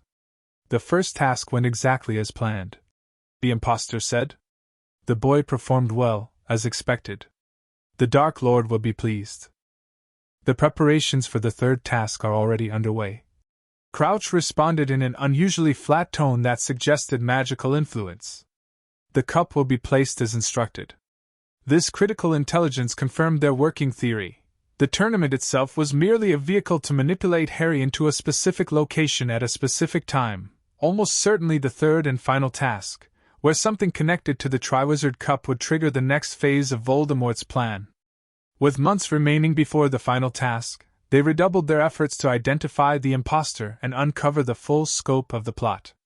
The Yule Ball in December provided an unexpected opportunity when their surveillance detected the false Moody having a heated conversation with Snape, accusing him of returning to his old master. Linguistic analysis suggests familiarity with Snape beyond professional relationship, Hermione noted after reviewing the recording. The impostor knows Snape from Death Eater circles. This narrowed their suspect list considerably. Combined with behavioral analysis and intelligence from Sirius about Death Eaters who had avoided Azkaban, they eventually identified their primary suspect, Barty Crouch Jr., supposedly dead in Azkaban years earlier but potentially smuggled out by his father. Confirmation came in February when their enhanced surveillance captured the impostor in a rare unguarded moment, talking to himself while examining a map of the Hogwarts grounds. Father never appreciated the brilliance of it, he muttered. Using his own tournament to resurrect the Dark Lord. Barty Crouch Jr. will be honored above all others when the Master returns to power. With the impostor's identity confirmed, they developed a comprehensive strategy for the remaining tasks while continuing to monitor the dimensional activity at Little Hangleton. The second task, retrieving Ron from the bottom of the lake, passed without major incident, though Harry deliberately placed second to maintain his cover as a skilled but not superhuman champion. Final task preparation accelerating. Chief reported in April, showing satellite imagery of the Little Hangleton site. Dimensional portal energy signature has stabilized. Regular transference detected, likely continuous technology importation from Covenant sources. Their own preparations had advanced significantly as well. Harry's armor system had received final upgrades based on their research into the hybrid weapons, while the core team had expanded to include additional trusted allies, Neville Longbottom, whose quiet determination and loyalty had proven invaluable, and Luna Lovegood, whose unconventional perspective often identified patterns others missed. As May arrived and the third task approached, they implemented their counter-strategy. Based on the intelligence gathered, they knew Voldemort planned to use the Triwizard Cup as a portkey to transport Harry to Little Hangleton for some kind of ritual. Rather than prevent this, which would only drive Voldemort to attempt a less predictable method, they decided to control the variables. Primary strategy: controlled engagement. Harry outlined during their final planning session. I allowed the portkey transport to occur but with full armor deployment and team awareness. Secondary team led by Chief moves to Little Hangleton simultaneously to provide tactical support. Won't they notice your armor? Ron asked, reviewing the operation timeline. Deployment configured for stealth activation, Harry explained. Initial appearance matches normal tournament attire. Full system activates only when tactically necessary. The maze that formed the third task's challenge was prepared on the Hogwarts Quidditch pitch, with the Triwizard Cup placed at its center. Through careful surveillance, they confirmed that Crouch Jr., as Moody, had indeed modified the cup to serve as a portkey, just as they predicted. All team members in position, Chief confirmed on the day of the task. Sirius and Lupin stationed near Little Hangleton with order backup. Dumbledore maintaining position at tournament to prevent suspicion and protect students. As Harry prepared to enter the maze, he performed one final check of his equipment. Beneath his tournament uniform, the armor's base layer stood ready for instant deployment. His wand holster provided immediate access, while concealed pouches contained specialized tools for various contingencies. Remember, Hermione whispered as they conducted a final communications check. The portkey will likely bypass Hogwarts anti-apparition wards but not the tracking charms we've added to your equipment. We'll have your location instantly. Harry nodded, his mind already shifting into the tactical focus Chief had instilled in him over years of training. Primary objective: gather intelligence on resurrection ritual and portal technology. Secondary objective: neutralize immediate threats if feasible. Tertiary: secure extraction with minimal exposure of enhanced capabilities.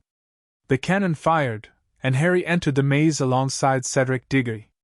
They had discussed whether to prevent the other champions from reaching the cup, ultimately deciding that allowing Harry to reach it alone would seem suspicious. Instead, they would implement a controlled sharing of the victory, ensuring Harry maintained contact with the cup while minimizing risk to the other champion. The maze itself presented fewer challenges than anticipated, largely due to Crouch Jr.'s behind-the-scenes manipulation to clear Harry's path. Harry navigated the obstacles methodically, maintaining a pace that appeared appropriately difficult while conserving energy for the real confrontation to come. Near the center of the maze, he encountered Cedric struggling with an acromantula. After helping dispatch the creature, Harry implemented the planned scenario. The cup's just ahead, he told Cedric. We've both helped each other. Let's take it together, a Hogwarts victory either way.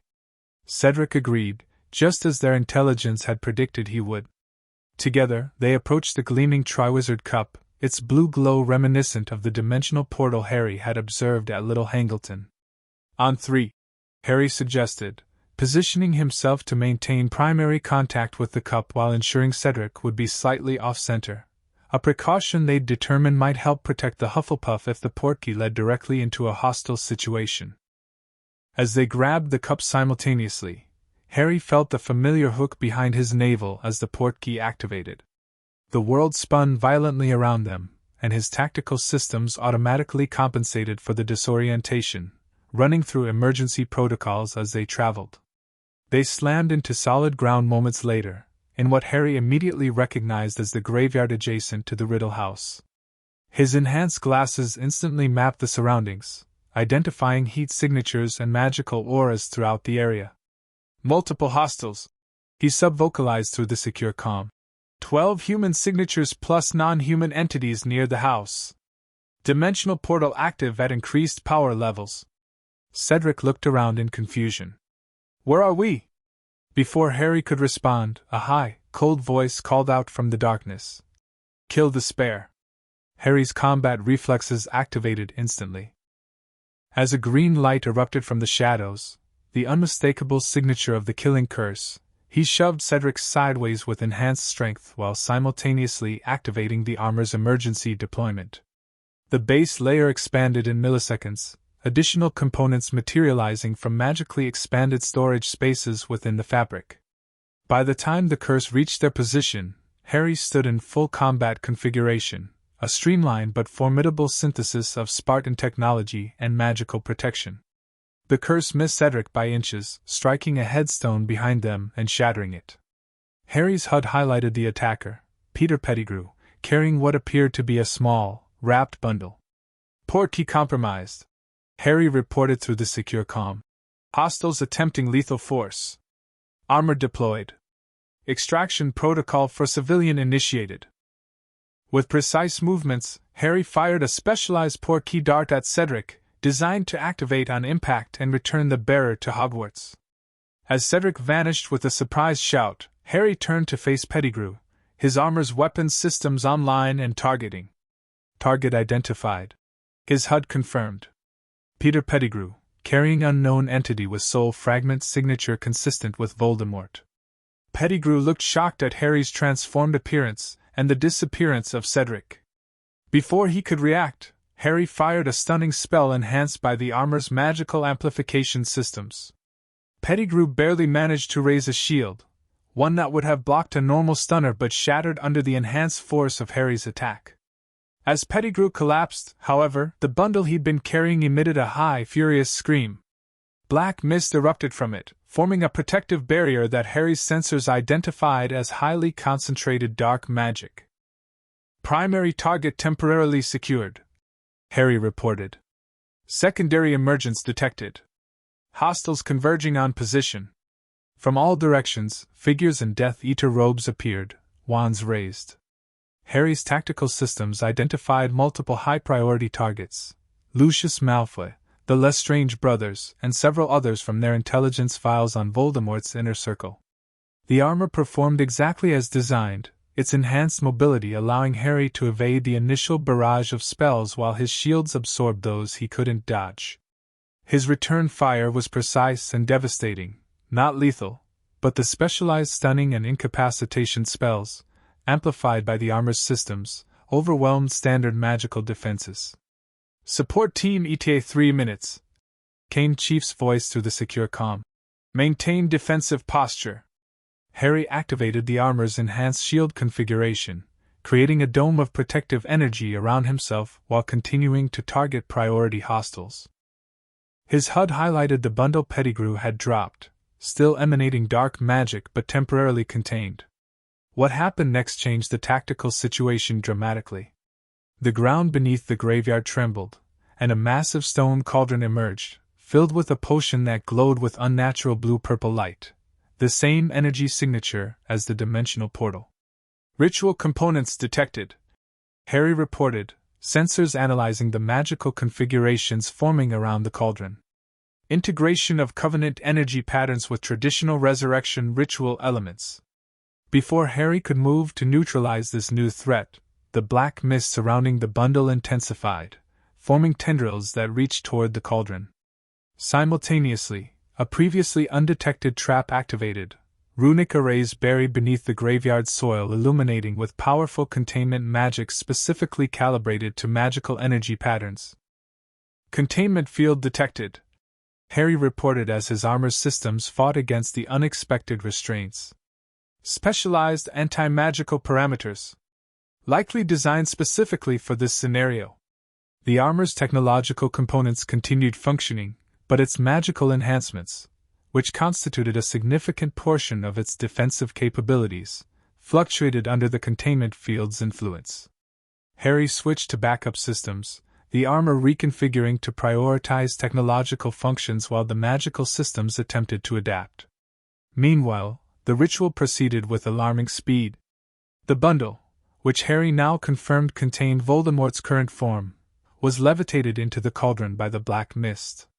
Magical energies swirled, combining with the Covenant-derived power patterns in increasingly complex configurations.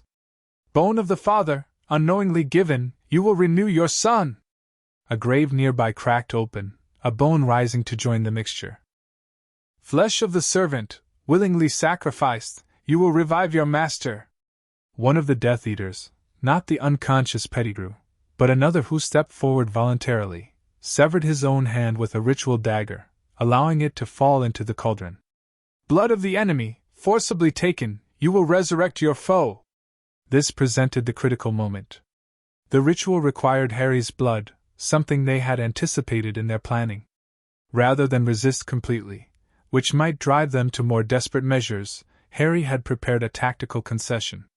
As a Death Eater approached with a ritual dagger, Harry allowed a control breach in his armor's forearm section, revealing specially prepared skin infused with a modified blood-replenishing potion and subtle protective enchantments.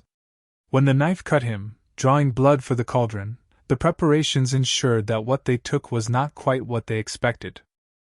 The cauldron erupted in flames and smoke as the ritual reached its climax.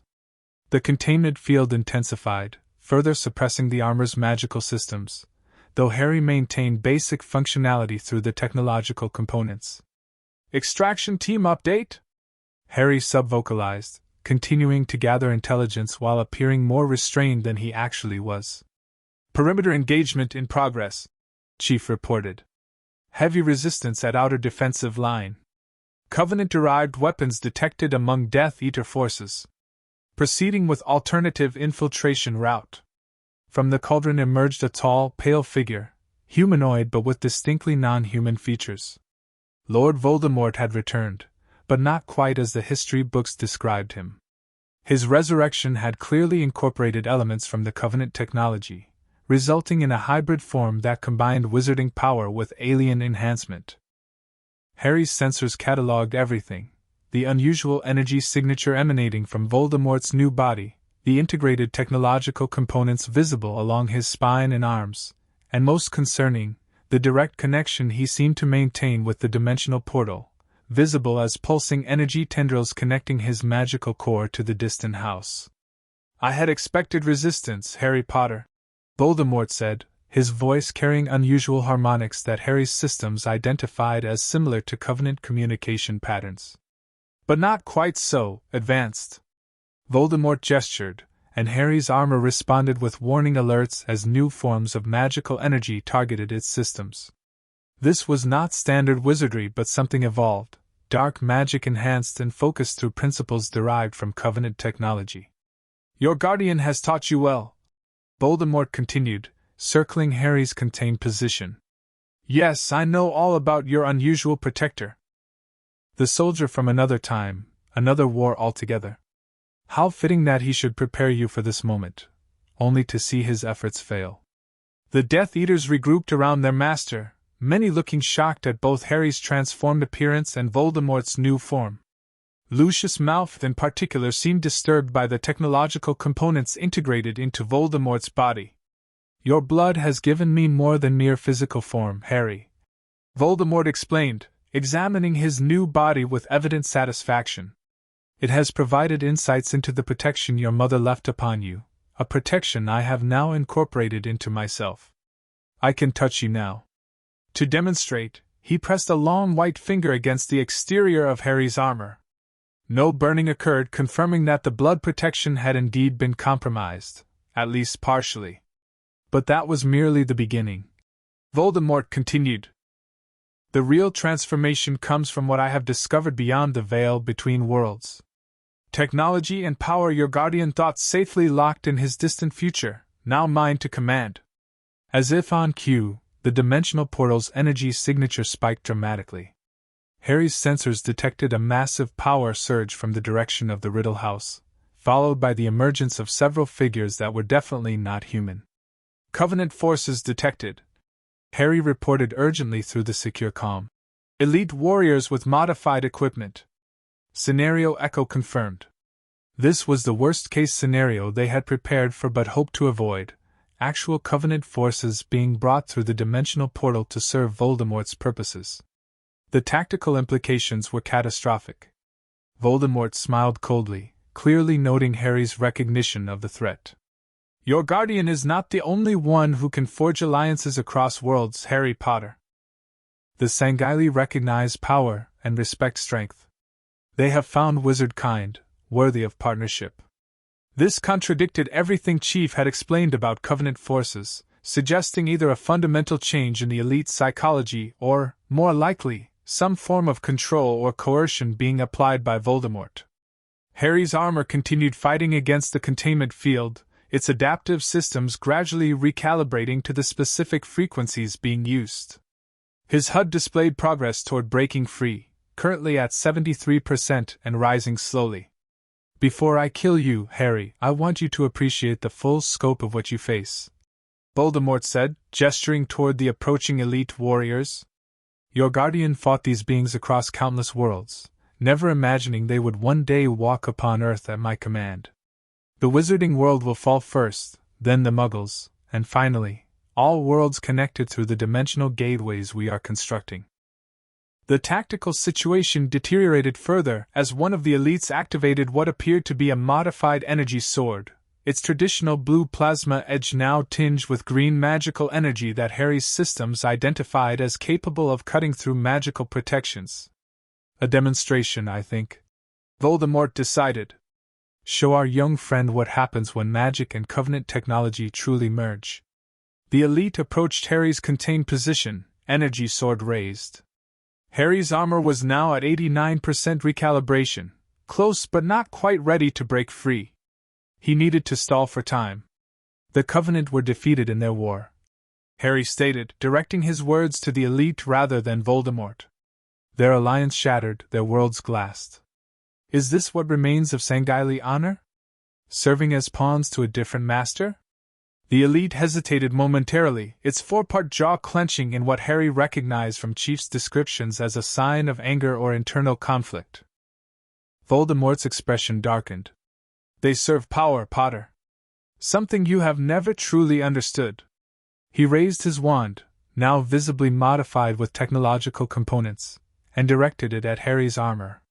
Perhaps we should remove that impressive protection and see what remains beneath.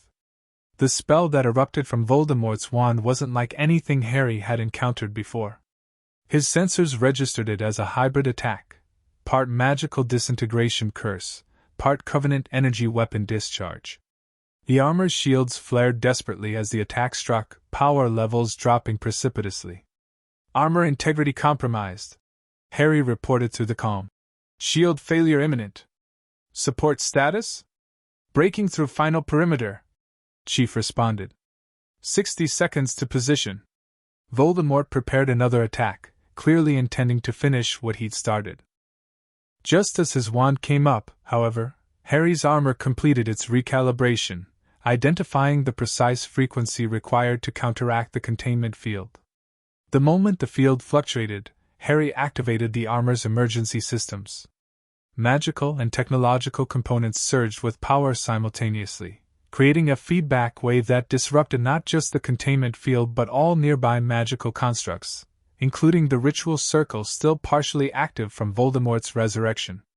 Containment neutralized, Harry reported, systems returning to full functionality. Engaging hostiles. With practiced precision, Harry launched a counteroffensive using the full capabilities of his now liberated armor. Enhanced mobility systems propelled him away from the immediate danger zone while specialized offensive spells, designed specifically to counter dark magic, erupted from his wand with amplified force. The Death Eaters scattered under this unexpected assault, their standard shields proving inadequate against Harry's enhanced attacks. Even Voldemort himself was forced to deploy more sophisticated defenses, his expression shifting from confidence to wary reassessment. Kill him!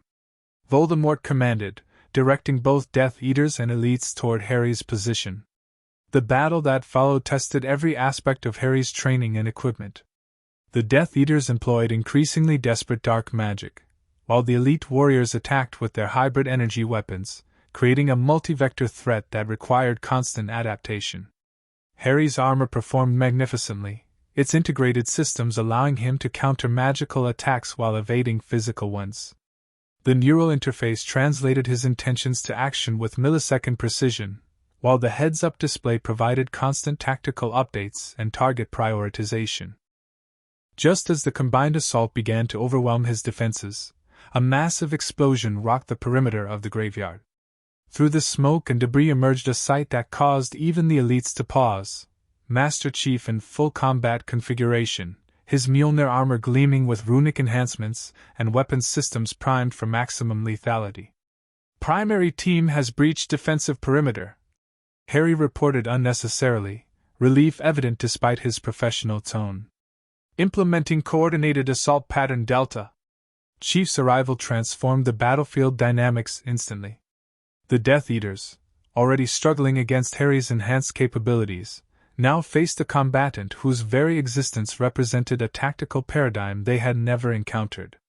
Chief moved with impossible speed and precision, each action calculated for maximum effect with minimal wasted motion. More significant was the elite's reaction. Seeing Chief, a legendary demon in their military history, several hesitated, their ingrained response to the Spartans superseding whatever control Voldemort had established. "The demon!" one elite roared in its native language, which Harry's translation systems interpreted automatically. "The one who destroyed the sacred ring!" This momentary confusion gave Harry the opening he needed.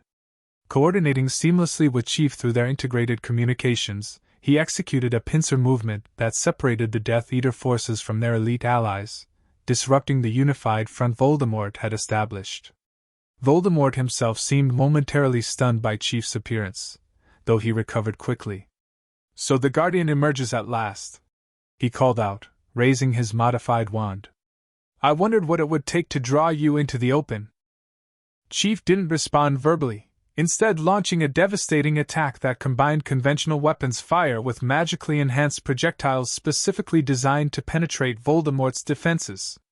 Years of studying dark magic signatures had allowed them to develop countermeasures tailored to Voldemort's specific magical frequency. The attack forced Voldemort into a defensive posture, revealing limitations in his newly resurrected form.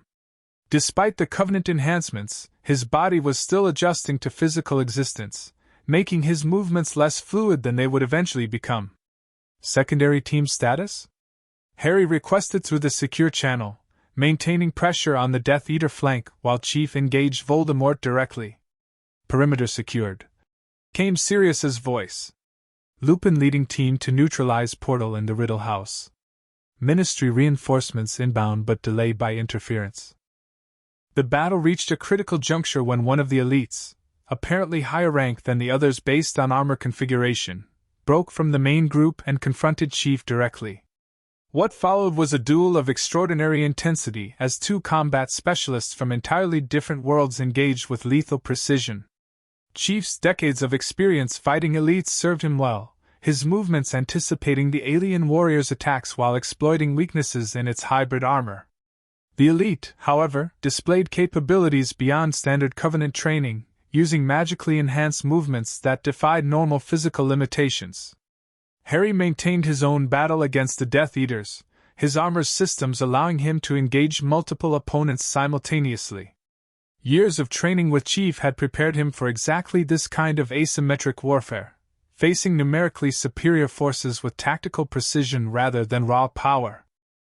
The tide turned definitively when a massive explosion rocked the Riddle House in the distance. Harry's sensors registered the dimensional portal's energy signature fluctuating wildly before diminishing rapidly. Lupin's team had successfully disrupted the gateway. Voldemort's scream of rage carried across the battlefield as he felt the connection severing. The elites reacted immediately, several collapsing as whatever control mechanism linked them to the portal failed.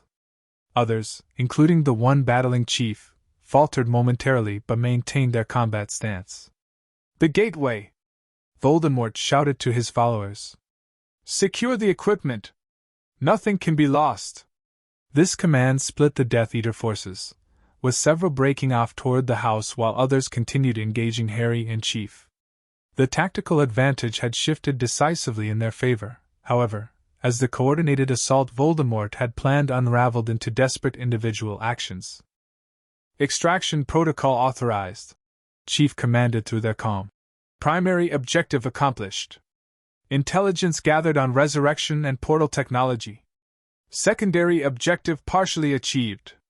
Hostile forces disrupted but not neutralized." Harry acknowledged the order, though reluctantly. Strategic withdrawal made tactical sense. They had confirmed Voldemort's return, documented his enhanced capabilities, disrupted the dimensional portal, and gathered critical intelligence. Continuing the battle risked exposure of their full capabilities without guaranteed success in neutralizing Voldemort permanently. Implementing a coordinated withdrawal maneuver they had practiced countless times, Harry and Chief deployed specialized smoke and magical disruption devices that created a chaotic environment impossible to navigate without their enhanced sensory systems. Under this cover, they retreated toward the extraction point where Sirius waited with emergency port keys. Voldemort's furious attempts to prevent their escape fell short as the disruption field interfered with his targeting capabilities. The last thing Harry saw before the portkey activated was Voldemort standing amid the chaos, his hybrid form illuminated by spell fire, eyes burning with hatred and the promise of future confrontation. The extraction portkey deposited them at their Highland facility rather than Hogwarts, a security precaution to ensure decontamination and debriefing before re-engaging with the wider wizarding world. Sirius, Lupin, and the remainder of their strike team arrived moments later, some bearing injuries but all alive. "Mission assessment?" Chief requested as they secured the facility and initiated decontamination protocols. "Primary intelligence objectives achieved," Harry reported formally, removing his helmet but maintaining armor systems at ready status. "Voldemort's resurrection confirmed with significant Covenant technology integration. Dimensional portal temporarily neutralized but components likely salvageable by hostile forces. Elite presence in this timeline confirmed. At least 6 warriors observed with evidence of magical enhancement or control." Lupin, nursing a burn along his arm from a Covenant weapon, added his report. "We managed to disrupt the portal control systems but couldn't destroy the frame completely. The technology is like nothing I've ever seen. Some components seem to repair themselves even as we damage them. Self-healing alloys." Chief identified. Advanced Covenant technology typically reserved for capital ships. Significant escalation from previously observed components. Sirius, looking grim but determined, completed the assessment. "The good news is we've bought time. The bad news is Voldemort now knows exactly what we're capable of. The element of surprise is gone." This was perhaps the most concerning strategic development. For years, they had operated with the advantage of Voldemort underestimating their capabilities and knowledge. Now, having witnessed Harry's armor and Chief's direct intervention, the enemy would adapt their approach accordingly. "Hogwarts situation?" Harry asked, thoughts turning to the tournament and the chaos his disappearance must have caused. "Dumbledore has contained the immediate crisis." Hermione's voice came through their communication system from Hogwarts. "Cedric arrived safely with the emergency portkey and reported Death Eaters and some kind of monster at the graveyard. The false Moody has been captured attempting to flee. Your absence triggered contingency protocols as planned." This was another carefully orchestrated element of their strategy. Knowing that Harry would likely be portkeyed away during the third task, they had prepared Dumbledore to implement specific responses that would appear as natural reactions while actually being part of their larger plan. "The tournament audience is in secured lockdown while Aurors respond to Cedric's report," Hermione continued. "Ministry officials are in disarray. Fudge is trying to control the narrative, but with an eyewitness account and Crouch Jr. in custody, the situation is developing quickly." "Return timeline?" Harry asked Chief. "Immediate return inadvisable," Chief decided after consideration. contamination risks from Covenant technology exposure require full decontamination protocols. Additionally, tactical advantage in delayed return allows Dumbledore to manage initial response while we prepare comprehensive evidence package on Voldemort's return. This made sense strategically, though Harry knew it would complicate the public narrative. His unexplained absence following Cedric's return would generate speculation and concern, but controlling his reappearance allowed them to shape the subsequent disclosure of Voldemort's return on their terms. The next 24 hours were a blur of activity as they processed the intelligence gathered, prepared documentation for the Ministry, and developed initial countermeasures against Voldemort's enhanced capabilities. Harry underwent complete decontamination procedures to eliminate any tracking or influence methods Voldemort might have implemented through the blood taken during the ritual. Blood analysis complete, Lupin reported the following morning. The protective enchantments we infused worked partially. Voldemort gained enough to overcome the original protection but not enough to establish the connection he intended. The Covenant enhancements in his new form appear to have interfered with the magical bonding process. This was a small tactical victory amid the larger strategic concerns. By preparing Harry's blood with specific protective enchantments prior to the third task, they had limited Voldemort's ability to fully exploit the blood connection he sought to establish. When Harry finally returned to Hogwarts 36 hours after his disappearance, it was via a carefully staged arrival at the school gates. Dumbledore met him personally, along with Minister Fudge and a contingent of Aurors who had been demanding answers since the tournament's chaotic conclusion. Mr. Potter, Fudge began immediately, his tone a mixture of relief and suspicion. You have some explaining to do. Mr. Diggory's account of Death Eaters and your subsequent disappearance has thrown the entire Ministry into chaos. Harry, now dressed in standard Hogwarts robes with only the base layer of his armor concealed beneath, projected exactly the image they had calculated: a brave but traumatized young wizard who had faced unimaginable horrors. Minister, he said, his voice deliberately unsteady, I was taken to a graveyard. Voldemort has returned. The ensuing debriefing was a masterclass in controlled disclosure. Harry provided a carefully edited account of the graveyard events, emphasizing Voldemort's resurrection while minimizing details about his own enhanced capabilities or Chief's involvement. The specialized memory vials they had prepared, containing modified pensive memories that showed the essential truth while obscuring classified elements, provided compelling evidence that even Fudge couldn't entirely dismiss. Most crucially, they revealed Barty Crouch Jr.'s role in the year-long impersonation of Mad-Eye Moody, shifting focus to this more immediately verifiable aspect of the conspiracy. With the real Moody recovered from the enchanted trunk and Crouch Jr. in Ministry custody, this element of their account was irrefutable. Dumbledore managed the political aspects with characteristic skill, using Harry's testimony and the physical evidence to force the Ministry into acknowledging the possibility of Voldemort's return, even as Fudge desperately tried to find alternative explanations. The tournament is officially cancelled, Dumbledore announced during a school-wide address the following day.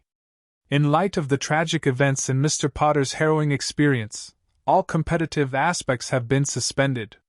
The Triwizard Cup will not be awarded this year. What Dumbledore didn't mention publicly was that the real Triwizard Cup, not the Portkey duplicate Crouch Jr. had substituted, had been secured in his office as a template for studying the specific Portkey enchantments used in Voldemort's plan. As the school year drew to a close under a cloud of uncertainty and fear, Harry's core team continued their work with renewed urgency. The Highland facility became their primary operations center, with enhanced security measures implemented to counter Voldemort's new awareness of their capabilities. Strategic reassessment complete, Chief announced during their final planning session before summer.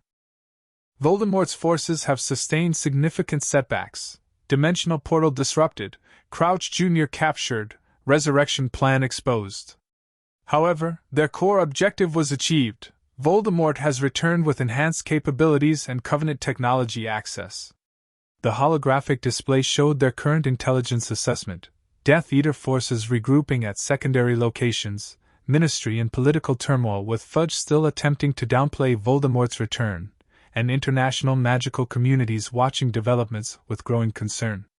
Our strategic position has both improved and deteriorated, Harry noted, studying the tactical projections. Improved through confirmed intelligence on Voldemort's capabilities and public disclosure forcing some level of preparedness. Deteriorated through loss of surprise advantage and escalation of Covenant technology integration. Hermione, who had been analyzing the recovered data on the dimensional portal, presented her findings. The good news is that the portal's destruction has temporarily halted any further Covenant crossovers. The bad news is that the underlying dimensional weakness remains and appears to be growing. Each activation of the portal technology strains the barriers between worlds further. If they establish another portal? Ron asked the question they were all considering. Potentially catastrophic consequences, Chief stated flatly.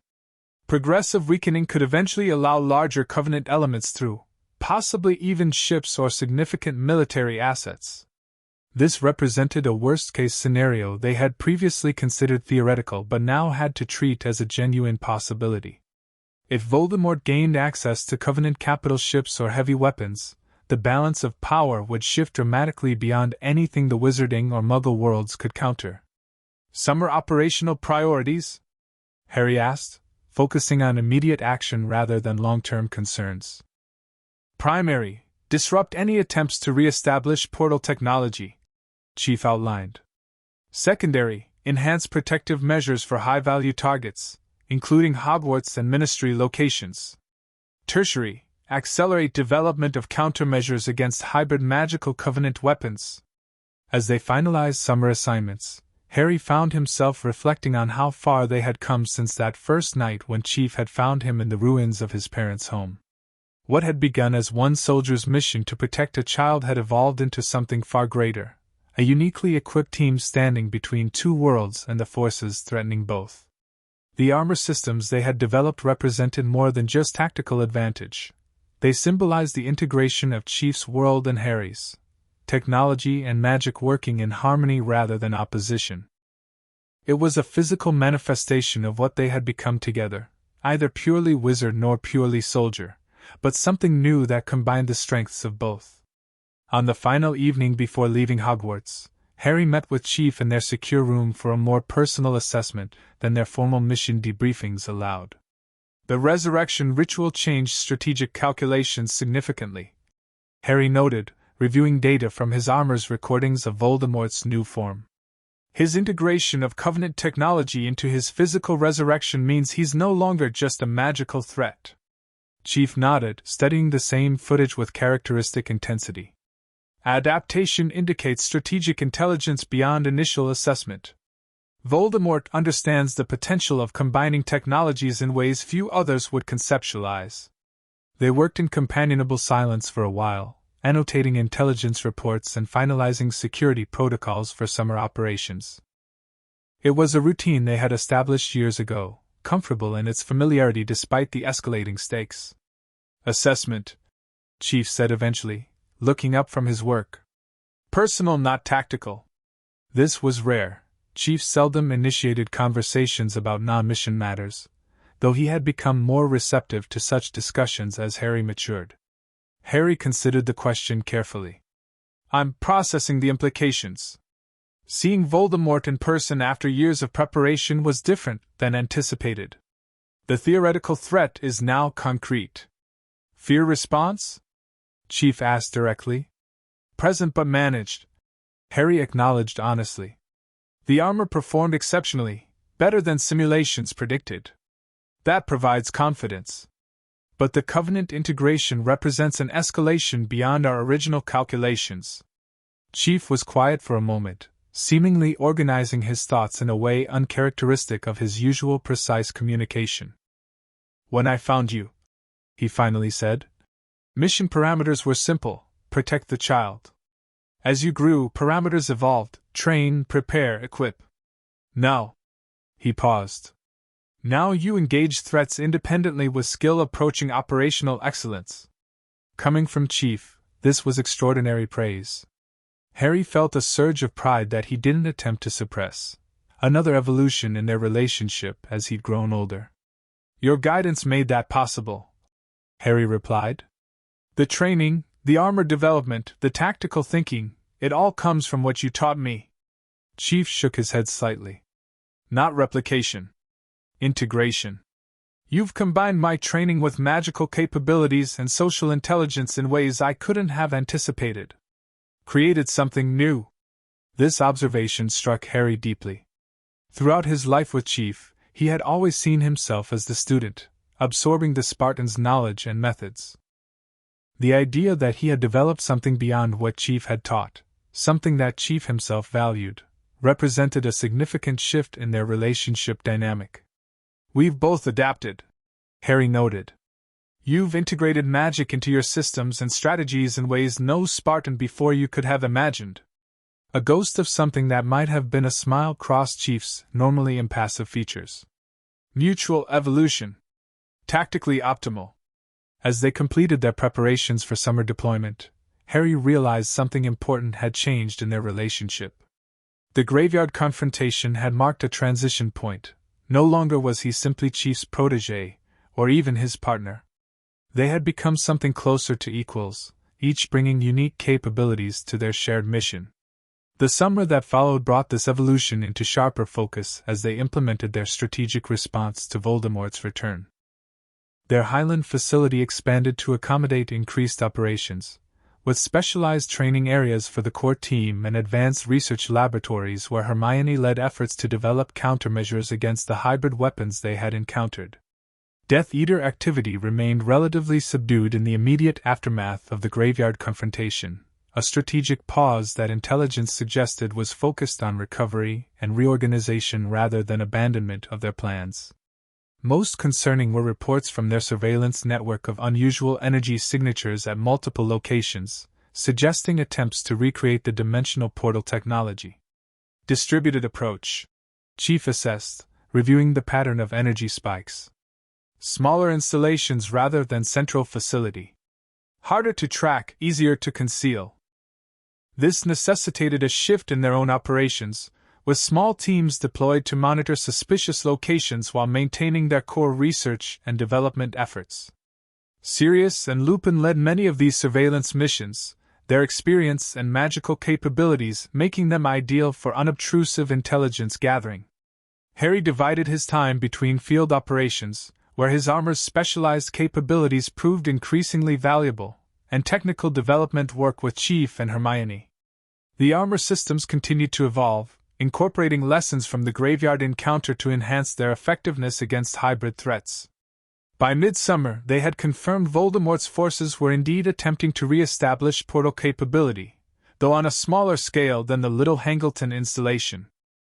More concerning were indications that the elites who had crossed over before the portal's destruction remained active, providing technical expertise that accelerated Death Eater weapons development. The Sangheili who survived are adapting to magical enhancement, Chief noted during a strategy session, reviewing footage from a skirmish between Order members and Death Eater forces in northern Scotland. Integration becoming more efficient with each encounter. This represented a particularly troubling development. The elites were already formidable warriors in their natural state, enhanced by magic and adapted to wizard combat tactics. They represented a threat level beyond anything the magical world had faced before. Their own countermeasures advanced in parallel. Hermione's brilliant theoretical work, combined with Chief's practical knowledge of Covenant technology and Harry's unique perspective bridging both worlds, yielded significant breakthroughs in defensive systems. The key insight, Hermione explained during a demonstration of their latest development, was recognizing that Covenant plasma weapons and magical energy share fundamental harmonic patterns. By establishing counter-harmonics in our shield systems, we can neutralize both simultaneously. The practical application of this theory manifested in a new generation of protective equipment for their expanded team, not full armor systems like Harry's, but specialized components that could be worn discreetly while providing critical protection against the hybrid weapons they increasingly encountered. As summer progressed toward the new school year, they faced a strategic decision regarding Harry's return to Hogwarts. With Voldemort's return now publicly acknowledged, though still disputed by elements within the Ministry, the protective value of Harry's presence at the school had to be weighed against the operational limitations it imposed. Hogwarts remains both target and asset, Chief analyzed. Your presence there maintains defensive focus while providing cover for continued operations. Additionally, school environment contains next generation of potential allies and intelligence sources. Harry nodded, having reached similar conclusions. The educational value has diminished relative to our independent training, but the strategic positioning remains valuable. With appropriate security protocols, I can maintain both student cover and operational readiness. These protocols included significant enhancements to the armor system, allowing faster deployment and more discreet operation within the school environment. Additionally, the core team, now expanded to include several trusted DA members, would maintain regular training and operational readiness under Chief's guidance. Minister Fudge is appointing his own defense against the dark arts teacher, Hermione reported as September approached. Dolores Umbridge, senior undersecretary and one of his closest allies. Intelligence suggests her primary mission is controlling the Voldemort narrative and limiting Dumbledore's influence. This political dimension added another layer of complexity to their planning. While Voldemort represented the primary threat, Ministry interference could significantly hamper their operations and preparation efforts within Hogwarts. Dual approach strategy required, Chief decided. Official compliance with Ministry requirements while establishing parallel training and defense programs outside official oversight. This led to the formation of what would eventually be called Dumbledore's Army, though the name was a deliberate misdirection to focus Ministry attention on Dumbledore rather than Harry and Chief's more extensive operation. The Student Defense Group would serve as both genuine training for potential allies and cover for the core team's more advanced activities. As they finalized preparations for the school year, Harry and Chief conducted one final review of their armor systems, now fifth-generation designs that represented the pinnacle of their combined research and development efforts. Integration complete, Chief confirmed as diagnostics showed perfect synchronization between magical and technological components. Efficiency increased 27% over graveyard configuration. Neural response time optimized to theoretical limits. Harry activated the system's combat configuration, the components flowing seamlessly from concealed to deployed state in seconds. The armor that enveloped him represented everything they had learned over years of development. Lightweight but nearly impenetrable, enhancing his natural abilities while remaining responsive to his slightest intention through the neural interface. Perfect balance, he noted with satisfaction, running through movement protocols that demonstrated the system's fluidity. No compromise between protection and mobility. Chief's own armor had evolved in parallel, its original Mjolnir design now extensively modified with magical enhancements that compensated for the technological limitations of this timeline. Together, they represented combat capability unlike anything in either of their original worlds, a true synthesis of magic and technology that neither could have achieved alone. As Harry deactivated the armor, returning it to its concealed configuration, he recognized the symbolic importance of what they had created. The integration of their disparate worlds, represented physically in the armor systems, reflected the evolution of their relationship from guardian and child to true partners in a mission that had grown far beyond its original parameters. "We've come a long way since Godric's Hollow," Harry observed quietly. Chief nodded, a rare moment of reflection evident in his posture. Mission evolved. Objectives expanded. Parameters redefined. He paused, then added something uncharacteristically personal. But core mission unchanged. Protect Harry Potter? Harry asked with a slight smile, remembering how Chief had described his initial mission parameters years ago. Protect both worlds, Chief corrected. Together. As they prepared for the challenges ahead, Voldemort's enhanced forces, Ministry interference, and the looming threat of further dimensional instability, Harry recognized that this partnership represented something neither of them could have anticipated when fate first brought them together. A Spartan supersoldier from humanity's distant future and a wizard born to a prophecy of destruction had forged something unique, a bond that transcended mentor and student, guardian and ward, to become a true partnership of equals. Whatever Voldemort and his hybrid forces might bring, they would face it as they had faced everything since that Halloween night when Chief found a baby in the ruins of Godric's Hollow, together, combining the best of both their worlds. The armor they wore merely made visible what had always been true: they were stronger united than either could be alone, and in that unity lay the hope of both worlds they had sworn to protect. The end. Thank you for watching this video. Please be sure to subscribe to our channel and like this video.